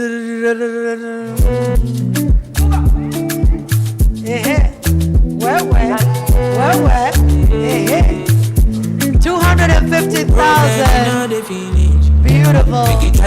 Amazing. Congratulations. Thank you very much. Asante sana. So ladies, we have a lot of giveaways today. So all you need to do is just be active. All right? Be an active listener. And then you might just win yourself. That was 250,000 from Korean Cosmetics. So now our next speaker will be telling us all about AI. Everything we see these days, AI. Some of them look real, but it's AI. So we have Mr. Michael Denu, all the way from Ghana. And he resides in Kenya, but he has flown here just for this particular session. So he has really, really honored us by flying in. And I think he flew in today. Didn't he flew in today? Yes, he flew in today just for this session. So you can understand how he values us as women, but he also values this Accelerate Women program. So who is Michael Denu? He is a visionary Ghanaian computer engineer and tech innovator who is at the forefront of digitizing Africa's creator economy. As the co-founder and CTO of Hustle Sasa, he architected a comprehensive mobile commerce platform, frequently described as the ticket master for Africa, that enables artists and entrepreneurs to manage everything from live event ticketing to merchandise sales and digital payments. A graduate of the Kwame Nkrumah University of Science and Technology, Denu's expertise extends into emerging technologies. He is a vocal advocate for the integration of artificial intelligence to drive business efficiency and personalized user experiences within the African context. Under his leadership, Hustle Sasa was selected for the NBA Africa Triple-Double Accelerator, where the platform explored leveraging generative AI and data analytics to enhance influencer tracking and customer engagement. Denu's work is defined by a commitment of building Afrocentric tech solutions, combining robust full-stack engineering with a forward-looking interest in AI-driven automation, crypto payments, and robotics to ensure African creators remain competitive in a rapidly evolving global digital economy. Ladies, please allow me now to welcome on this stage Mr. Michael Denu. Naomba tumpigie makofi mengi mengi tafadhali. You are most welcome and we are ready to hear from you. Karibu sana. Thank you so much for that introduction. Atese. A lot has been said about AI today, right? I just saw the image of me right before I walked up the stage. I was like, that image has definitely been over AI today, right? I'm very happy to be here to help you guys navigate the AI tools that are present and available to you today. Like she mentioned, my name is Michael Denu. I'm a computer engineer by profession. I'm originally from the country with the best jollof. I'm sure you all know which country that is. Do not mention the wrong ones, all right? I've been living in Kenya for 4 years now, building Hustle Sasa. Can I get a presentation?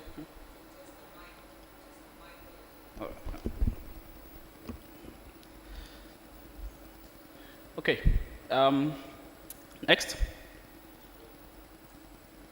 Right, so I'm sure you're all wondering who I am. Next slide. Right, so my company, which I'm the CTO and the co-founder, is a Pan-African ticketing and live entertainment platform. We help event creators all over Africa produce bigger, better events, make money from those events, and have a successful event across the continent. We are currently in 6 countries: Kenya, Rwanda, Tanzania, Uganda, South Africa. Hoping to expand to 10 by the end of the year. Right. Next. Okay, so just some stats about Hustle Sasa. I'm sure we will all be surprised to know that events that we work with in Africa, in just those 4 or 5 countries that I mentioned, make more than $6 million a year. Right? So the event space is huge for everybody. Next slide. Next slide. Okay, we'll get into AI now. What is this whole thing about AI? Right? Next. So AI can simply be defined as systems that can perform tasks that typically require human intelligence, right? Systems that are able to reason, learn, and problem solve. That is basically simple definition of what an AI is. So this is how this whole thing came about. Alan Turing, the first guy you see there, 1950s, during the World War II, the British came up with a device that could scramble their messages so that the Allies can read it, right? And then, in the quest for America, Britain, and all the Allies to find a solution to break that code, Alan Turing came up with another device that could break the code of the first device, right? And that is how the whole world of computer science started.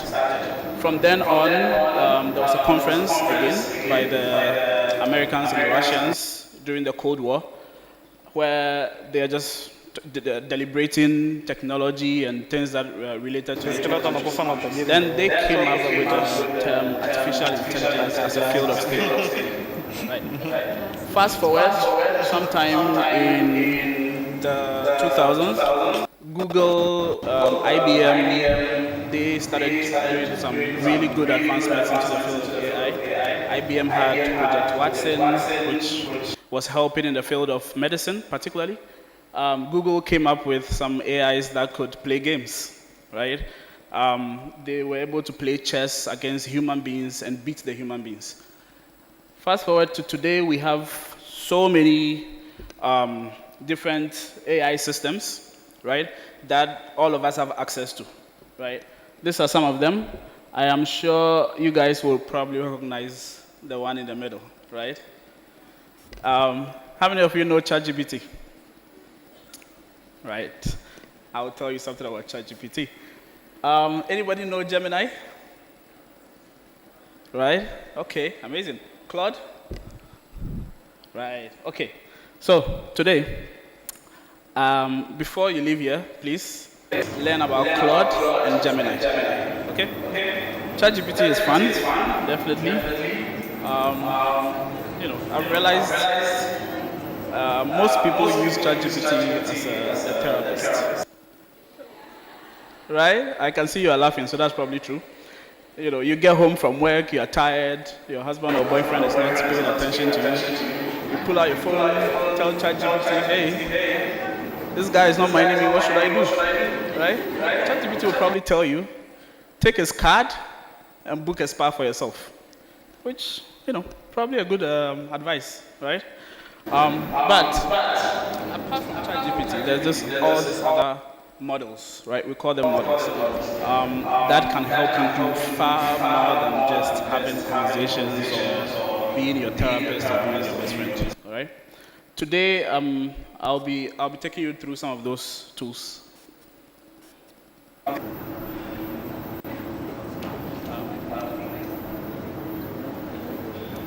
Right. Okay. So we'll start with Gemini. So before I start with Gemini, Alan Turing, when he first developed that device that could break the code from the Germans, he said that the day artificial intelligence becomes truly intelligent is when the AI is able to chat with a human being and we are not able to recognize as a human being or a computer. Right? Today, I think we are almost there. There are times you are chatting with ChatGPT, it feels like a regular therapist, right? We are almost there. But what Alan Turing didn't envision was that in our world today, we have images, videos, all of that come together in tech now. So it's not just text anymore. The AI models are supposed to be able to recognize images, videos, and make the same kind of reasoning from those. We will start with Gemini. So Gemini is developed by Google, right?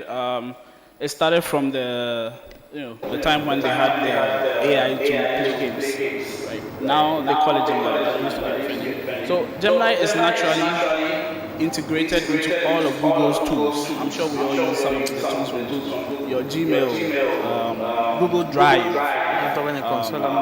Docs, Sheets, all of that, right? Gemini is fully integrated into all these things. So if you are using any of these tools from Google already, Gemini is already there. All you have to do is ask a question. Hey, Gemini, can you create this document for me, right? These days, I don't even write emails myself anymore. I just open my Gmail, hey, reply to this email, and immediately I have a reply, right? It saves me 10 minutes, 20 minutes that I can do something else with, right? So I encourage all of you, for anybody using Android phones, you already have Gemini on your phone, and it's already integrated into everything on that phone. You can literally ask Gemini, when is my next meeting? And it will give you an answer. Schedule a meeting for me for this day, blah, blah, blah. It will give you an answer, and it works perfect, right? So let's try to use that as well.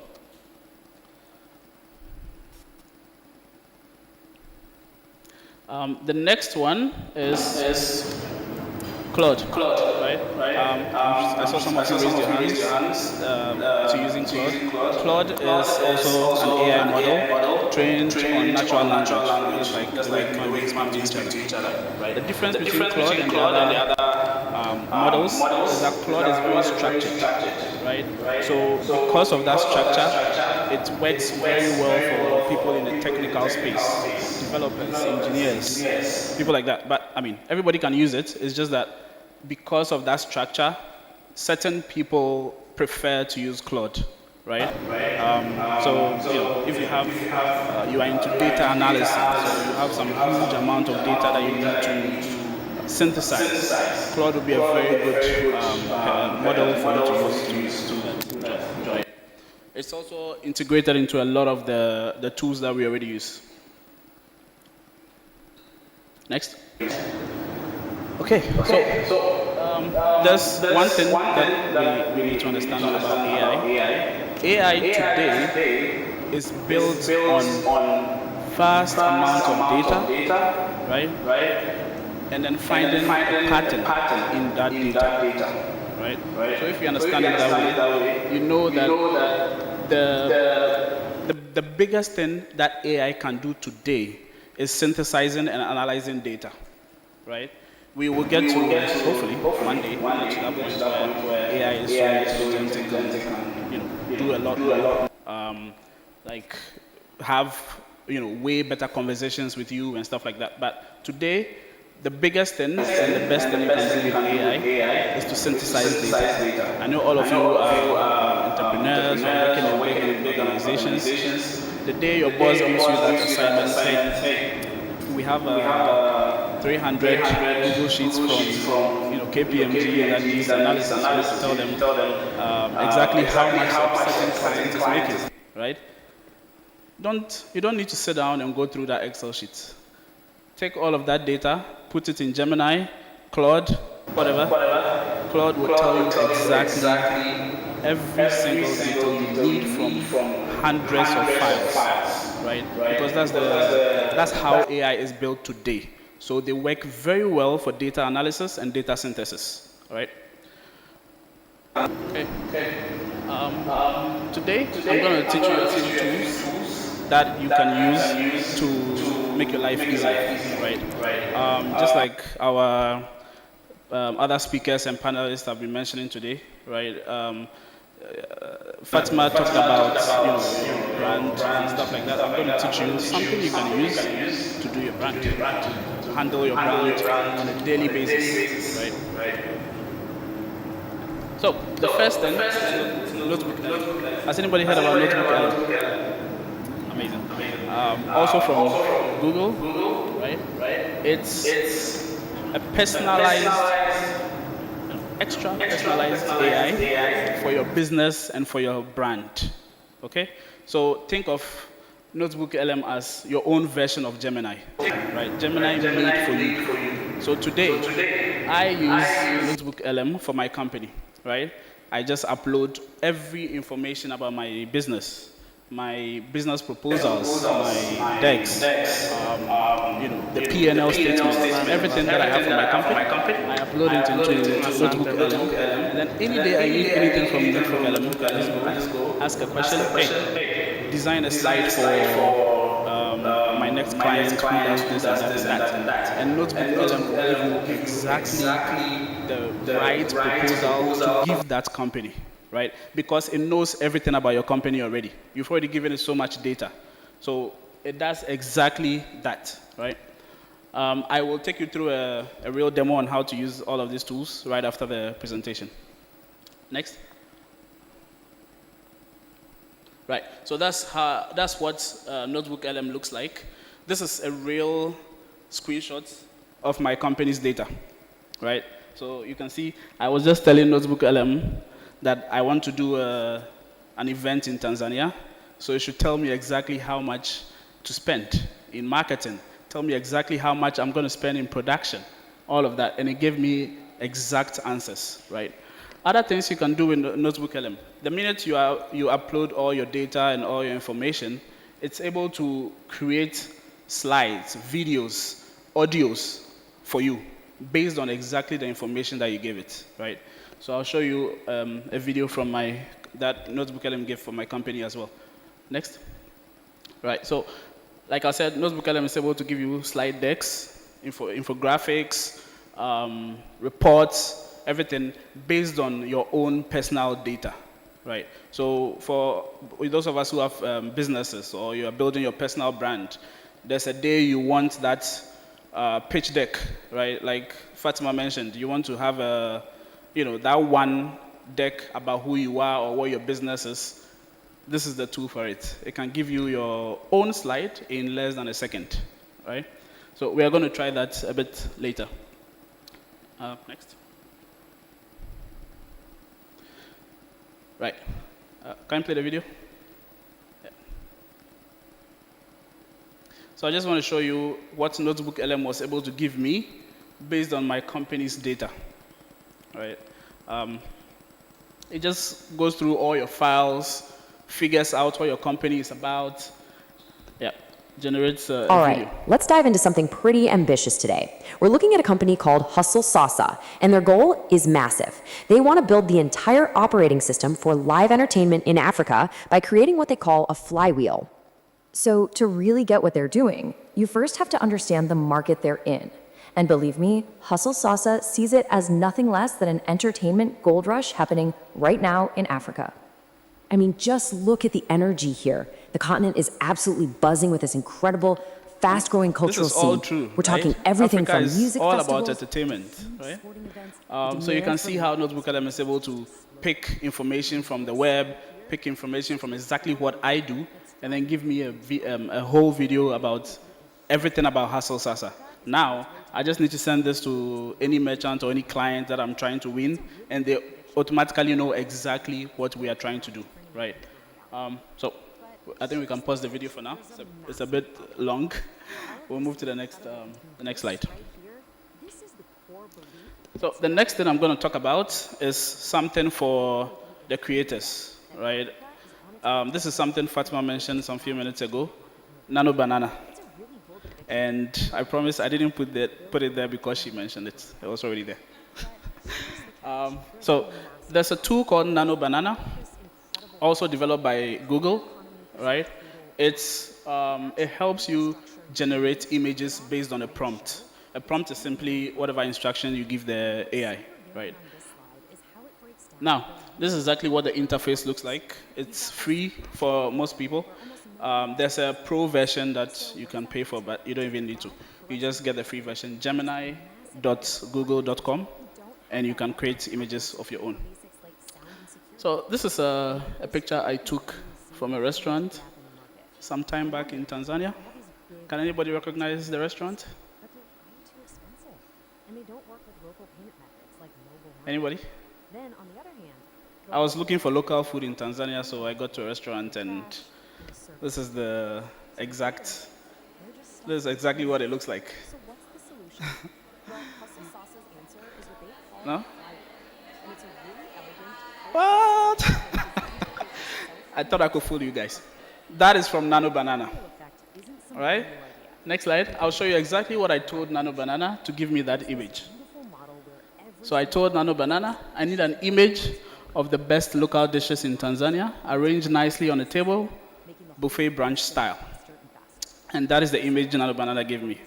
I was a little bit hungry last night, so that was the prompt that came to mind, right? So you can see the level of authenticity in that picture, right? Your own brands, when you're doing your content creation, use NotebookLM. Come up with all the marketing content process that you need with NotebookLM. Take that from NotebookLM, put that in Nano Banana. Nano Banana will give you every single post you are going to do on Instagram, TikTok, all of it. You can do this monthly and just leave it, and it runs automatically, right? You don't need to hire a designer anymore, none of that stuff, right? So, the next one, this one is one of my favorite tools to use. There's two of them. For those of you who already have a brand, I'm sure you realize websites are very important things to all of us, right? When Fatima was doing her presentation, you saw her fatimadeweji.com right under, right? For your personal brands, you all need a website. For your businesses, you need a website, right? Some time back, you have to pay a developer a couple of $1,000s to get a website, right? Today, I'm going to teach you how to do it by yourself. And more importantly, you can make money from that. Find a client, tell the client you're a developer. Come up with a website, take some money, all right? So, this is one thing that I want all of us to try right now or right after this demo. It's so simple, okay? Like I said, you can start a career from this or just do it for your brand. So the first thing is Stitch. It's called Stitch, again, by Google. Sorry for the bias, but Google does great products, it's okay. Stitch is a design tool for websites and mobile apps, okay? So you can see very clearly the exact prompt I put in Stitch to get those images over there, right? So on, let me give you the backstory to this. On Wednesday, a client came to my office and was like, well, this client is actually Ms. Da, Tanzania. Please, I hope she's not in the room. Let's not tell her this is what I did. So she came, she said she needed a voting system for Ms. Da, right? She went to other ticketing companies. They said, oh, it's going to take too long. They can't do it for her, right? But being the AI entrepreneur that I am, I told her, oh, no, that's not a problem at all. I will get it to you in a day. That same night, I got home, put in that prompt in Stitch. Immediately, I got the designs for the website that I was going to build. Then, I take these designs, I just download them as pictures, right? Then I go to the next tool, which is called Lovable. Put in the same prompt, put the images that I just generated from the previous one in here, and boom, instantly I have a website. The website is ready. They will probably launch it tomorrow. So if you guys hear about voting for Ms. Da, just know where it came from. So Lovable, you just go to lovable.dev, and you have this interface to build a fully functional website. You can host it right on Lovable, add a domain name. In 30 minutes, literally, you have a fully functional website, right? So I'm going to take you through the exact demo, because I want you to see exactly how it works, and then we can take it from there. When I'm done, I'll show you the Miss Da Tanzania website, all right? Yeah. Joel, let's do the live demo. So my friend Joel will be helping me with that. Yeah, so, right, okay. So now we are starting from Stitch. Remember, stitch.withgoogle.com. That prompt over there, I sent it to Joel this morning on WhatsApp. He just pasted that into Stitch and ran it, so let's see what we get. Now, because it's AI, it's not repeatable, right?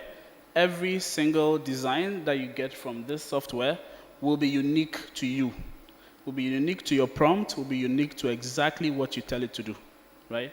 So it will give you the images. Once it gives you the images, you can decide to edit them, add something extra, remove something by just typing in natural language. You just tell Stitch, hey, I don't like the color, change it to blue. Cool, right? The easiest way, usually the best ways to get the results that you want is to add a picture. For example, the logo of whichever brand you are building for, right? So Stitch looks at the logo, picks the pattern, picks the theme, the colors, all from that, and then uses that to generate the UI designs for you, right? It takes a little minute, but it'll always give you a very unique design that you can use for your work.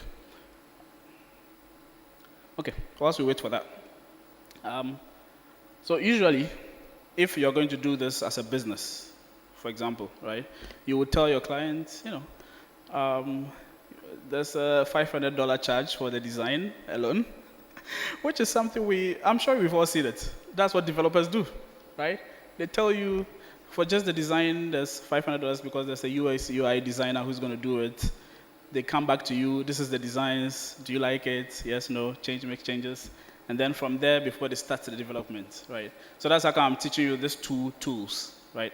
But you can go directly to Lovable, type the exact same prompt without any images, and it will still try to give you a very good looking website, right? But I just like the working process from the design to the build, okay?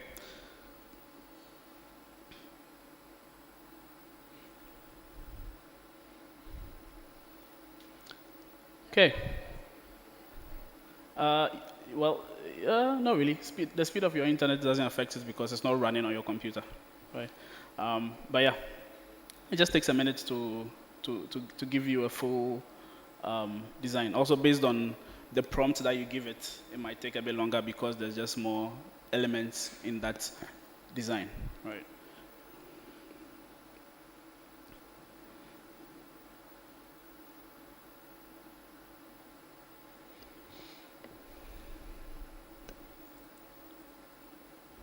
Okay, so whilst we wait for this, maybe we can do the questions. By the time we finish with the questions, I'm sure it would have done generating, and then we move to Lovable. Is there any question?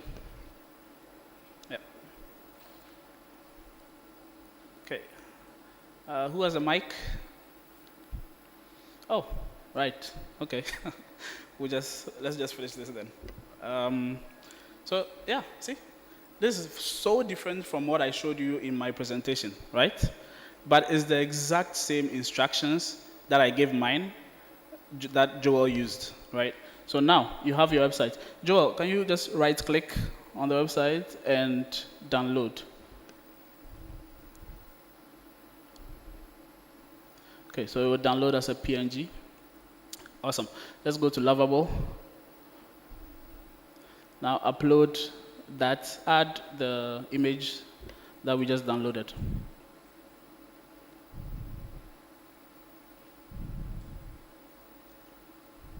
You have to, yeah, okay. Nice. So let's fire that up.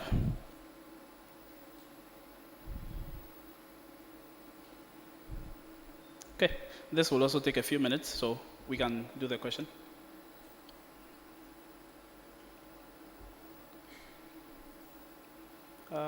Who has the mic? Oh, yeah. It's free. Ini semua mesin kami.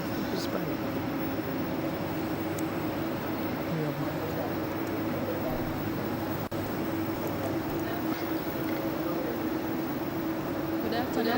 Thank you, Mr. Michael, for the presentation on the AI. I myself have learned some tools that are Now my question comes around to AI lines. So how do you think we are going to ensure that human creativity is also maintained and not replaced by AI? And another question is around data safety, image safety. Nowadays you may find like a picture or voice note that is talking, but when you come to check it in details, it is not a real picture. How do we ensure there is safety around that area? Okay. The first question is easier to answer. AI reliable. So, like I mentioned, today AI is not at the level of intelligence that a human being is, right? So we still need to use it as an assistant, all right? Whatever AI gives you, you still have to check it. You still have to, add it to your entire workflow. Don't just use it by itself for your entire work, right? We've seen so many examples of AI going wrong. Grok, for example, the one from X.com, it gets facts wrong all the time, right? And that is okay. That is simply because of how I explained AI has been trained, how it works today, right? Because of the amount of information that the AI is given, it will always give you the answer from what it was trained on. If any part of that information is wrong, the answers the AI will give you will still be wrong, right? So we still have to keep it as an assistant. Let it help you, but make sure you are checking everything that comes out from the AI, right? AI safety, that's a bit of a difficult one. Mainly because, again, everybody has access to these tools, right? So people use it in various ways, right? Just like how we have people who are trying to use AI to help the world, communities. Other people are using AI to stuff, right? It is up to the government, the social media platforms to enforce some very strict rules about how people use these AIs in a public forum, right? If you're using it for something bad, personally, just for yourself, that nobody has to see, then that's okay. It's not exactly anybody's problem. But if you have to put it out there online, if you have to put it on social media, then it becomes a huge issue. So I guess Meta and all these guys are working on strict policies. Countries are working on more policies right now to be able to handle these situations when it comes to public AI stuff. I hope that answers your question. Are you ready? Nice. So that is our website. Just scroll through, try to click on something. Let's see. Immediately you click, you have your pop-up, enter your code to vote. Right? How many minutes did that take? Give or take 10 minutes. Yeah, 10 minutes, and Joel just built a website. Right? Congratulations, Joel. I will refer a client to next. Right, so that is mostly what I want to show you guys today. Lovable, Stitch, Notebook LM, and Nano Banana. Remember those. Just Google it. It will take you exactly right to the exact pages that you need to use. Izvinite, ona kilichotokea lakini. Alafu Questions? Yes. More questions? Unasikia? Thank you. I just wanted to go back a little bit to the point you made about checking things.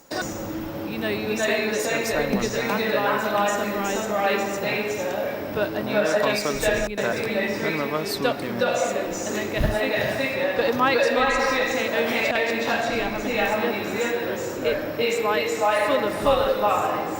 So would you really trust it? And how would you check? I mean, it's not going to save you a lot of time. You're going to still have to go through all of those documents and calculate yourself to check that it's right. So how do you kind of see the usefulness of those kind of things? I mean, for example, they put one PDF file into ChatGPT and asked for a summary, and then made up the most beautiful summary that had nothing to do with it. You know, so I mean, that might just be ChatGPT.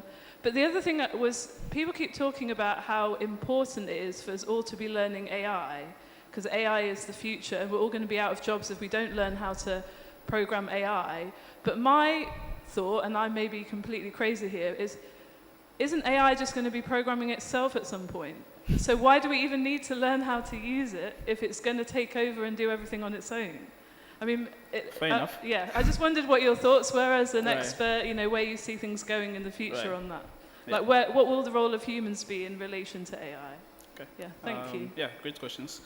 Fair enough. I think, like I said, the way AI is trained today is still based on the human-generated data, right? It's still based on the data that Google has for many years, made by human beings, right? So that data, at any point in time, if that data has any wrong information, the AI will still pick it up.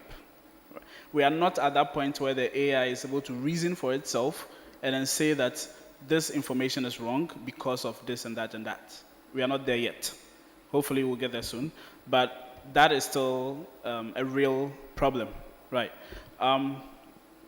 In relation to your first question, so ChatGPT is still a large language model program, trained on this vast amount of data, right? So you putting in your particular PDF is still using its own thoughts, its own data to help you, right? That is why there's Notebook LM.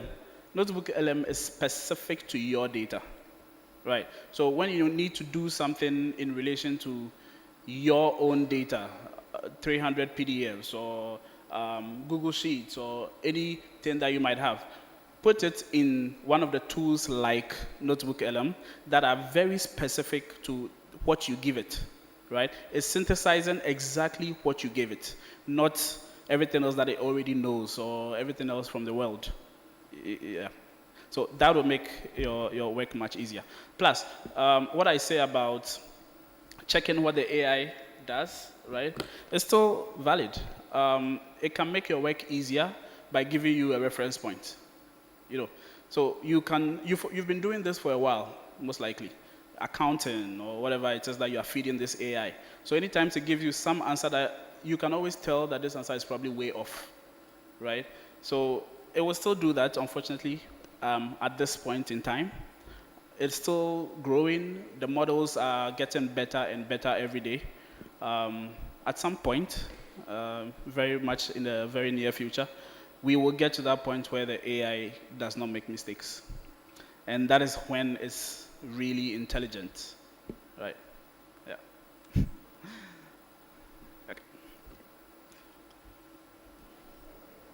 Hi everyone. Hi Michael. Hi. Well, my question is around the human workforce. You know, as productive as AI seems to be or is going to be, I have a fear of it replacing the human workforce over the next 10 years because it's currently replacing the web designers. So, Yeah, I understand you. As a software developer myself and a computer engineer, I can 100% guarantee you that, all this you hear about AI replacing programmers is not true. It's not happening anytime soon, right?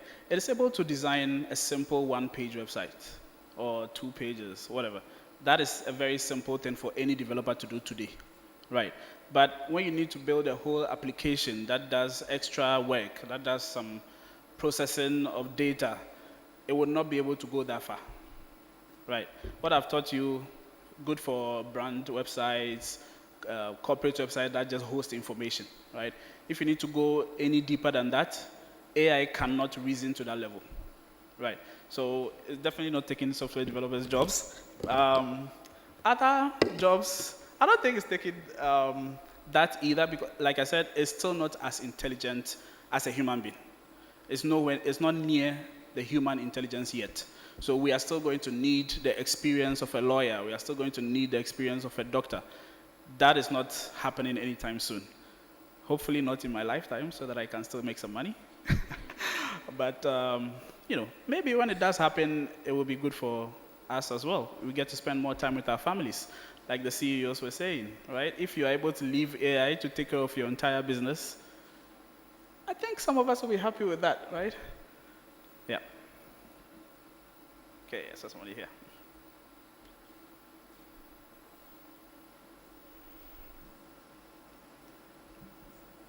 Thanks. Hi, Michael. Hi.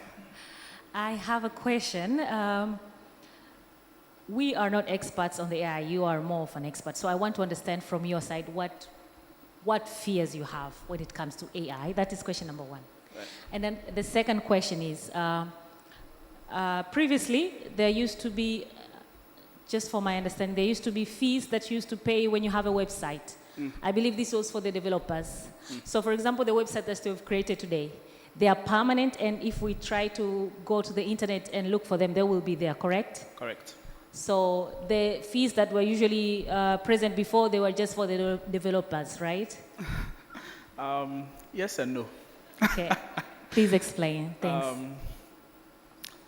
No, because previously, the technology that we had previously, you had to do a lot more work to put the website online, right? But today, technology has advanced so much that it's so easy. With just a click, you can put the website online, right?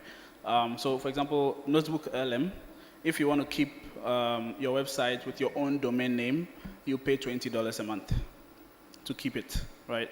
Now, it's possible because of the advancement in technology.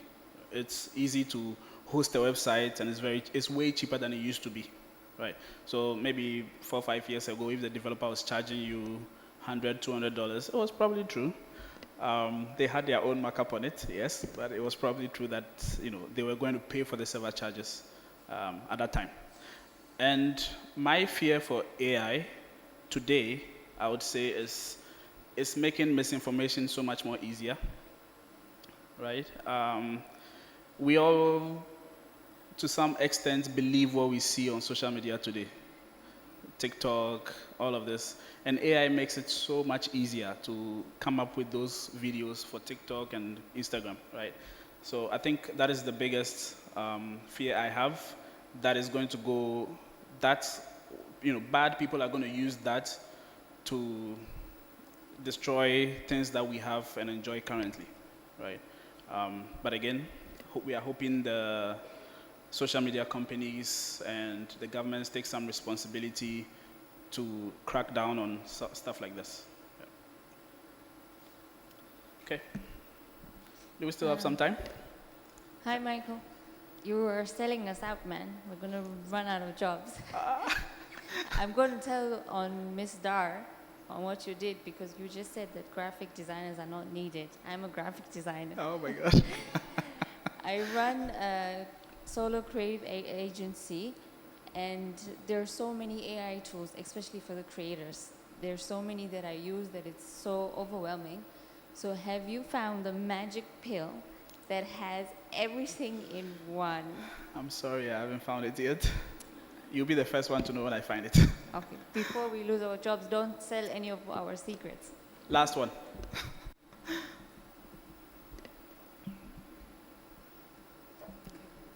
Hi, my name is Luciana.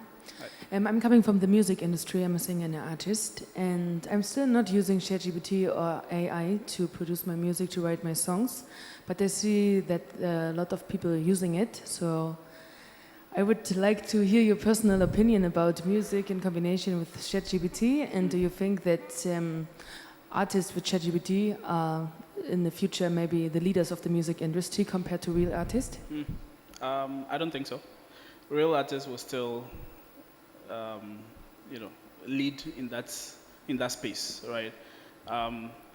I've sampled a lot of music producing AI tools, and what I can say is they are very good at producing the beat, the rhythm, but they can't make up the right words, the melody to go with that, right?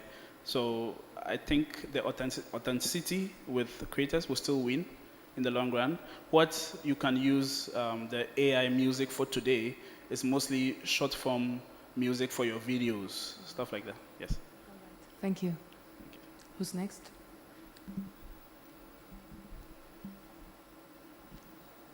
Thank you so much for the insightful sessions. My concern is on data protection and security, because we know what we input comes out, but again, being computer generated and all that, we don't have control where it is stored and how it will be used. Yes. So in terms of that, what does that mean, especially when we speak about businesses and even our personal data when we input it there? Where does it really go, and what can we do to actually safeguard that? Because that's a very big risk when it comes to using these tools, depending on how sensitive the data is, especially when you're looking at analysis work. Good question. This is something that my company has been dealing with, right? It's something that the government in other countries have been cracking down on, right? Just trying to make sure that any company that takes sensitive information is storing it properly and storing it in the country, locally, right? So that they can monitor exactly what they do, what people do with that data. Again, it's mostly, for us individuals, it's mostly out of our hands to be able to ensure that this kind of, the data is protected and taken and used properly, right? I'm really hoping African governments will take it more seriously, right? For example, in Kenya, there's been, I've even lost count, so many cases of people suing tech companies because of how their data was used, right? There's something the Kenyan government is taking seriously and trying to build policies around to make it, safer. But we definitely need some help from the government to build the right policies to make sure our data is being protected and not used in bad ways. Okay, any more? Yeah. Good afternoon. So I have a question. Before asking a question, I would like to tell everyone who is worried, I'm not an expert, but everyone who is worried about AI taking our jobs. We are living in Africa and we have a lot of problems to be worried about AI taking our jobs. So my question is, I'm actively learning about AI tools, and I want to actively looking for AI solutions for African problems, but I don't know where exactly to be, right rooms to be, because I know African, we have a lot of problems, lack of teachers, doctors, etc. So I believe if we use AI in a good way, we can solve a lot of problems. Yes. But I don't know which rooms, which people to talk to be able to bring my ideas and visions Right. to life. Yeah, I mean, good question. All you said is totally true. Africa definitely has way more problems to be bothered about AI, but the AI can still help us solve those problems, like you mentioned, right? Medicine, you know, infrastructure development, all of that. I don't know of any particular projects that AI is solving in Africa in particular, right? But I know in other countries, for example, delivery, right? Using unmanned aerial vehicles, UAVs or drones, that is being solved with AI, right? Medicine, that is another thing that a lot of countries are pumping a lot of money into to solve with AI, right? Medicine, again, because of how AI is built, a lot of information, pattern recognition, and synthesis. Medicine is one of those fields that AI can be perfect in solving, right? So I think Google came up with an AI recently that was able to discover some 200 and something proteins in our bodies. That is going to help them develop medicines to, you know, the type of diseases that those proteins cause, right? So we definitely need subborn work in Africa in particular to be able to attack those kind of problems using AI, right? But we can have a conversation after this, and I'll put you in touch with some people that can help. You have a question? Mike? Yeah.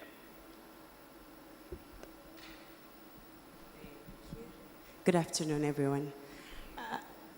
My name is Emi Rose. I'm from Revolution Events. We deal with screens. Now, my question is more of looking for a recommendation. You see how AI is coming and we're all adapting AI. We are using AI to draft emails, to research on a few things here and there. I feel like at some point, speaking for myself, I don't know if there's anyone else in the room who will relate. There's sometimes I try effortlessly not to use my brain and depend on AI. It just comes naturally. I just can't help it. And my worry is, will there come a time where I'm not able to really find a balance where I can reason, because we keep saying that AI is here to help us increase efficiency and save time. So basically, I'm looking for recommendations. How best can I use AI without me putting my brain on sleep mode and kind of really use my creativity, if you know what I mean? Yes. I think, you know, anytime you watch those dystopian movies where the AI took over and killed everybody, or, you know, you always realize people are super lazy, like nobody else wants to do anything else. So I totally understand what you're saying. But like I mentioned, for now, today, where AI is today, only use it as an assistant. Use it to assist you in completing a task, right? For example, I have an email, right? I know exactly what kind of reply I need to give to that email. I don't need to add any specific, you know, anything specific to that email, right? AI can easily reply to that email for me, right? Then I can use that time on something else. But you have to be careful not to go too far. Just sitting down and making the AI do everything for you, because at that point it will make some mistakes and you will lose your job. So just let it assist you, check what it does, and yeah. There's a question here.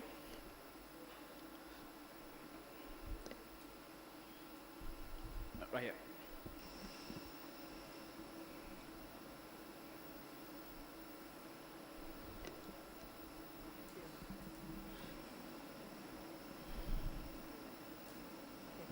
Hi, I just want to ask you something about people using certain prominent figures to speak some lies or to promote some product. Yeah. Yeah, saying that if that prominent figure, you know, speaks something, then I trust. For example, my son Benjamin, somebody used, I'm sure you must have seen it went viral, right? Like they said Benjamin was sick with sugar diabetes, when he was young, and then he grew up with this kind of, some medication, and then he got healed.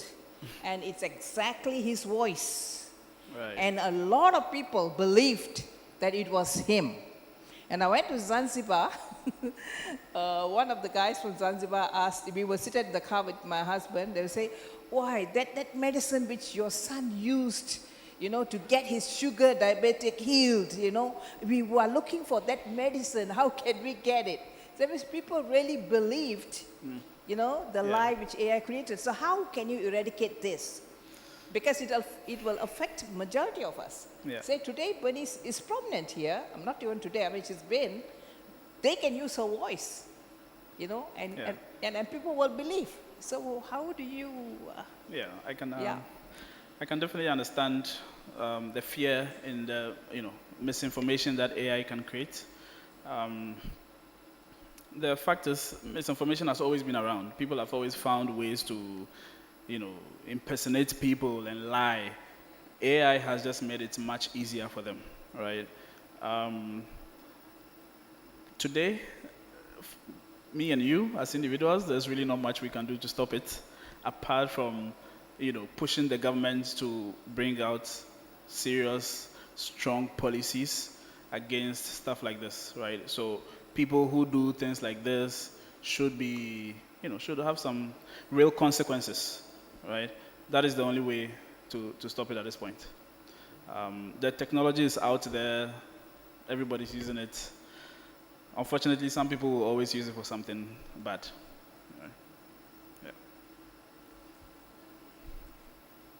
Thank you for the presentation. I have a question. The future now is all about artificial intelligence, and we as mothers, we are grooming and nurturing our children. My question is, may you advise us, how can we nurture our children in order for them to be futuristically prepared for the artificial intelligence? Right. Thank you. I thought your question was going somewhere else. That's why I was smiling. I thought you were going to ask if we should allow our kids to use AI or be online. I was going to say, don't allow them at all. Preparing your kids for the world of AI. Hi, Michael. This is Jacinta. And yeah, just 1 minute whilst I answer here. Sorry. I think definitely schools need to do more work in adding things like computer science to our curriculum right from infancy, right? For example, I started coding when I was 11 or 12 because my mom bought me a book this size to learn to program by myself, right? And that is what got me who I am today. That has allowed me and opened a lot of doors for me growing up, right? So I 100% agree and will advocate that any chance you get to teach your kid how to use technology properly, you should take it, right? Send them to coding schools, boot camps, like what Fatima mentioned.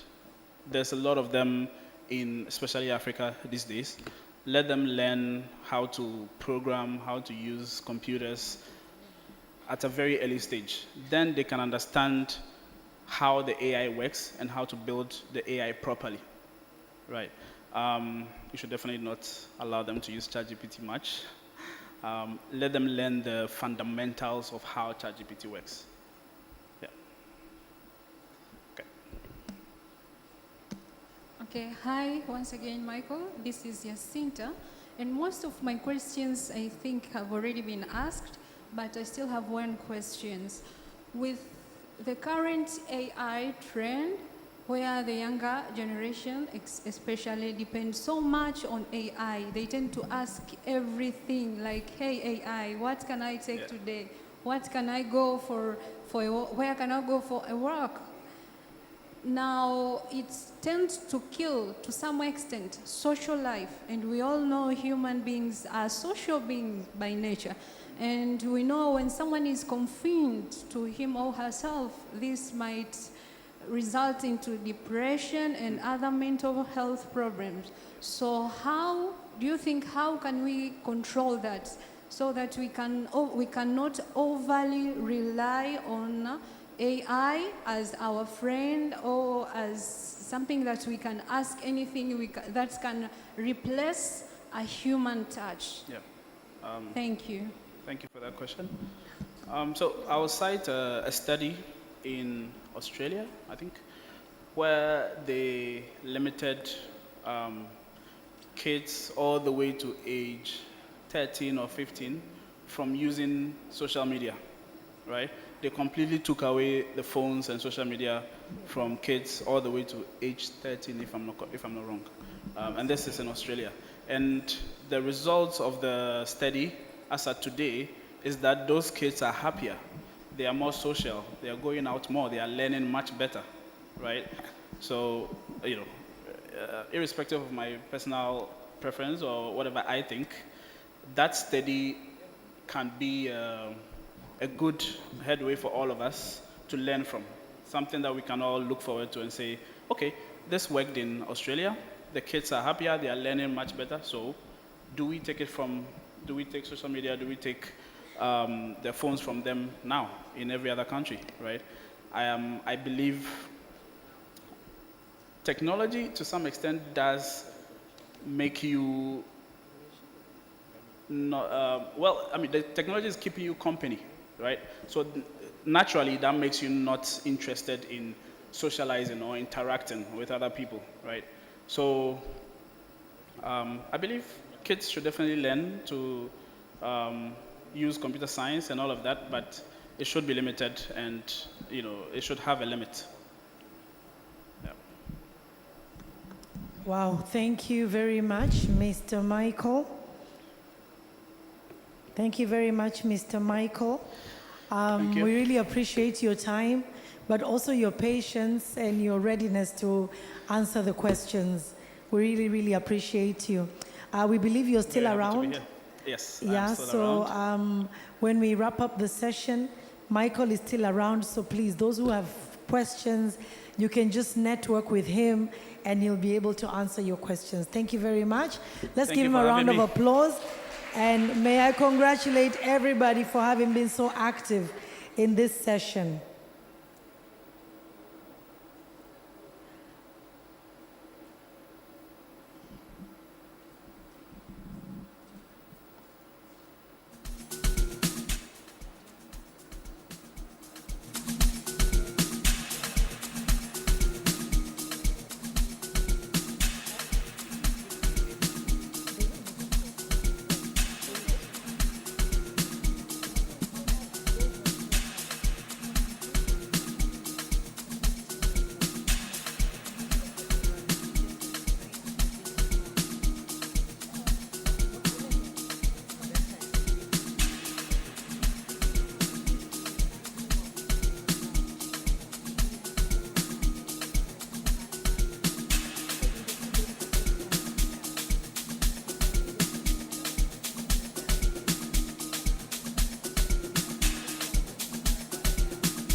side. Whenever All right, so I would like to hear from at least one person in a nutshell, in 30 seconds. Tell us what you've learned, something new that you've learned about AI. Don't tell us what we all know about AI. Okay? I'll go to this lady, sababu sijamsikia. Karibu. Thank you. I think it's so hard to say something that nobody knows, but with regards to AI, that was really an interesting part for me today. And I think a worry of many is how AI is going to replace the human capital. But coming from an organization that really values the AI transformation, I can really say that's not going to happen anytime soon, because AI really comes to make a digital transformation, basically to assist and help building human capabilities, not to replace the judgment of a human touch in whatever we are doing. So it's just knowing how to use the AI tools that will help us in our daily responsibilities, be it in the corporate world, be it in branding and business errands and all that. But AI is something we should really commend as women who are really aiming at accelerating. It will make us really better and good in whatever we are doing. We have to make use of it. We have to give it a chance in our lives, give it a chance in our work, give it a chance at our homes, give it a chance to our children. Let's teach the younger generation the importance of AI. Thank you. Wow, thank you. A round of applause for her, please. Your name once again? Davina. So Davina, I'm going to give you a gift later. Yes. All right, ladies, we still have a lot of giveaways, but we are going to have another presenter currently. I'm going to introduce him. So please make sure you're listening. The giveaways are hot, guys, like proper. So our next presenter, his name is Emmanuel Mwinuka.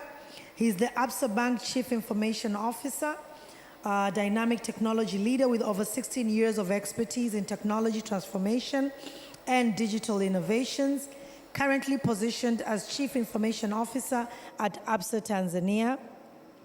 Emmanuel has successfully led a range of transformational initiatives, including digitization, process reengineering, and cybersecurity solutions modernization, significantly shaping the banking experience. He holds both his bachelor's and postgraduate honors degrees from the University of Pretoria and is certified in change management and service management. Ladies, please allow me now to introduce to you Mr. Emmanuel Mwinuka. Naomba tumpigie makofi. And he will be talking about financial inclusion. Karibu sana. Karibu sana. Asante sana. Good, is it evening? But I think we are having a lot of fun. It's unusual at this hour to hear a lot of questions and interactions. So indeed, we're having fun. Thanks for having me. It's a great honor to be here, interacting with phenomenal women, both upcoming leaders, emerging leaders, as well as proven leaders. I'm coming, as introduced, I'm coming from Absa Bank, and I'm here with a couple of my colleagues at the back somewhere. Perhaps you can stand. Munira, Abby, if you can stand. All right, there they are. There they are. Thanks. So why am I here?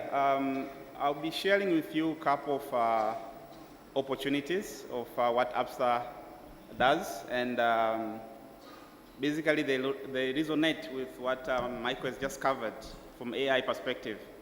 There are a couple of initiatives that Absa is pursuing, which perhaps they'll answer most of the questions that have been asked, especially around awareness of AI and the best practice of AI. So just not to move away from AI, I want to perhaps ask ourselves some few questions around AI.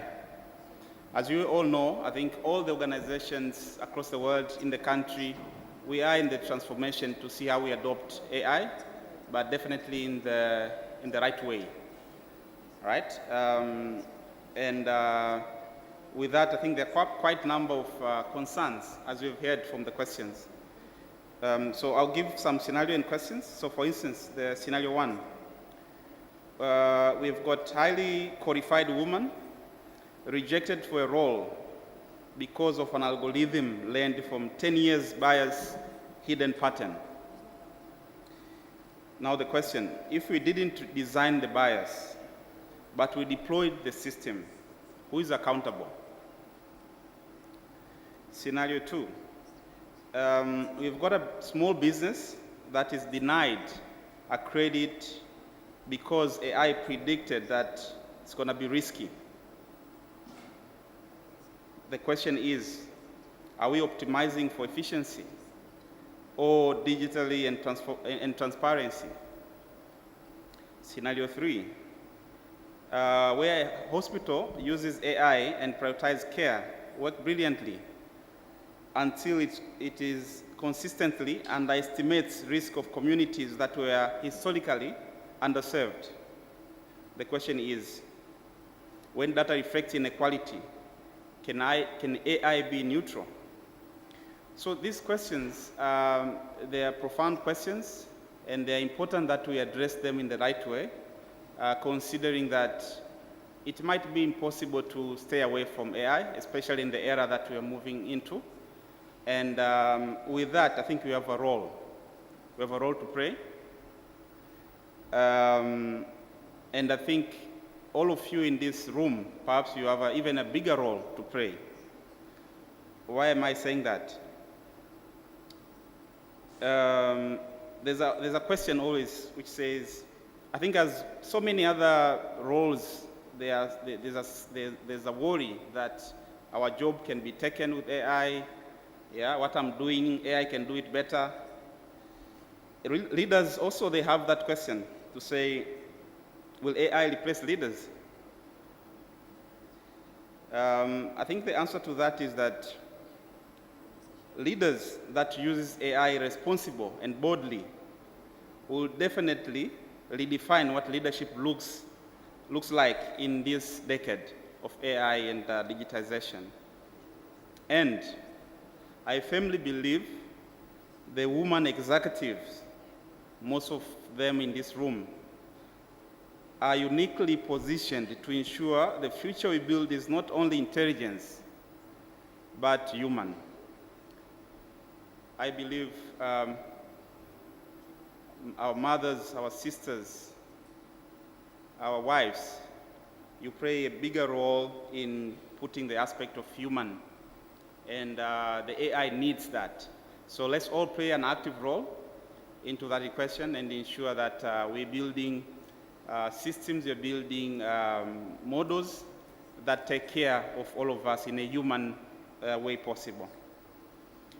With that said, I will jump into specific things that ABSA is doing, and they are to benefit all of you.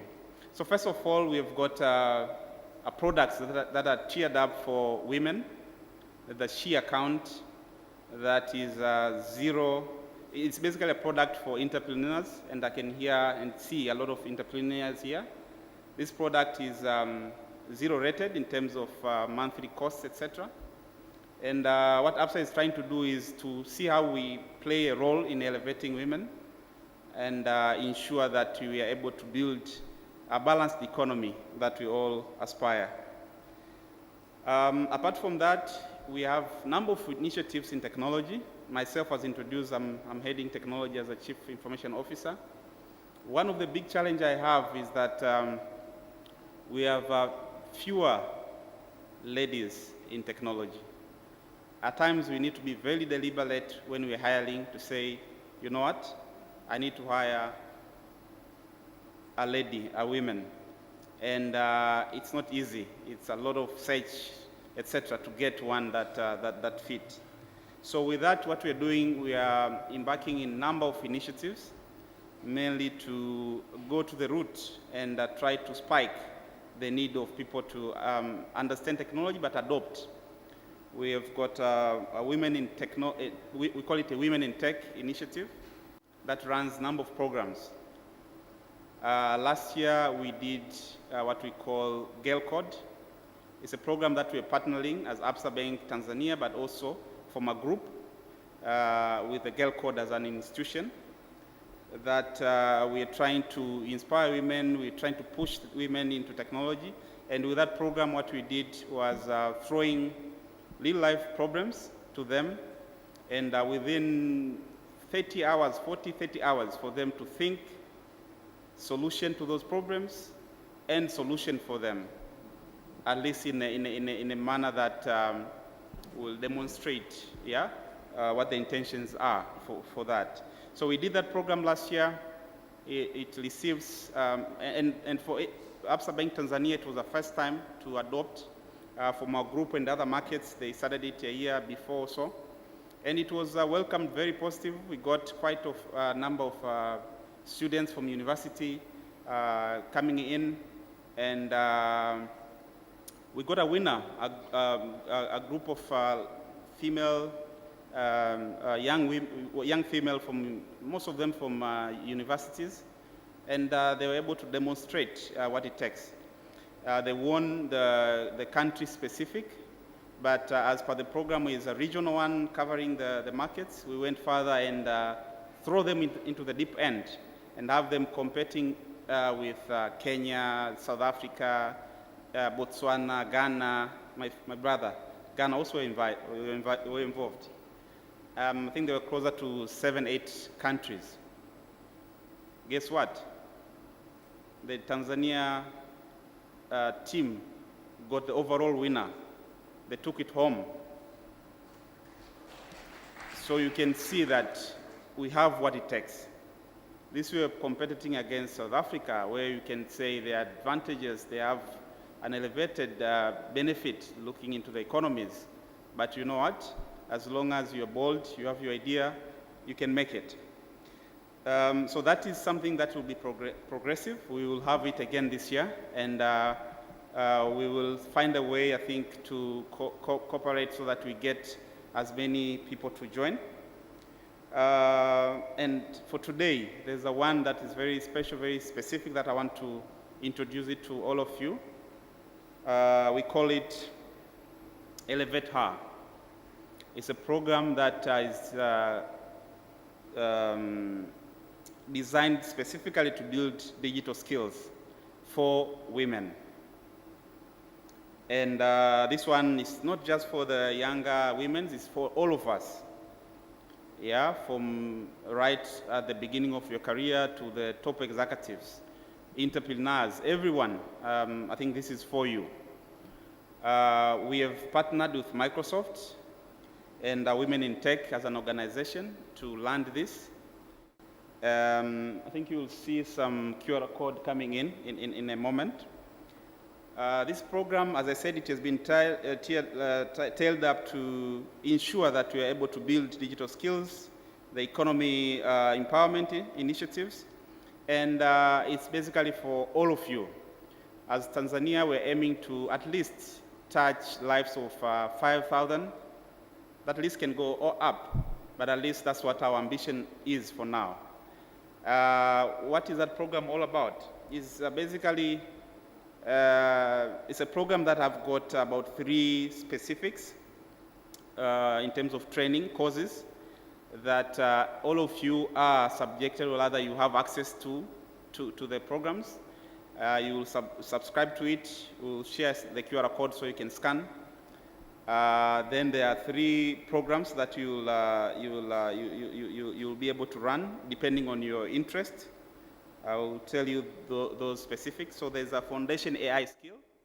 This is basically the basic of AI. It helps to discover smart tools.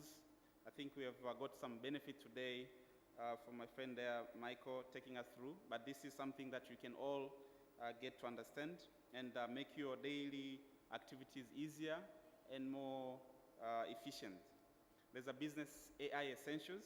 This is a perfect one for leaders and project champions who are looking to make it sharper decisions, increase efficiency, and drive innovations. The other one is a Career AI Essentials that is helping you to build your personal brand, sharpen your professional edge, and confidently strive in AI-powered workplace that we are in. So all of these are available, free of charge. We definitely haven't taken care of whatever associated costs that might be there. And as you're completing that, you'll be getting badges, you're getting certificates that are globally recognized. As I said, we'll share the QR code for all of you to scan, and you should be able to get going immediately. As I mentioned, I think there are a couple of our colleagues within the room and our table outside there, where if there are any further inquiries, you can feel free to ask, and you'll be helped to be directed. I think with that said, looking into the room, it's a red one. I was wondering, why did I miss the code? AI could not help me in this one, eh? But guess what? Not entirely, I've got some red here. So I'm with you. I'm with you. Thank you. Wow, thank you, thank you. Asante sana, Mr. Emmanuel, for that amazing presentation. Sasa, ladies, we have some giveaways. Can I have somebody? Okay. This lady is from App Store. There's a lady, Davina. Davina, you answered a question there.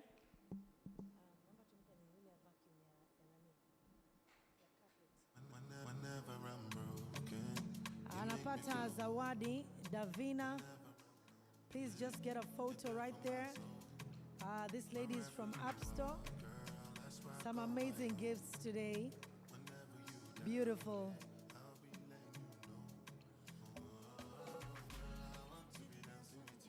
Amazing. All right. So this is a Stick Vacuum Pro. Can you tell us what it does? Yes. Hi. I'm Alberta from App Store, and this is the cordless stick vacuum. This is a stick vacuum which helps to mop, either it is a wet floor, and to clean the carpet. Welcome at App Store. Haya jamani, kafanye usafi mama.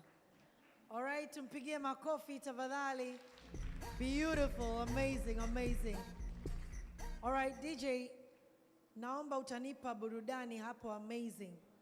And ladies, if you think you're looking so gorgeous like you just dropped out of a Cosmo magazine, I want to see 5 ladies watembee hapa mbele. DJ, naomba burudani. Alafu DJ unaniangusha.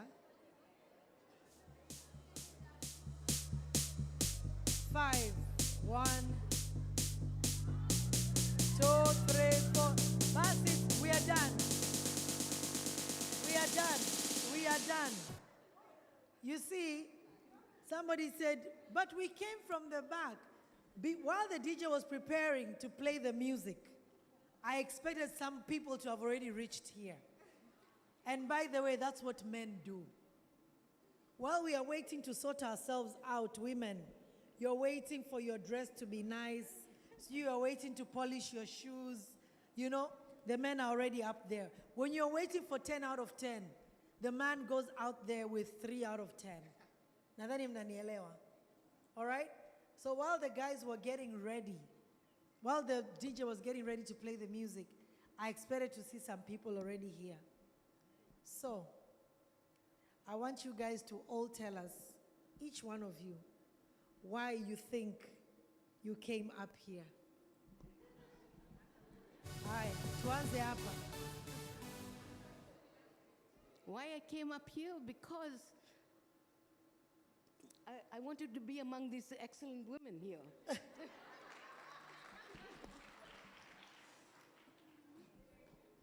Next. I came here because I think I am enough and I can be anything I want. I can do anything. Yes, I am enough. Even if I am not on my high heels shoes, I am still enough. And you can see I am standing here, bold and confident, without worrying about anything. Yes, I can do anything you ask me to do, and yes, I can also appear on magazines with my flat shoes. Well. All right, next. I came here because I liked the vacuum cleaner. Next. That was good, I can't top it. I came here because I believe that I'm a piece of art and that I believe I can be a piece of art still while I'm a pregnancy woman. Yes. Nice. Okay, good evening, everyone. Good evening. Actually, I was the first to come here in front. And I came here because I'm confident enough and I know that I look good. And I'd like to emphasize that everyone should always remain big in the inside. Doesn't matter what someone else sees, you should always be the first person to cheer up for yourself.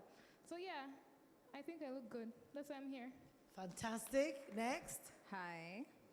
I came up here because I'm eyeing that air fryer. I heard there's an air fryer giveaway somewhere here. All right.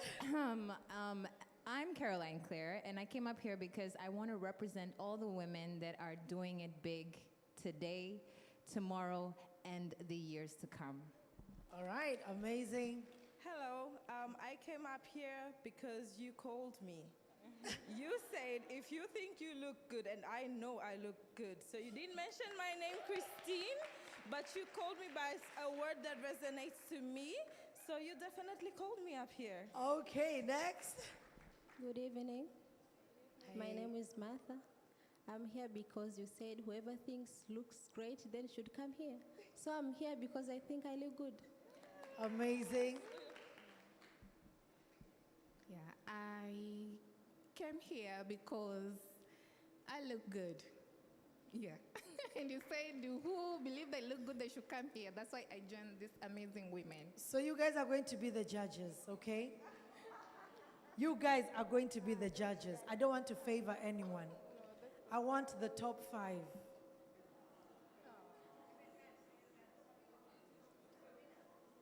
All right, I'm being told here, let them dance so that we get the winner. Okay, Mr. DJ, let's do this. Let us dance. It is what it is. When you get into an interview, you don't know the questions. So this is the question. You gotta dance. Can you dance? Mr. DJ, let's do this.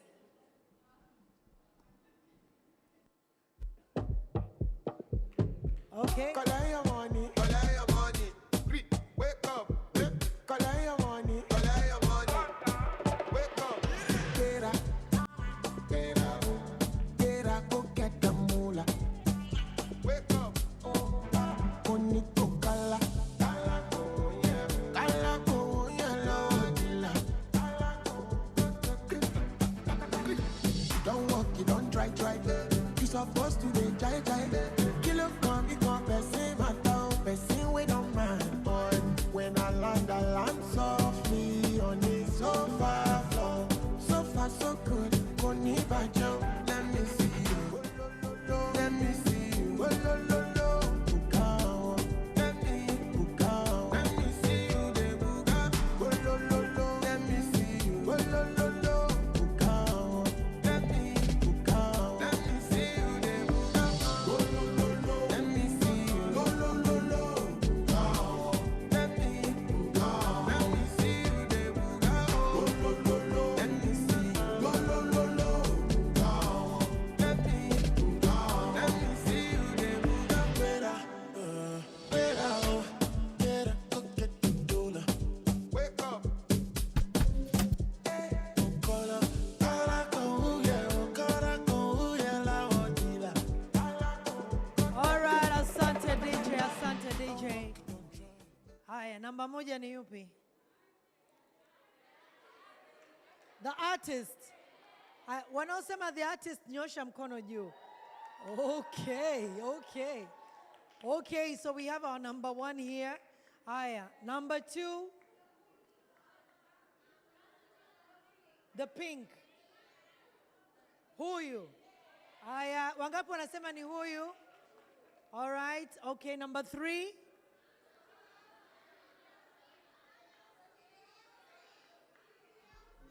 Nyeusi, huyu. Okay, hold on. Wangapi wanasema huyu? Okay, wachache. Mnasema nani? Huyu. Wangapi wanasema huyu? Nani? Mama. Okay. Okay. Namba 3, si ndio? All right. Haya, namba 4. Namba 4 ni upi? Huyu. Huyu. Namba 4. Wangapi wanasema huyu? All right. Namba 5. Mrefu. Huyu. Huyu. Haya, wangapi wanasema ni yeye? Namba 5. Amazing. All right. So, these are our winners. Naomba msiondoke. These are our 5 winners. Na nitamuomba hapa dada atatoa to the top 3.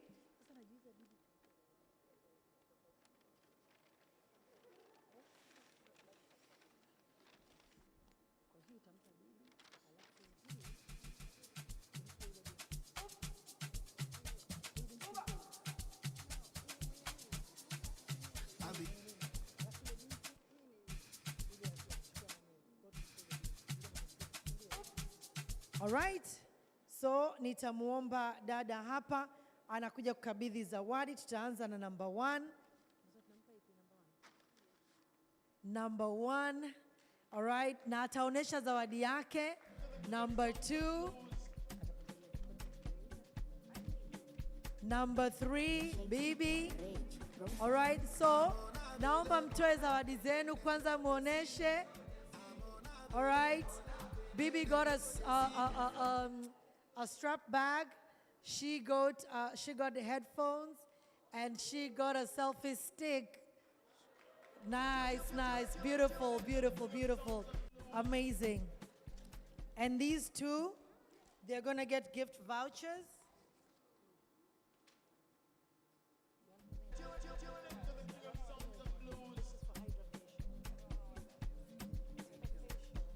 Initiating rage process. I'm unavailable. They know they see me. I'm unavailable. They know they see me. I'm unavailable. They know they see me. I'm unavailable. They know they see me. All right, and the other 2 ladies.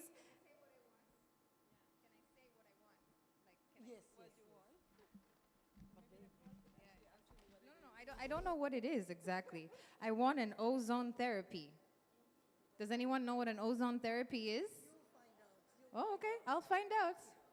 So she went an ozone therapy and she got a hydrofacial. All right, so they're going to pamper themselves. Okay, so this one is from Zen Spa, the 2 of them from Zen Spa, and their 3 gifts from App Store. All right, please can you just show your gifts? Just show your gifts, please. Amazing, amazing, amazing. Beautiful, beautiful. All right, you may take your seats. Thank you very much. And I'm not going to leave you guys empty-handed because you dared, you came to the front, so you cannot leave here empty-handed, okay?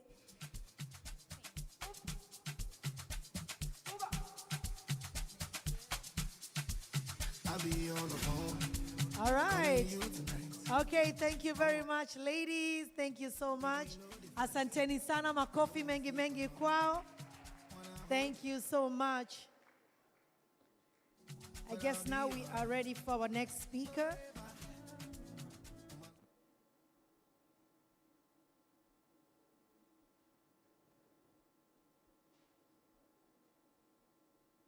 We have our next speaker from Dar es Salaam Stock Exchange. Lately, we've been hearing about DSC, we've been hearing about savings and stuff, bonds. So we have Mr. Davis Kiando. He will come here very briefly. Please, may we lend him our ears so we can learn, so we can be able to know what to invest in. He's from DSC. Naomba tumpigie makofi tafadhali. I'm very happy because we have these few men who are here today to be able to help us women to know this and that. Karibu sana, Mr. Kiando.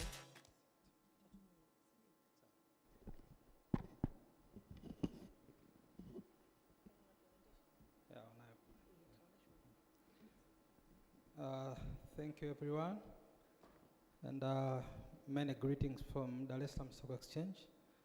To those who are controlling my presentation, can you make it to the one last but one,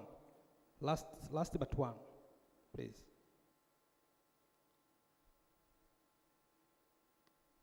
Last but one, the seventh one.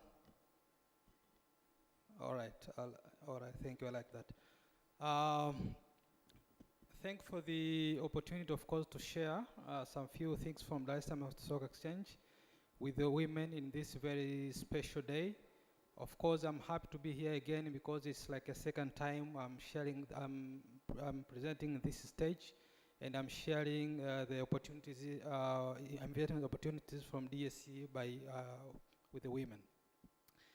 Of course, I'll explain later, but while we are taking some 1 or 2 minutes, please you can just scan from the code, and then I'll explain later what is it, but please scan from the code. But what I want to explain here is I'll take this session to explain to the women the importance of investing, and specifically because I'm coming from Dar es Salaam Stock Exchange, then I'll focus on how women can invest in shares so that they can also define their financial freedom in the future, but they can get also benefit of investing in shares. Quickly, because I have my time is very much limited, we have three advantages if you can invest in shares. One is to expect capital gain, but second is also to expect to get a dividend from the company that you have invested, but also you can use your investment share investment as a collateral in case you want to take loan from the bank and all that. So those are advantages that you can get if you choose to invest in Dar es Salaam Stock Exchange, specifically when you invest in shares. So what I'm bringing to you today is the simplified way in which you can invest with the Dar es Salaam Stock Exchange. The market has been so much simplified, and the market has been taken closer to you as investors and also to you as women. So with DSC Hisa Kiganjani, we call it as our product, which has made the market being close to everyone, can be also be used by women for them to invest in shares so that they can start defining their financial freedom.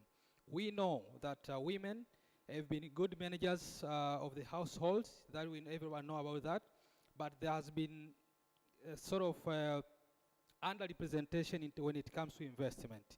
So this is an opportunity that also women can use to define their financial freedom by investing in shares in a very simplified manner using the DSC Hisa Ganjani. You can open an account digitally to start your investment, and whoever has downloaded it already, I'm sure that has already started the investment journey. So you can open your account through the DSC Hisa Ganjani. You can buy shares through DSC Hisa Ganjani.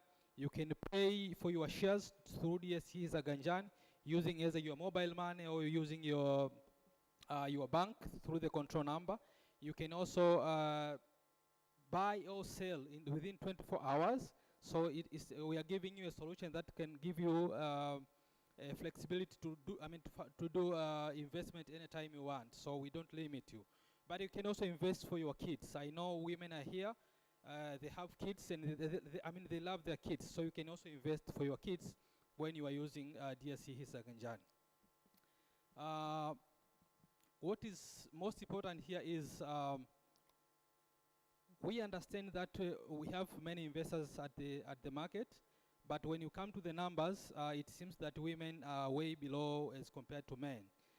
The numbers as it is now, it is tended to almost 70 to 30. 70% men and 30s are women. And this I'm just direct coming. This statistics is just coming from the digital access. So I thought it's very important to share with the women today that probably we need to invest more. We know that women are good savers. They save a lot, but probably they don't invest. So this is also an opportunity. They save a lot, but they don't invest. And we have to understand here that there is a difference between saving and investing. Saving, it means you just keep money, and probably over time your money, the value will be depreciating. But if you keep investing your money, it means you expect your money to grow. So we have to start now building the habit of making our money grow. You use your money to make we use our money to work for us. So we invest our money so that our money can grow rather than just saving. One more thing I wanted to share with you guys, with the women today here is, investing is a behavior. It's not all about being smart, but it's just a behavior. It's just a mindset. So I think it's time now, and I've been insisting this before, that we need to change our mindset now to start investing mindset persons than just staying on the saving mindset persons. So through this session today, I will appreciate if we have maybe downloaded the application. We have even started the journey of even open an account and started registering ourselves and start investing. And the most important thing here is to take actions. It's not just to listen from what I'm saying without taking actions. The most important thing is now to take actions. Just download and install. That is also an action. You download an application, you install, is also an action. Then investment can come, but at least we take actions. This is what a good message that I'll share with you in this session. Otherwise, because of time limitation, I think I don't have so much to speak around. But the most important is, first of all, take an application, register yourself, and start invest today. Otherwise, I'll be ready to take questions from the audience. I know maybe if we could have a lot of time, then we could go through a lot of things. But because of time limitation, I'll be ready here to take questions from those who have, so that we can move to another program which is also underway.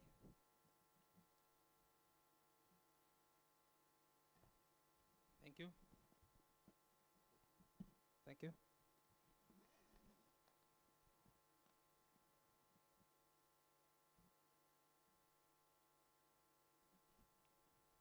Mic, please.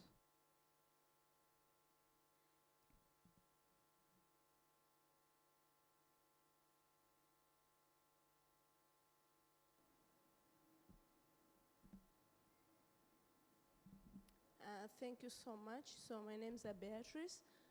My quick question is, what advice will you give to these women out here whom wants to start investing in shares, and probably they think that it is too risky or it is a complicated thing to do, but also connect with these geopolitical issues right now? What advice do you give to us as a women? Thank you. Okay, thank you for the good question.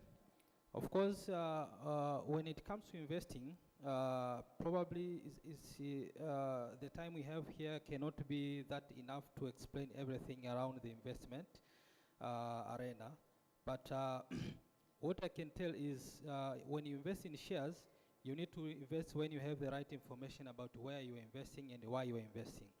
So in our ecosystem of investment, we have advisors who are the brokers, who are, I've been there in the ecosystem to make sure that we can also help those who does not understand exactly how the market works and how the stock market works. So we have the intermediaries who are the brokers who can take you through to understand why you are investing and why you should invest here and why you should not invest here. I understand that, yes, there is a risk in investing in shares, because shares does not only appreciate in value, but also there is a moment where also price can go down. And the price can go down for many reasons, especially for those geopolitical issues maybe you are saying. It can also cause to price maybe going down. but also price sometimes goes up. So it depends on at what moment do you choose to sell your shares. When you sell shares, when the price has gone down, obviously you get a loss. But also the most important thing here to remind all of us here is investment in shares is a long-term investment. You should invest while you are thinking in a very long-term, I mean, you should have that long-term mindset, right? Because it's not like that you can just invest in 1 or 2 weeks or month, you can just get quick investment, I mean, quick gains. But yes, there are some instances where we can get quick gains within 2-3 months. But when you're investing, you should be ready for those, you should be ready for everything. First, price can go down, also price can go up. So you should be very much vigilant to your investment that you are putting. You should be also very close to the market to understand how the market works, to understand how the price, the way prices are changing into the market. So that's the way I can answer about your question. Anybody else? Thank you. We have a last question here. Yes. Karibu dada. Asante, my name is Beatrice, Yes. and my question is around the statistics that you have shared. It was end of February. It said like totally number of customers, Tanzanian citizens that have invested is about 797,000. That is an increase of 26% from 2024. Now my question comes to what strategies are there to ensure that more citizens are into investment, as it is a way of increasing their wealthy. But how are we going to start the education since the early childhood ages, like from primary, secondary, to ensure that children are growing with the investment habits? All right, thank you. Of course, I better also share the current numbers that we have. Of course, currently we have total number of investors in the market is not more than around 800,000, and those who are coming from the mobile, only those who are trading from the digital, around 200,000, around 200,000. Yes, we agree that this number is quite low. And one of the strategies for DSC to increase the number is also to bring to you the mobile trading platform that can allow any Tanzanian from where he is, whether within the country or outside the country, to access the market as easily as possible. That's one of the strategies. But also as a DSC and other intermediaries, I think if you have been following the market, in the recent years, you can see there has been so many trainings, awareness sessions, engagements, and all that. Those strategies actually have come to make sure that we increase the number of participants into the market. So we know the number is very minimum, is very low compared to the population of Tanzania. We are around 65 million. So having 800 is way below. And that's why we are coming with those strategies to make sure that the number goes up. The very first strategy was to make sure that this market is very much easily available to the citizens of Tanzania. If I can share quickly, before the mobile trading platform, you had to go to the broker's office to open an account, and all the brokers were situated in Dar es Salaam. So if you are coming from Songea, from Mbeya, from wherever, it was very difficult to engage with the market. But with the mobile trading platform now, we are in a position where everyone from everywhere can access the market and start investing as soon as possible. We are taking your advice on what consideration you can do, but we have programs and plans working with the capital market and the ministry to make sure that we expand the way we can reach Tanzanians to the level of the childhood education. Those are plans which are actually underway. Yes, one more last one. Okay, the very last question. I thought I could get more questions like the ones from II. Okay. Hello. My name's Anna Gabriel. Yes. And what I want to ask is, when a person wants to invest in DSE HISA and he wants to open an account by using kiganjani mwako, DSE hisa kiganjani mwako, you'll find different brokers. How can you identify a good broker when you want to invest? All right, you are very right. Of course, we have just names and list of brokers, but very unfortunate for now, there's no way you can rate the brokers. Of course, we are working on how we can you can make the list or the choice more informative, so that the investor can choose exactly and with the reason why I'm going to a certain broker and why I'm not going for a certain broker. But for the time being, we agree that we are just sharing a list. But also it's a role of an investor to make sure that you do your research about the broker before you engage your broker. But in the future, our plan is to make sure that we empower you as an investor, so that you can make the best smart decision of choosing whether you're going to which broker you're going. So for now, we agree that there's some limitation where probably for someone who is very new cannot know why am I choosing this broker. Yeah. Thank you very much. Okay, we have the last question from this lady. Karibu. Asante. So I have like 3 questions, but I hope they won't take much of the time. So first of all, you mentioned like 3 things that you can get when you invest in shares as capital gain, dividend, and collateral. How can you really use shares as a collateral while we know it is volatile? Today, it's appreciated, tomorrow it's not appreciating. That is my first question. And then you said also that we should consider shares as a long-term investment. How long should we consider it? Like, give and take or living or take it, how many years should a person take when they invest in shares to at least get the profit that they're looking for, or as an investment that is really bringing the return to them? And also,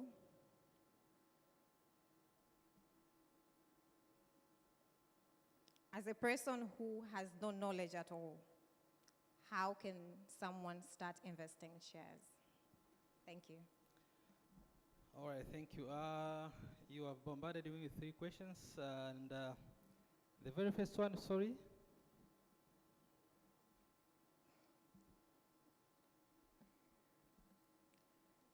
The first one is using shares as a collateral. All right, thank you. Okay, yes. It's quite obvious that shares is one of the instruments that you can use as a collateral. It is an accepted collateral from the banks. I don't know about other financial providers, but I know that from the banks it's an acceptable collateral that you can use to take loan against that. But how much you can get, that depends very much on the bank evaluations. When you go to the bank, I think the bank will just, we will have to go into the analysis and do the evaluation to understand the value of the shares and how much do you want. So there is some analysis and rating that bank will do before they give you that loan. I think it's a matter of fact. For example, if you are going for a company which actually is not performing well, and you want shares, you want loan from the bank, it's very difficult for the bank to give you the loan against the shares. Against the shares. So there's some evaluation that the bank will, or any financial provider will do before they give you loan. But as an instrument, you can just use. You don't have any collateral, you can use shares to ask for the loan. But given the bank have evaluated and they are happy, they can give you loan against your shares. Second one? You mentioned there that if I'm not investing in good shares, so how can I know the good share if I'm a person who's just like a layman who is just trying to understand shares? All right, very well. Thank you so much. And at the very beginning, I said that the ecosystem of stock exchange knew there can be such kind of a problem. That's why the ecosystem itself is containing, or is including those we call intermediaries, who are the brokers. They are there to advise and inform the investors what do they have to do before investing. So you have to take advice, because investing in shares, you cannot just invest blindly. You need to invest while you are knowing why you are investing and what are you investing. like any other business. You cannot go for the business or you cannot go for any opportunity while you do not know how does that opportunity, how will that opportunity help you, or how does whatever the opportunity performs. So you need to do your due diligence. If you cannot do, please, you can use your broker to do your due diligence and give you an analysis of why you have to invest to that instrument, or why you should not invest to that instrument. So the ecosystem itself, I think it is answering your problem. Well, the last question is, how long can you advise a person if a person is starting to invest in shares? How long is the best time to look at when they want to see the profits of their shares? All right. As I said before, when we are using the term long-term mindset is, I mean, when you are investing, first of all, you invest what you are ready to lose. All right. So you should be ready to lose in case, right? So we are talking about long-term investment because today, for someone who purchases shares at 200, maybe after 6 months you can sell maybe at 250. So it means after some time, when those who are buying at the upper price, it means those who purchased at the lower price are getting removed from the list, right? So after some time, after a long time, it means we'll have those who have purchased shares with a price at the upper level, right? So that's how appreciation of the price will be realized in that manner. How long exactly, I cannot say, but what we are saying here is you need to have a long-term mindset so that you cannot start complaining after 2 or 3 weeks that, hey, my shares are not going anywhere, or my shares have gone down. So we are saying at least 1 year or 2 years or 3 years, you should be a person who is thinking to that direction, that I cannot get gain in 2 weeks or in 1 month or 2 months. At least consider starting from a year, 2, 3, even 10 years. Today, I can tell you that those who invested probably for some of the shares in 2024, they have very significant gain, to be honest, at this moment, because of within a year or two now. So a long-term mindset is like you preparing yourself for the risk that can happen as well. That within a short period, we don't expect that you can get a significant gain, or and within a short period of time, you can find yourself also in loss maybe. So at least if you prepare yourself for a long-term thinking, so it can relieve even your pressure in case of all these fluctuations which will be happening here and then in between. So specifically to say for how long, no, it's just a mindset that this investment is for long term. Thank you. Asante sana, Mr. Davis Kiando. Tunakushukuru. Davis is still around, so please, if you have questions, feel free to engage with him after we wrap up the session. I know they want to see me fall, but I they stop it, I know they follow. Walk with me, your mom, papa, low. If you don't know, make you ask her to. All right, Asante, thank you very much, Mr. Kiando. Tunakushukuru. May I please call up on stage Bernice? Please come up on stage. She's going to hand over these the hampers to our speakers, Emmanuel Mwinuka. Michael is not around, but I think he'll be back. Please come forward, Emmanuel.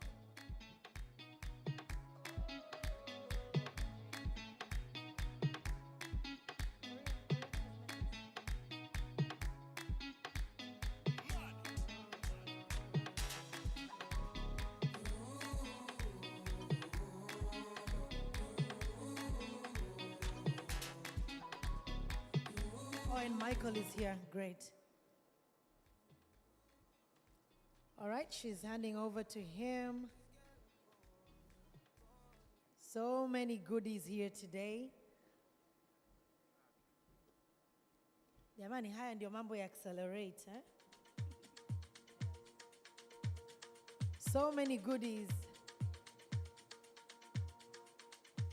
We really appreciate you, Mr. Michael, coming all the way from Nairobi. Thank you so much. Asante, asante sana. Thank you. Ladies, we still have giveaways. This particular one, this is the MC's choice. My boss here has not given me permission, but I know she will agree with me. All right? I'd like to give this particular one to a lady. She's very unique in here. And if you guys are excited when I call her up on stage, please clap hands. I'd like to give this voucher to this lady here from CP, the photographer. Yes, the photographer. Yes. Yes. These are female photographers. You know, these are game changers. These are game changers. Yes, in fact, there are two of them. So, please, can the other lady photographer come up on stage as well, please? Please. Here she is. No, Yule Pale. Okay, come.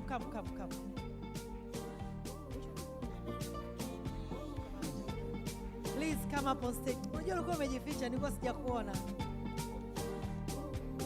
In Focus and CP. Fantastic. All right?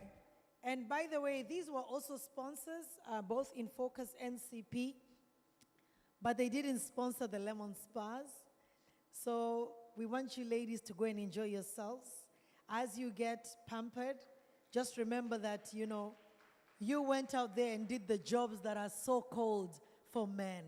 All right? And this is what we really want to see, ladies, isn't it? Yes, absolutely, absolutely. Sasa naomba mpige picha moja amazing, Mtafanya hivi. I want to see some attitude in that picture. Onesha nguvu hapo. Yes, namna hiyo. Beautiful. Amazing. Thank you.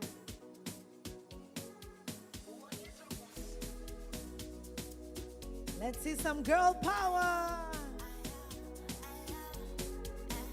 Yes, beautiful. I love it.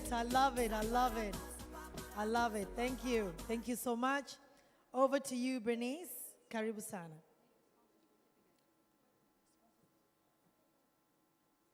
So we are now going to award our sponsors.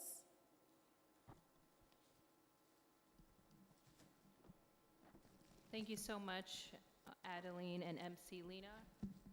Let's give her a round of applause. She's done a great job at emceeing. She's brought the energy. Have you enjoyed her? Yes, so for all your corporate, wedding, all your hosting, she's fabulous. You want the energy, English, Swahili, everything. She'll bring it for you, and she really carries the show. I've been relaxed with her because I know she's just taken it on. So thank you so much. Thank you so much for your support. And she's an expensive lady, but she has supported Accelerate Women. So thank you so much. And this is not her first Accelerate Women Executive Summit. So thank you so much. May God bless you. So yeah, and you also need a gift, but we'll get your gift after this. So before we get to sponsors, I just want to highlight something really quickly. We would love to invite you to join us as members, Accelerate Women members. What we're doing this year is something a little different, just understanding what the market wants and really building community. We really want to build community with women and have a safe space for women. And we also want women to take ownership within the membership and raise up other leaders who want to take ownership and have safe spaces, because sometimes as women, we don't have a sounding board. You know, having a sounding board, going and saying, I have this problem, what do I do? Is this a safe space? Can I network with people who can help me? How many of you have been wanting something like that? That's awesome. So we're doing this a little different this year. Every month, we will have a once-a-month session where we come together for a Zoom circle where we have a specific topic, a special speaker online, virtual, so we can reach anyone within Tanzania, Kenya, because we have our Accelerate Women Kenya members, even US members, and where we learn and grow and we build each other up. Another thing within the community is we want to empower people within the community to say, hey, we want to start a circle. We want to go for our women's dinner. We want to go and just catch up with each other. We want you to also take initiative and bring it, because you are the human capital. You are the space and you are our people, right? There's so many of you, and there's so many of you that have brought other people, and there's so many returning people. I noted Aksa Bridal over there. Maybe you can come on up. She came all the way to Kenya in December for our Accelerate Women East Africa program. Maybe she can tell you a little bit about it. Wow. She came all the way from Kenya. She had attended Accelerate Women Executive Summit last year. She loved it, and I was shocked. I was like, oh wow, we have her, and she was sharing about the impact of Accelerate Women, and it's important to see how Accelerate Women impacts someone's life, and so maybe you can tell us why and how it was in Kenya.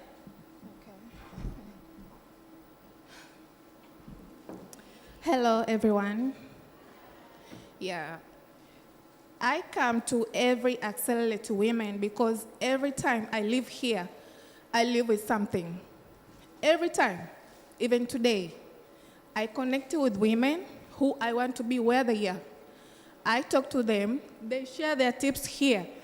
If you follow what they're saying, it will make big impact in your life. So, Karibu, join the membership. It's really, really, really helpful if you want to grow. And Kenya, you want to tell them how Kenya Yo, was? and when I saw it, I saw kwenye grupu, they... Just speak Swahili, just be free. Yeah, nilivyoona tangazo, nilisema I want to go so I can learn more from women from Kenya.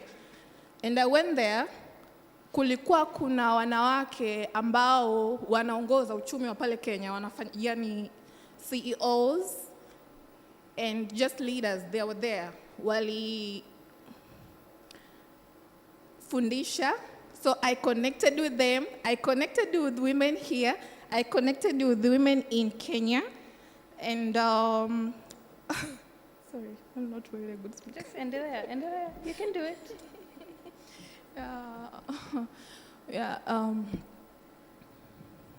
You can. How has it changed your life? Yeah, the changes like a big, honestly, in personal life and in business-wise. Nimepata opportunity, nilivyokuwa Kenya, nilijifunza vitu vingi sana. We think that if you're Tanzanian, it's hard to do a business in Kenya. But when I was there, I met women who are Tanzanians, they have business there, and they told me, you can expand your business. It was really interesting, kiukweli. Mimi nilikuwa najua kwamba, okay, I'm just, niko hapa tu, kama nikikuwa ni hapa tu. Lakini nilivyoenda kule, nilipata ile confidence na maarifa, kwamba hata nikitaka kufungua biashara yangu Kenya, I know where to start. Niko na contacts za wale wanawake, I can call them, and they can help me where to start. Yeah, I'm not good speaker, so that's enough. Asante. Let's give it up for Aksa Bridal. Thank you so much. It's testimonials like this that help us keep going. You are why we exist, right? Accelerate Women was made by women for women. It's not a political agenda. It's not a moneymaker agenda. It is truly for transformation, and it is truly for impact. And we want to multiply the impact to many, many, many more women. So if you know more women that missed out a lot today, how many of you know women that missed this? Right? They missed out today. How many of you this was worth your time? Awesome. So we really want to extend that opportunity to you to join us in our membership community. All of our events and activities, you get membership discounts, and you can get membership roles where you're taking on a leadership aspect of coordinating things and helping us, because we do need help. But there's a lot of benefits. There's access to networks, there's access to resources, even being associated with the Accelerate Women brand. That's a powerful association. You're an Accelerate Women member, and it is my heart to have all of you become our Accelerate Women members. The other thing that I want to just highlight is we do have different coaching programs. We do have different trainings, even as your organization. If you need trainings, you need leadership development, if you need mentorship, we also have several different coaches. You can tap into the resources that we have available for you. We'll be sending out information after the conference. And also global opportunities where you can study further with scholarships. So we'll get more, once those things are finalized, we'll share it to you first. So our members will get first access and first access to resources that we get. And there's other things that we're looking into expanding and strategizing. We do ask and put a call out for support. If you know anyone that can come on to support us long term, if we can get support long term, we can do more things. And we can impact not just all of you, but more and more people, and lives can be transformed, and it's the better for our community and our homes. And we have a lot of fun. And we celebrate together. So without further ado, I think we have membership forms out there. I think if my team has membership forms, they can bring the membership forms. But I do want to say thank you so much to everybody who has stayed, who has come here from the very beginning. It has been truly a pleasure to be with you and to be your host, and to bring this vision to life. Honestly, I didn't know how I would be able to handle it, and I'll be very personal to you. I lost my grandmother a month ago, and it was a very difficult season for me because I was very close to her, and I'm her first grandchild. I said, am I going to be able to handle this? And I said, you know what, God, you're going to help me, because my angel, my grandmother, is looking down from above, and she is smiling at me. And she's such a beautiful angel, and this is a tribute to her.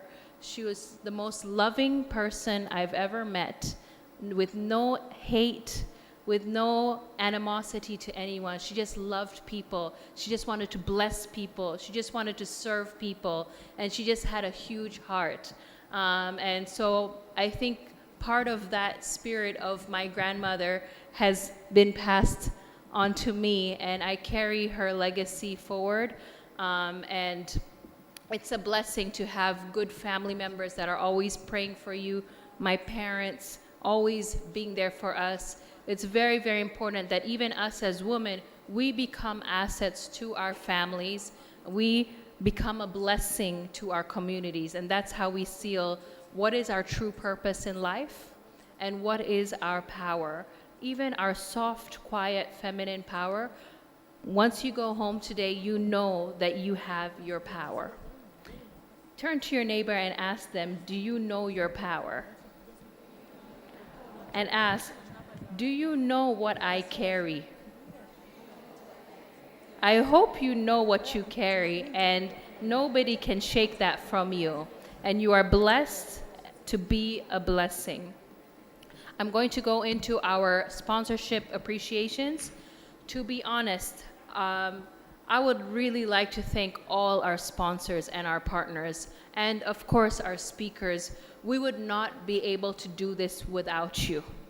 Our speakers have been incredible lineup today, a lot of learning. I know we've just learned so much information that we need to go and digest it. But I love learning, I love studying, and I love teaching and giving access and exposure to education. So thank you so much to all our speakers.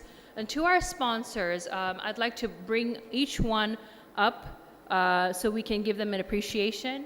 First, I would like to welcome CRDB Bank. Sorry, just before that, Elizabeth will be walking around with the forms. We have the membership forms here. So please, you can just take one, fill it up, and then as you go out, you'll get your gift. You hand over your membership form, and then you get your gift, all right? So Elizabeth is walking around. Please start filling in the forms. Those who will take the forms, please fill them in so that as you go out,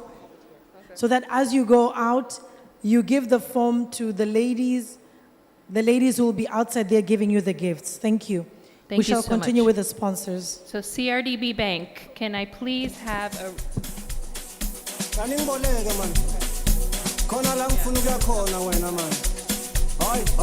CRD Bank. CRDB Bank. I really want to appreciate CRDB Bank. They have stood with us from the very beginning. Since we began, there's not a single year that CRDB Bank has never supported us. They've supported us every single year. CRDB Bank is the bank that listens. Asante sana CRDB Bank.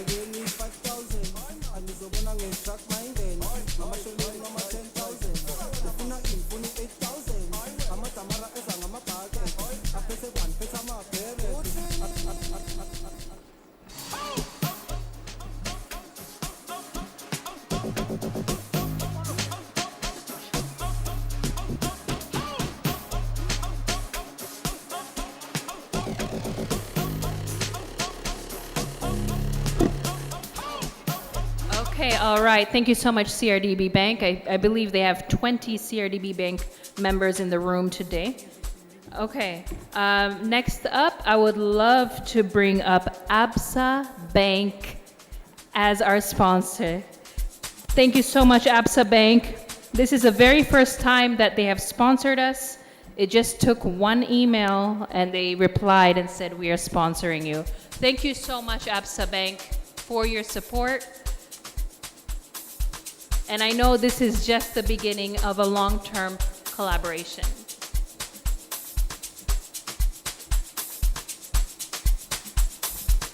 I hope you downloaded the QR code that they had. It is a free training on AI with Microsoft. I hope you downloaded it. If you didn't, if we can get their code up. And you can also see this lady, the one with the red scarf, for the elevator program. Please make sure you see her if you need to register. Korean Cosmetics, please get ready. Korean Cosmetics. Korean Cosmetics, please get ready. And then App Store.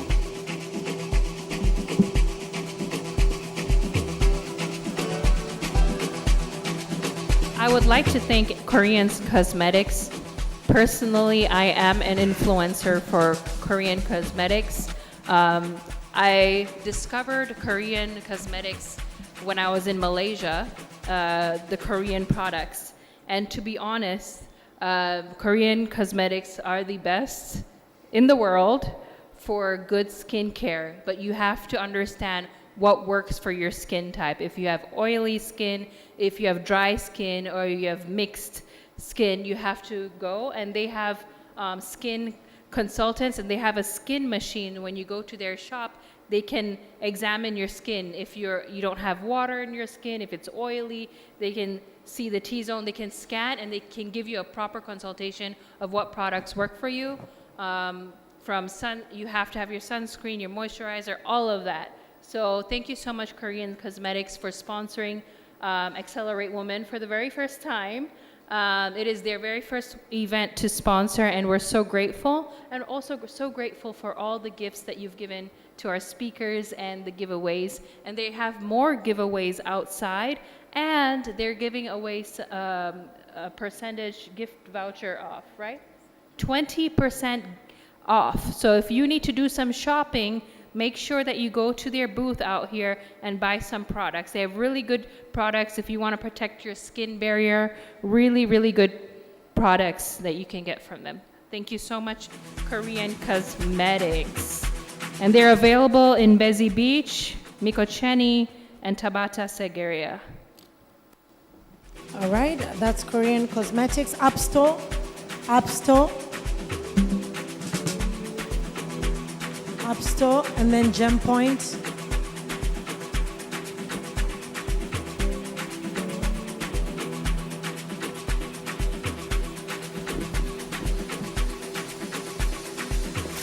I'd like to thank Upstore for being our sponsor for the very first time this year. Upstore has incredible gadgets and electronics for your home, for your office. They have the standing table, they have chairs, they have the gadgets that you saw, the vacuum, the headphones, the phone gadgets. So they have their table out there, so you can go check them out. And they are giving away 10% gift vouchers to everybody that attends today. So you can go shopping over there, or you can go shopping at their store at Mikocheni Plaza.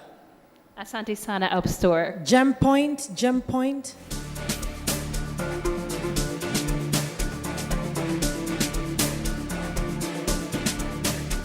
Celcom Pesa.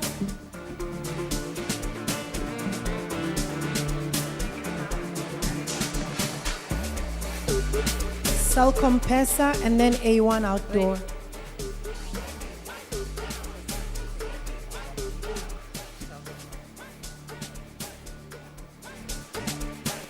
So I'd like to thank Celcom Pesa for being our continued sponsor from last year. We partnered together in financial inclusion, and it was wonderful.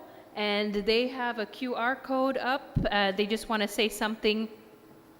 They just want to say something for 2 minutes. And we appreciate you continuing because you see the value and the impact. And of course, you're innovating for women in the country. Thank you so much.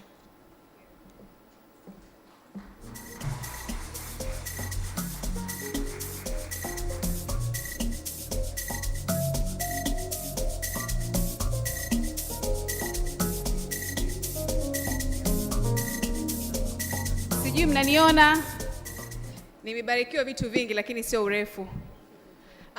Good evening, everybody. My name is Farha Mohammed. I head products at Celcom. Have you ever opened an account in 2 minutes? Anywhere in the world? Have you ever been able to do that? Put your hands up. In 2 minutes. Which account? Celcom Pesa. Is your account number your mobile number anywhere in other banks? What about you? Your mobile number is your account number. So we've cleared up. An account is open within 2 minutes. Your mobile number is your account number, right? What do you get to have under Celcom Pesa? Kuna kaka mmoja hapa. In focus. Njoo. Nakupa kazi kidogo. Unajua mimi nikizungumza hapa, sitaki kuwa kama ni sales pitch. Right, with the first digital bank in Tanzania. We went live last year around February. Tuna shake the market and move the market. Kwa nini? Kwa sababu tunawezesha Watanzania kufanya miamala na kuokoa gharama za miamala. Right? Sasa hivi unaweza kuamini kwamba unaweza kufanya miamala 150 up to 50 million and it will only cost you 10,500 per month. With who? Way. So we have our booth outside. Come over. I've met some of you that I actually onboarded last year. And let me tell you something, all of them had the same message. I say, when I came in, I never went out. Kwa sababu unaokoa gharama, it's simple UI and UX to use. There are over 70 billers within Celcom Pesa. You can do your savings. There's a virtual card that you can do. We are principal members of MasterCard. You get your physical card. Our team's outside. Myself, I'll be outside.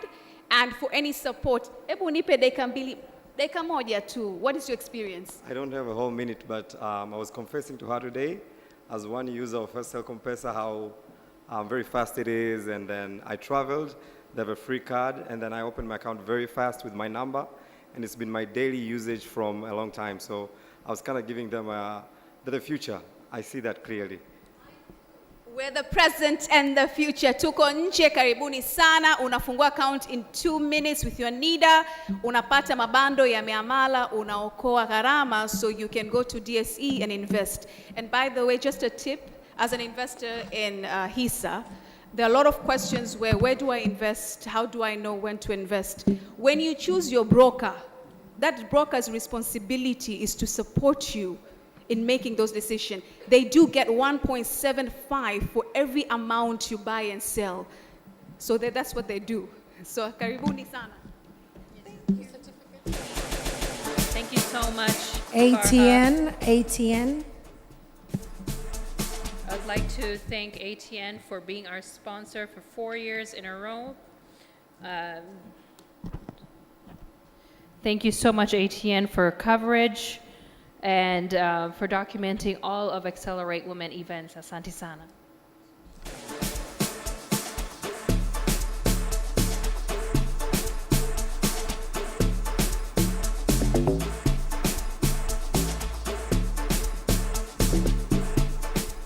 I would also like to welcome A1 Outdoor for being our sponsor from the very beginning.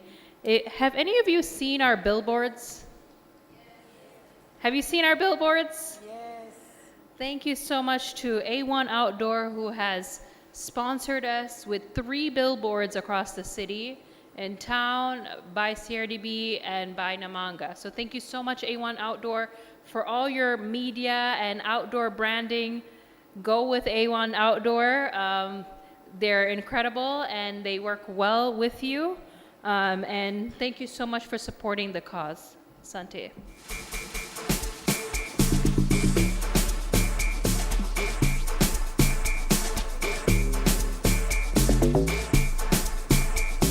Premier Care. And then Speedy Print Limited.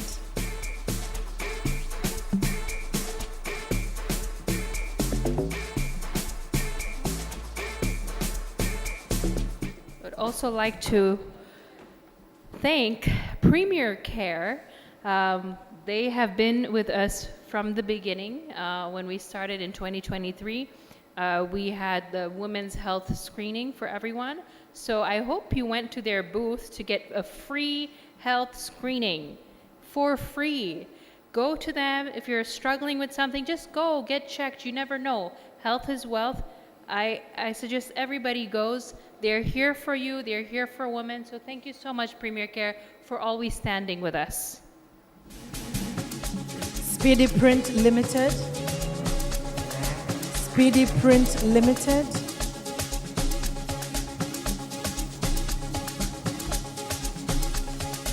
Thank you so much, Speedy Print Limited. 4 years in a row, they've never failed us. And even with the last minute orders, they're called Speedy, right, for a reason. So thank you so much for being so reliable with all of our small print work. Thank you so much. And so we highly recommend them. Asante sana. UTT, Miss UTT. Anyone from UTT? CP Studios? CP Studios? CP? CP, you're so many here. Okay, there she is. Urban Point, please get ready. Urban Point. I would like to thank CP Studios for being our wonderful photo and videography media sponsor and partner since last year. Thank you so much for being a blessing to Accelerate Women and believing in the mission. And also amazing content, whether it's corporate or wedding. content. So if you need videography or photography services, CP Studios are there for you. Urban Point. Urban Point. Nia.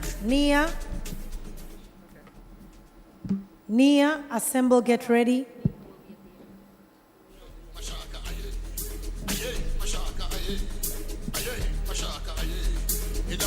Assemble, and JB Studios. Thank you so much, Assemble Insurance. We heard from their CEO this morning about her leadership journey. So thank you so much for the very first time, Assemble Insurance, for sponsoring and supporting us. And their CEO gave a pledge that this would not be the last. So we look forward to continuing to work with you. Asante Sana. Assemble. JB Studios. JB. Are you there, JB Studios? Kim G's.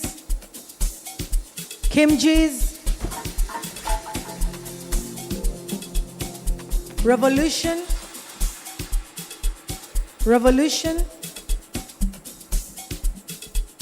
In Focus Studios. In Focus. I would like to thank In Focus Studios for being our sponsor, continued sponsor since last year, 2023. Oh no, let me say that again. I would like to thank In Focus Studios for being our sponsor since last year, 2025, and continuing to sponsor us because you believe in our mission. And truly enough, In Focus has been live streaming this throughout the day until now on YouTube, on Instagram. They truly are the live stream kings. And so they've been covering us with our video, photography, and live stream. Thank you so much, In Focus Studios, for all your live stream needs and photography needs. Contact In Focus Studios. They were with us here last night until 2 a.m., helping us get things in order. So thank you so much for the great teamwork and cooperation. Thank you. Amazing. In Focus Studios.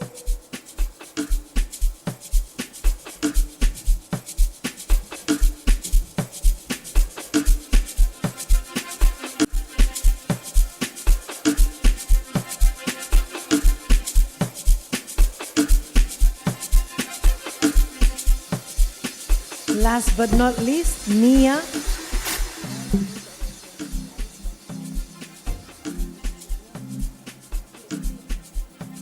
I would like to thank UTT Amis. UTT Amis, if you are in the room. Are they out here? Okay. So I'd like to thank UTT Amis. They have been our sponsor 4 years in a row. So if you have never invested with UTT Amis, please do open your accounts with UTT Amis. You can download the app and open it right when you download it. When I heard about it, I made sure that my entire family and relatives knew about it. And we truly appreciate them being our continued sponsor. They've gone? Okay. So let's go with Nia. And those others? Who are there? At least I recognize.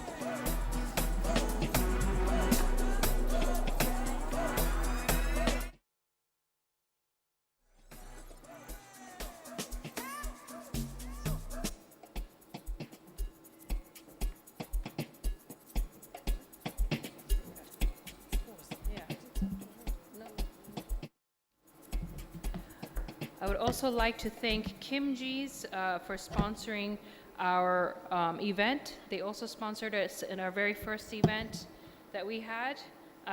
They are for all your fabrics, uniforms. You can get it at Kim G's. Also like to thank Revolution Events for sponsoring us 4 years in a row with all the LED screens that you see, the beautiful screens that you see on here. Thank you so much to Revolution Events. We truly appreciate you. We also appreciate JB Studios. If JB Studios is in the room, Okay. They're also for photography and videography. They covered our press conference earlier this week. We'd also like to thank Urban by City Blue. Urban by City Blue, if you're still in the room, okay. It's a fairly new hotel in Masaki. They've always been our sponsor ever since they began the hotel 2 years ago. And then I'd also like to appreciate Gem Point. Now, Gem Point is giving each and every one of us a 50% discount on buying yourself a diamond, a tanzanite, gold, silver. You can ask your husband or your partner to buy one for you, or Did you say 50% or off? you can buy one yourself. Yes. Yes. Guys, did you hear that? 50% off. 50% off off of Gem Point vouchers that everybody's going to get. But it has a validity, I think, of a month. So make sure it doesn't expire. And if you want somebody to sponsor your diamond, if you've never owned a tanzanite, this is your chance to get one, and or spoil somebody with a nice gemstone, because when we went to Kenya, the Kenyans really wanted tanzanites, because tanzanites are only found in Tanzania. Tanzania has rare diamonds. Tanzania has rare gemstones. We really have it all. So thank you so much to Gem Point. And finally, last but not least, I would like to thank Nia for being our sponsor for the past 4 years. Let's give them a round of applause to Nia. For those of you who have been coming, every year you get a whole beauty gift bag. And this year, all of you are going home with a Nia beauty bag. So thank you so much, Nia. They have a factory. They've passed TBS standards, and they use organic products. So thank you so much to Nia, and they have something to share about what they're going to give you today.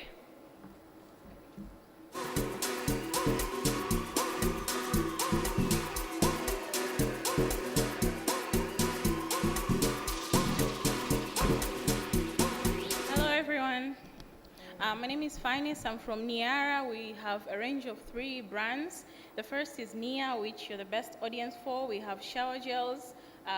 We have makeups, which I hope people who were there last year received.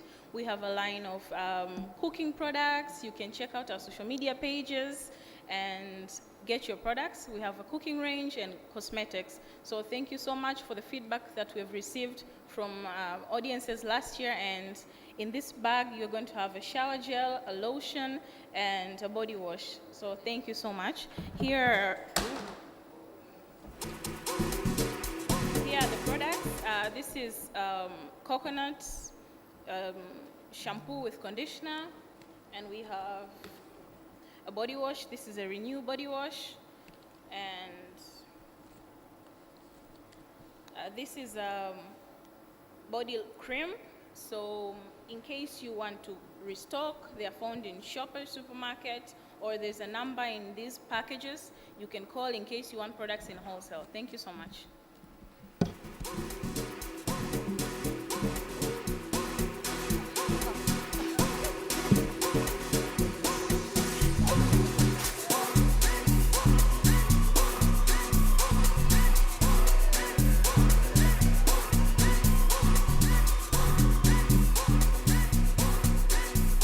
Can we please have all the sponsors up here? All the sponsors. All the sponsors, please come forward for a photo, and then we'll have a photo with everyone. So please don't leave. You cannot get a hamper right now until we close. So just make sure until we get a photo, then you'll be free to leave. If you leave now, you can't get a hamper from Nia. So all the sponsors, representatives, please come forward for a photo. After that, I will request everyone to please come over here. We'll get a photo together. After that, you'll be able to get your lovely hampers from Nia. We wanna Sponsors, sponsors, sponsors. Kodwa imbali nesikuni yathunga ndifuna ukuyikhusela kodwa yandikhube ngathi ndiyaphoswa ndiphinde ndibuyiswe ngabe inhliziyo iyandihlekisa intombi yami enesono ngamthanda kodwa engowonke ngoba ndiyaloba kodwa ndiyazibuza kufuneka ndenze njani intombi yami enesono ngamthanda kodwa engowonke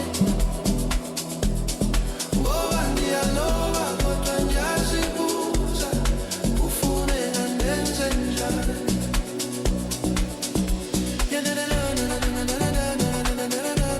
Can we see some smiles, guys? Okay, let's go smile, everybody. Aya, Josh, put on a camera for. Let's smile, smile. Let's go. 1, 2, 3, go. Yes, yes, yes. Aya, let's show some power.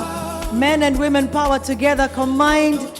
We get an explosion. 1, 2, 3, go. Amazing, thank you. Now, can we please get everybody right here? DJ, tunaomba ule wimbo tafadhali. Naomba tuwekee I'm a superwoman. I'm a superwoman, DJ. Everybody right here.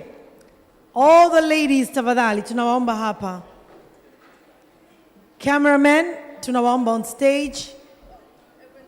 Yeah, everybody here. Cameras on stage. You guys will be facing this side. You'll be facing us. You'll be facing us. Yes, you'll be facing the stage. Yes, and then they're going to take a selfie.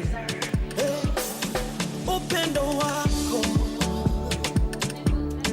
heshima yako, dunia nzima mfano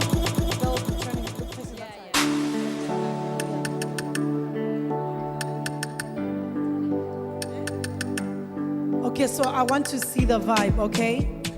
We want to create a really, really nice video, okay? We are energized, remember? We have recharged, right? So we want to see that you guys are on 100% battery.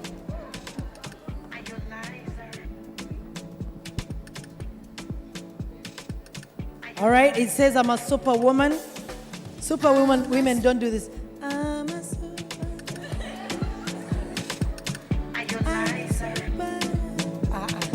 That's not a superwoman. Cindy, eh? How are superwomen?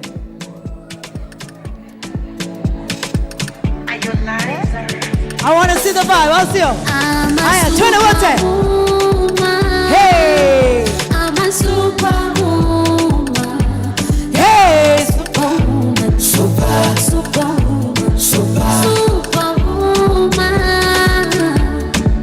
I'm a superwoman. I love it. I love it. Twende. Yes. I'm a superwoman. Hey. Superwoman. Superwoman.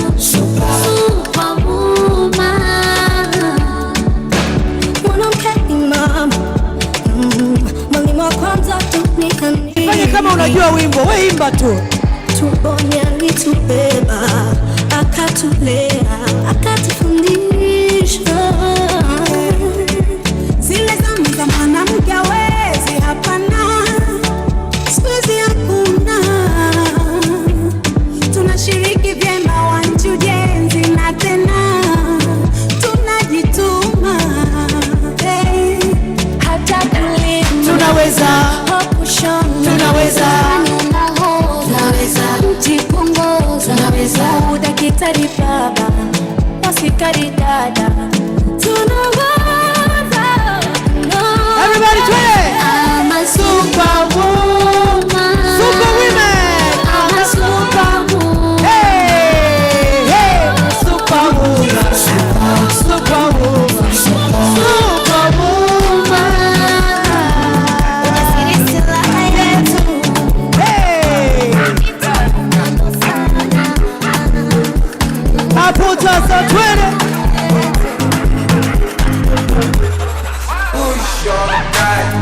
Spyro, now only me, one life. Hapo sasa. See as we day like beans and rice. Hey. I will never leave your side. I will never. Hapo. I dedicate my time. Hapo sasa twende. To you, my God. Hey. Even if the road be rough and oh my. 'Cause what? 'Cause you be my G for life. Hapo twende.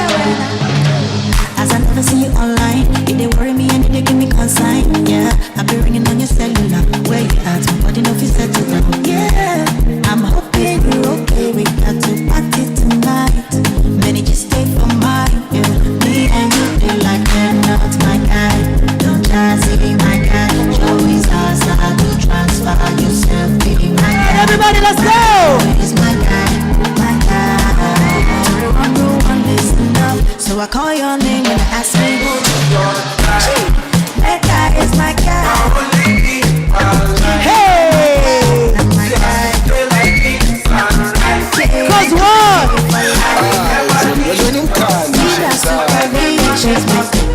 Never see what I got. All right, ladies. Naomba sasa wote mpande hapa. Naomba mpande hapa juu. DJ tunaomba I'm every woman. Sisi ni wanawake, tunaomba nyimbo za wanawake. All right, ladies, all of you hapa on stage. Cameramen wanashuka.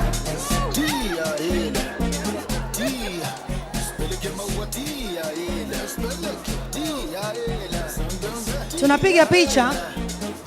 Alafu tukishapiga picha, vibe ni lile lile. Sasa uko elevated, you're on stage. You know what I'm talking about. When you're on stage, you perform. How sio? Yeah. Okay, tunapata picha and then we start performing. Aya, naomba tusogelea neni vizuri. Make sure unaonekana. Everybody smile, cheese.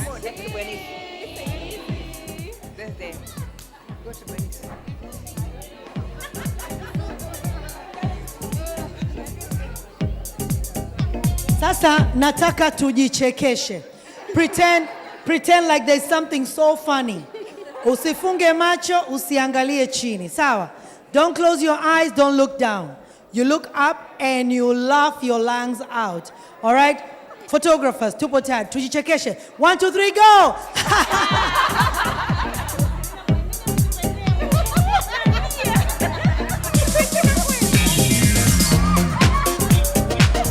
All right. Tusogee nyuma kidogo msije mkadondoka. I'm every woman.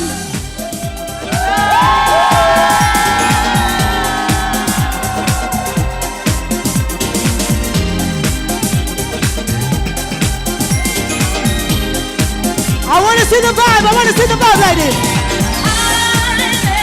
Woman, it's only me. You want some, baby? I can do it naturally. Hey, you are every woman. I'm every woman. It's only me. I believe the thoughts right now. Get a room for me to say. Whoa, whoa.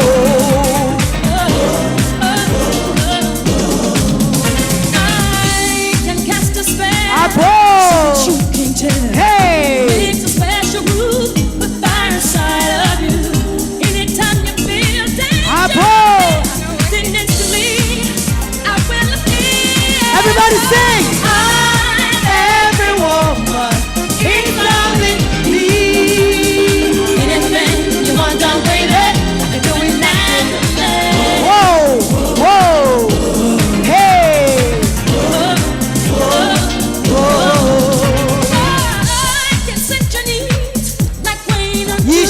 Jishaue. Wewe. I got it. Everybody say. I'm every woman. It's only me. Anything you want done, baby, I can do naturally. Hey, hey, hey.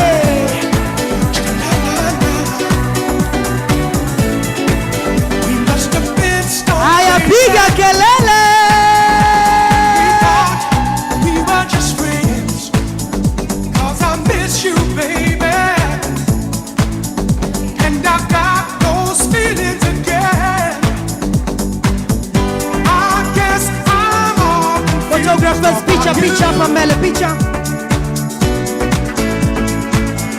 I feel so in love, oh baby. What can I do? I've been thinking about you. I've been thinking about you. I've been thinking about you. Oh baby, I've been thinking about you.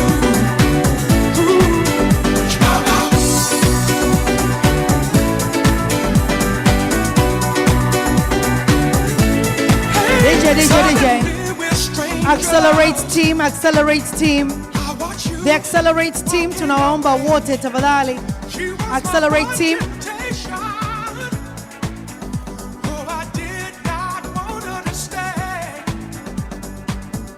Deep down, I'm still confused about you. Oh, yes, I am, baby. I feel so in love. Oh, baby, what can I do? I've been thinking about you. I've been thinking about you. I've been thinking about you. Oh, yeah. I've been thinking about you. Accelerate team.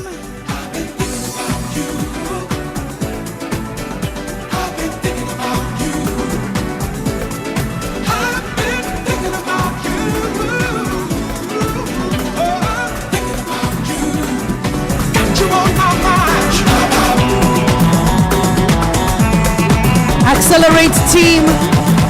Accelerate team. Bernice, over to you.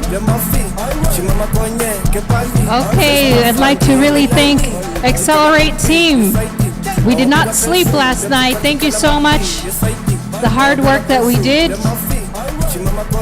It was hard work, but we pulled it off. We all slept at Rotada, I think.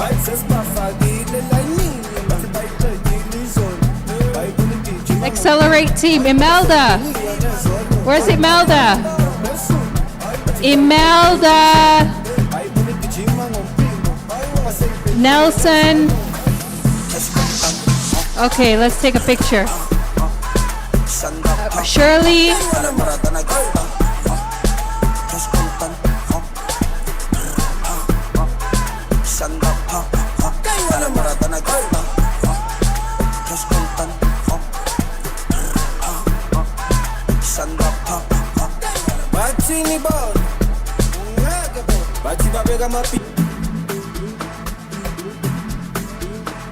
Tamari, Anna, Imelda.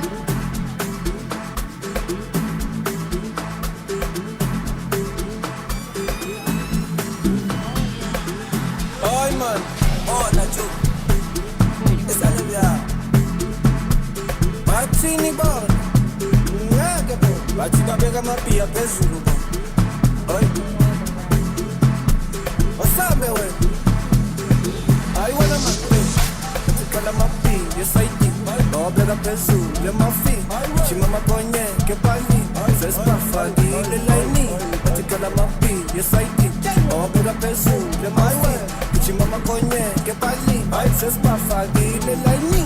Matibaite dilizol. Ai buliti chimama mpi. Masempeni ya dilizol.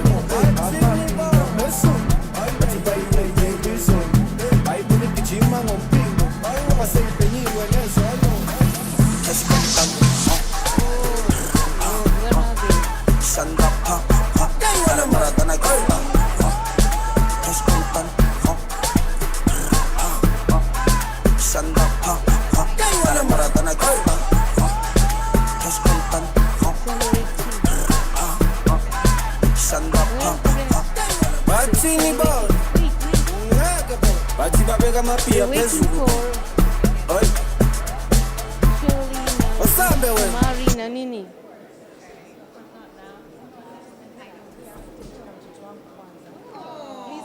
Okay.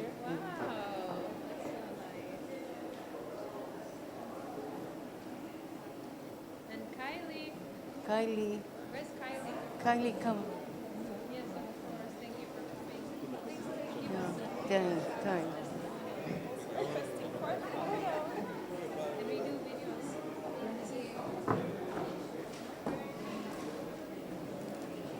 she's going to take your photo. Yeah. Yeah. Say hello to mom. Huh? Bathi babeka amapia phezulu bona. Hayi. Wasambe wena.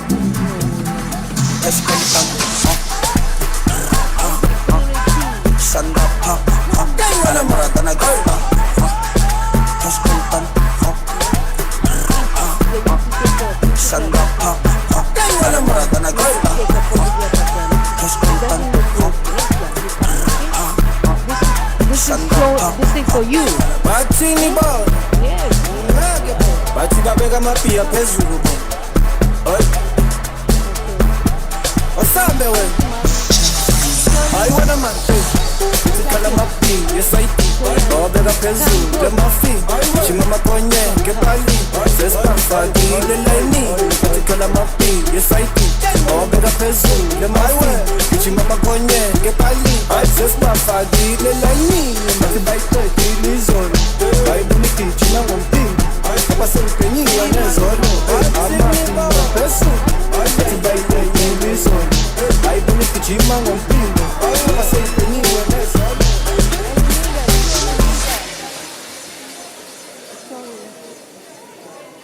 It's okay.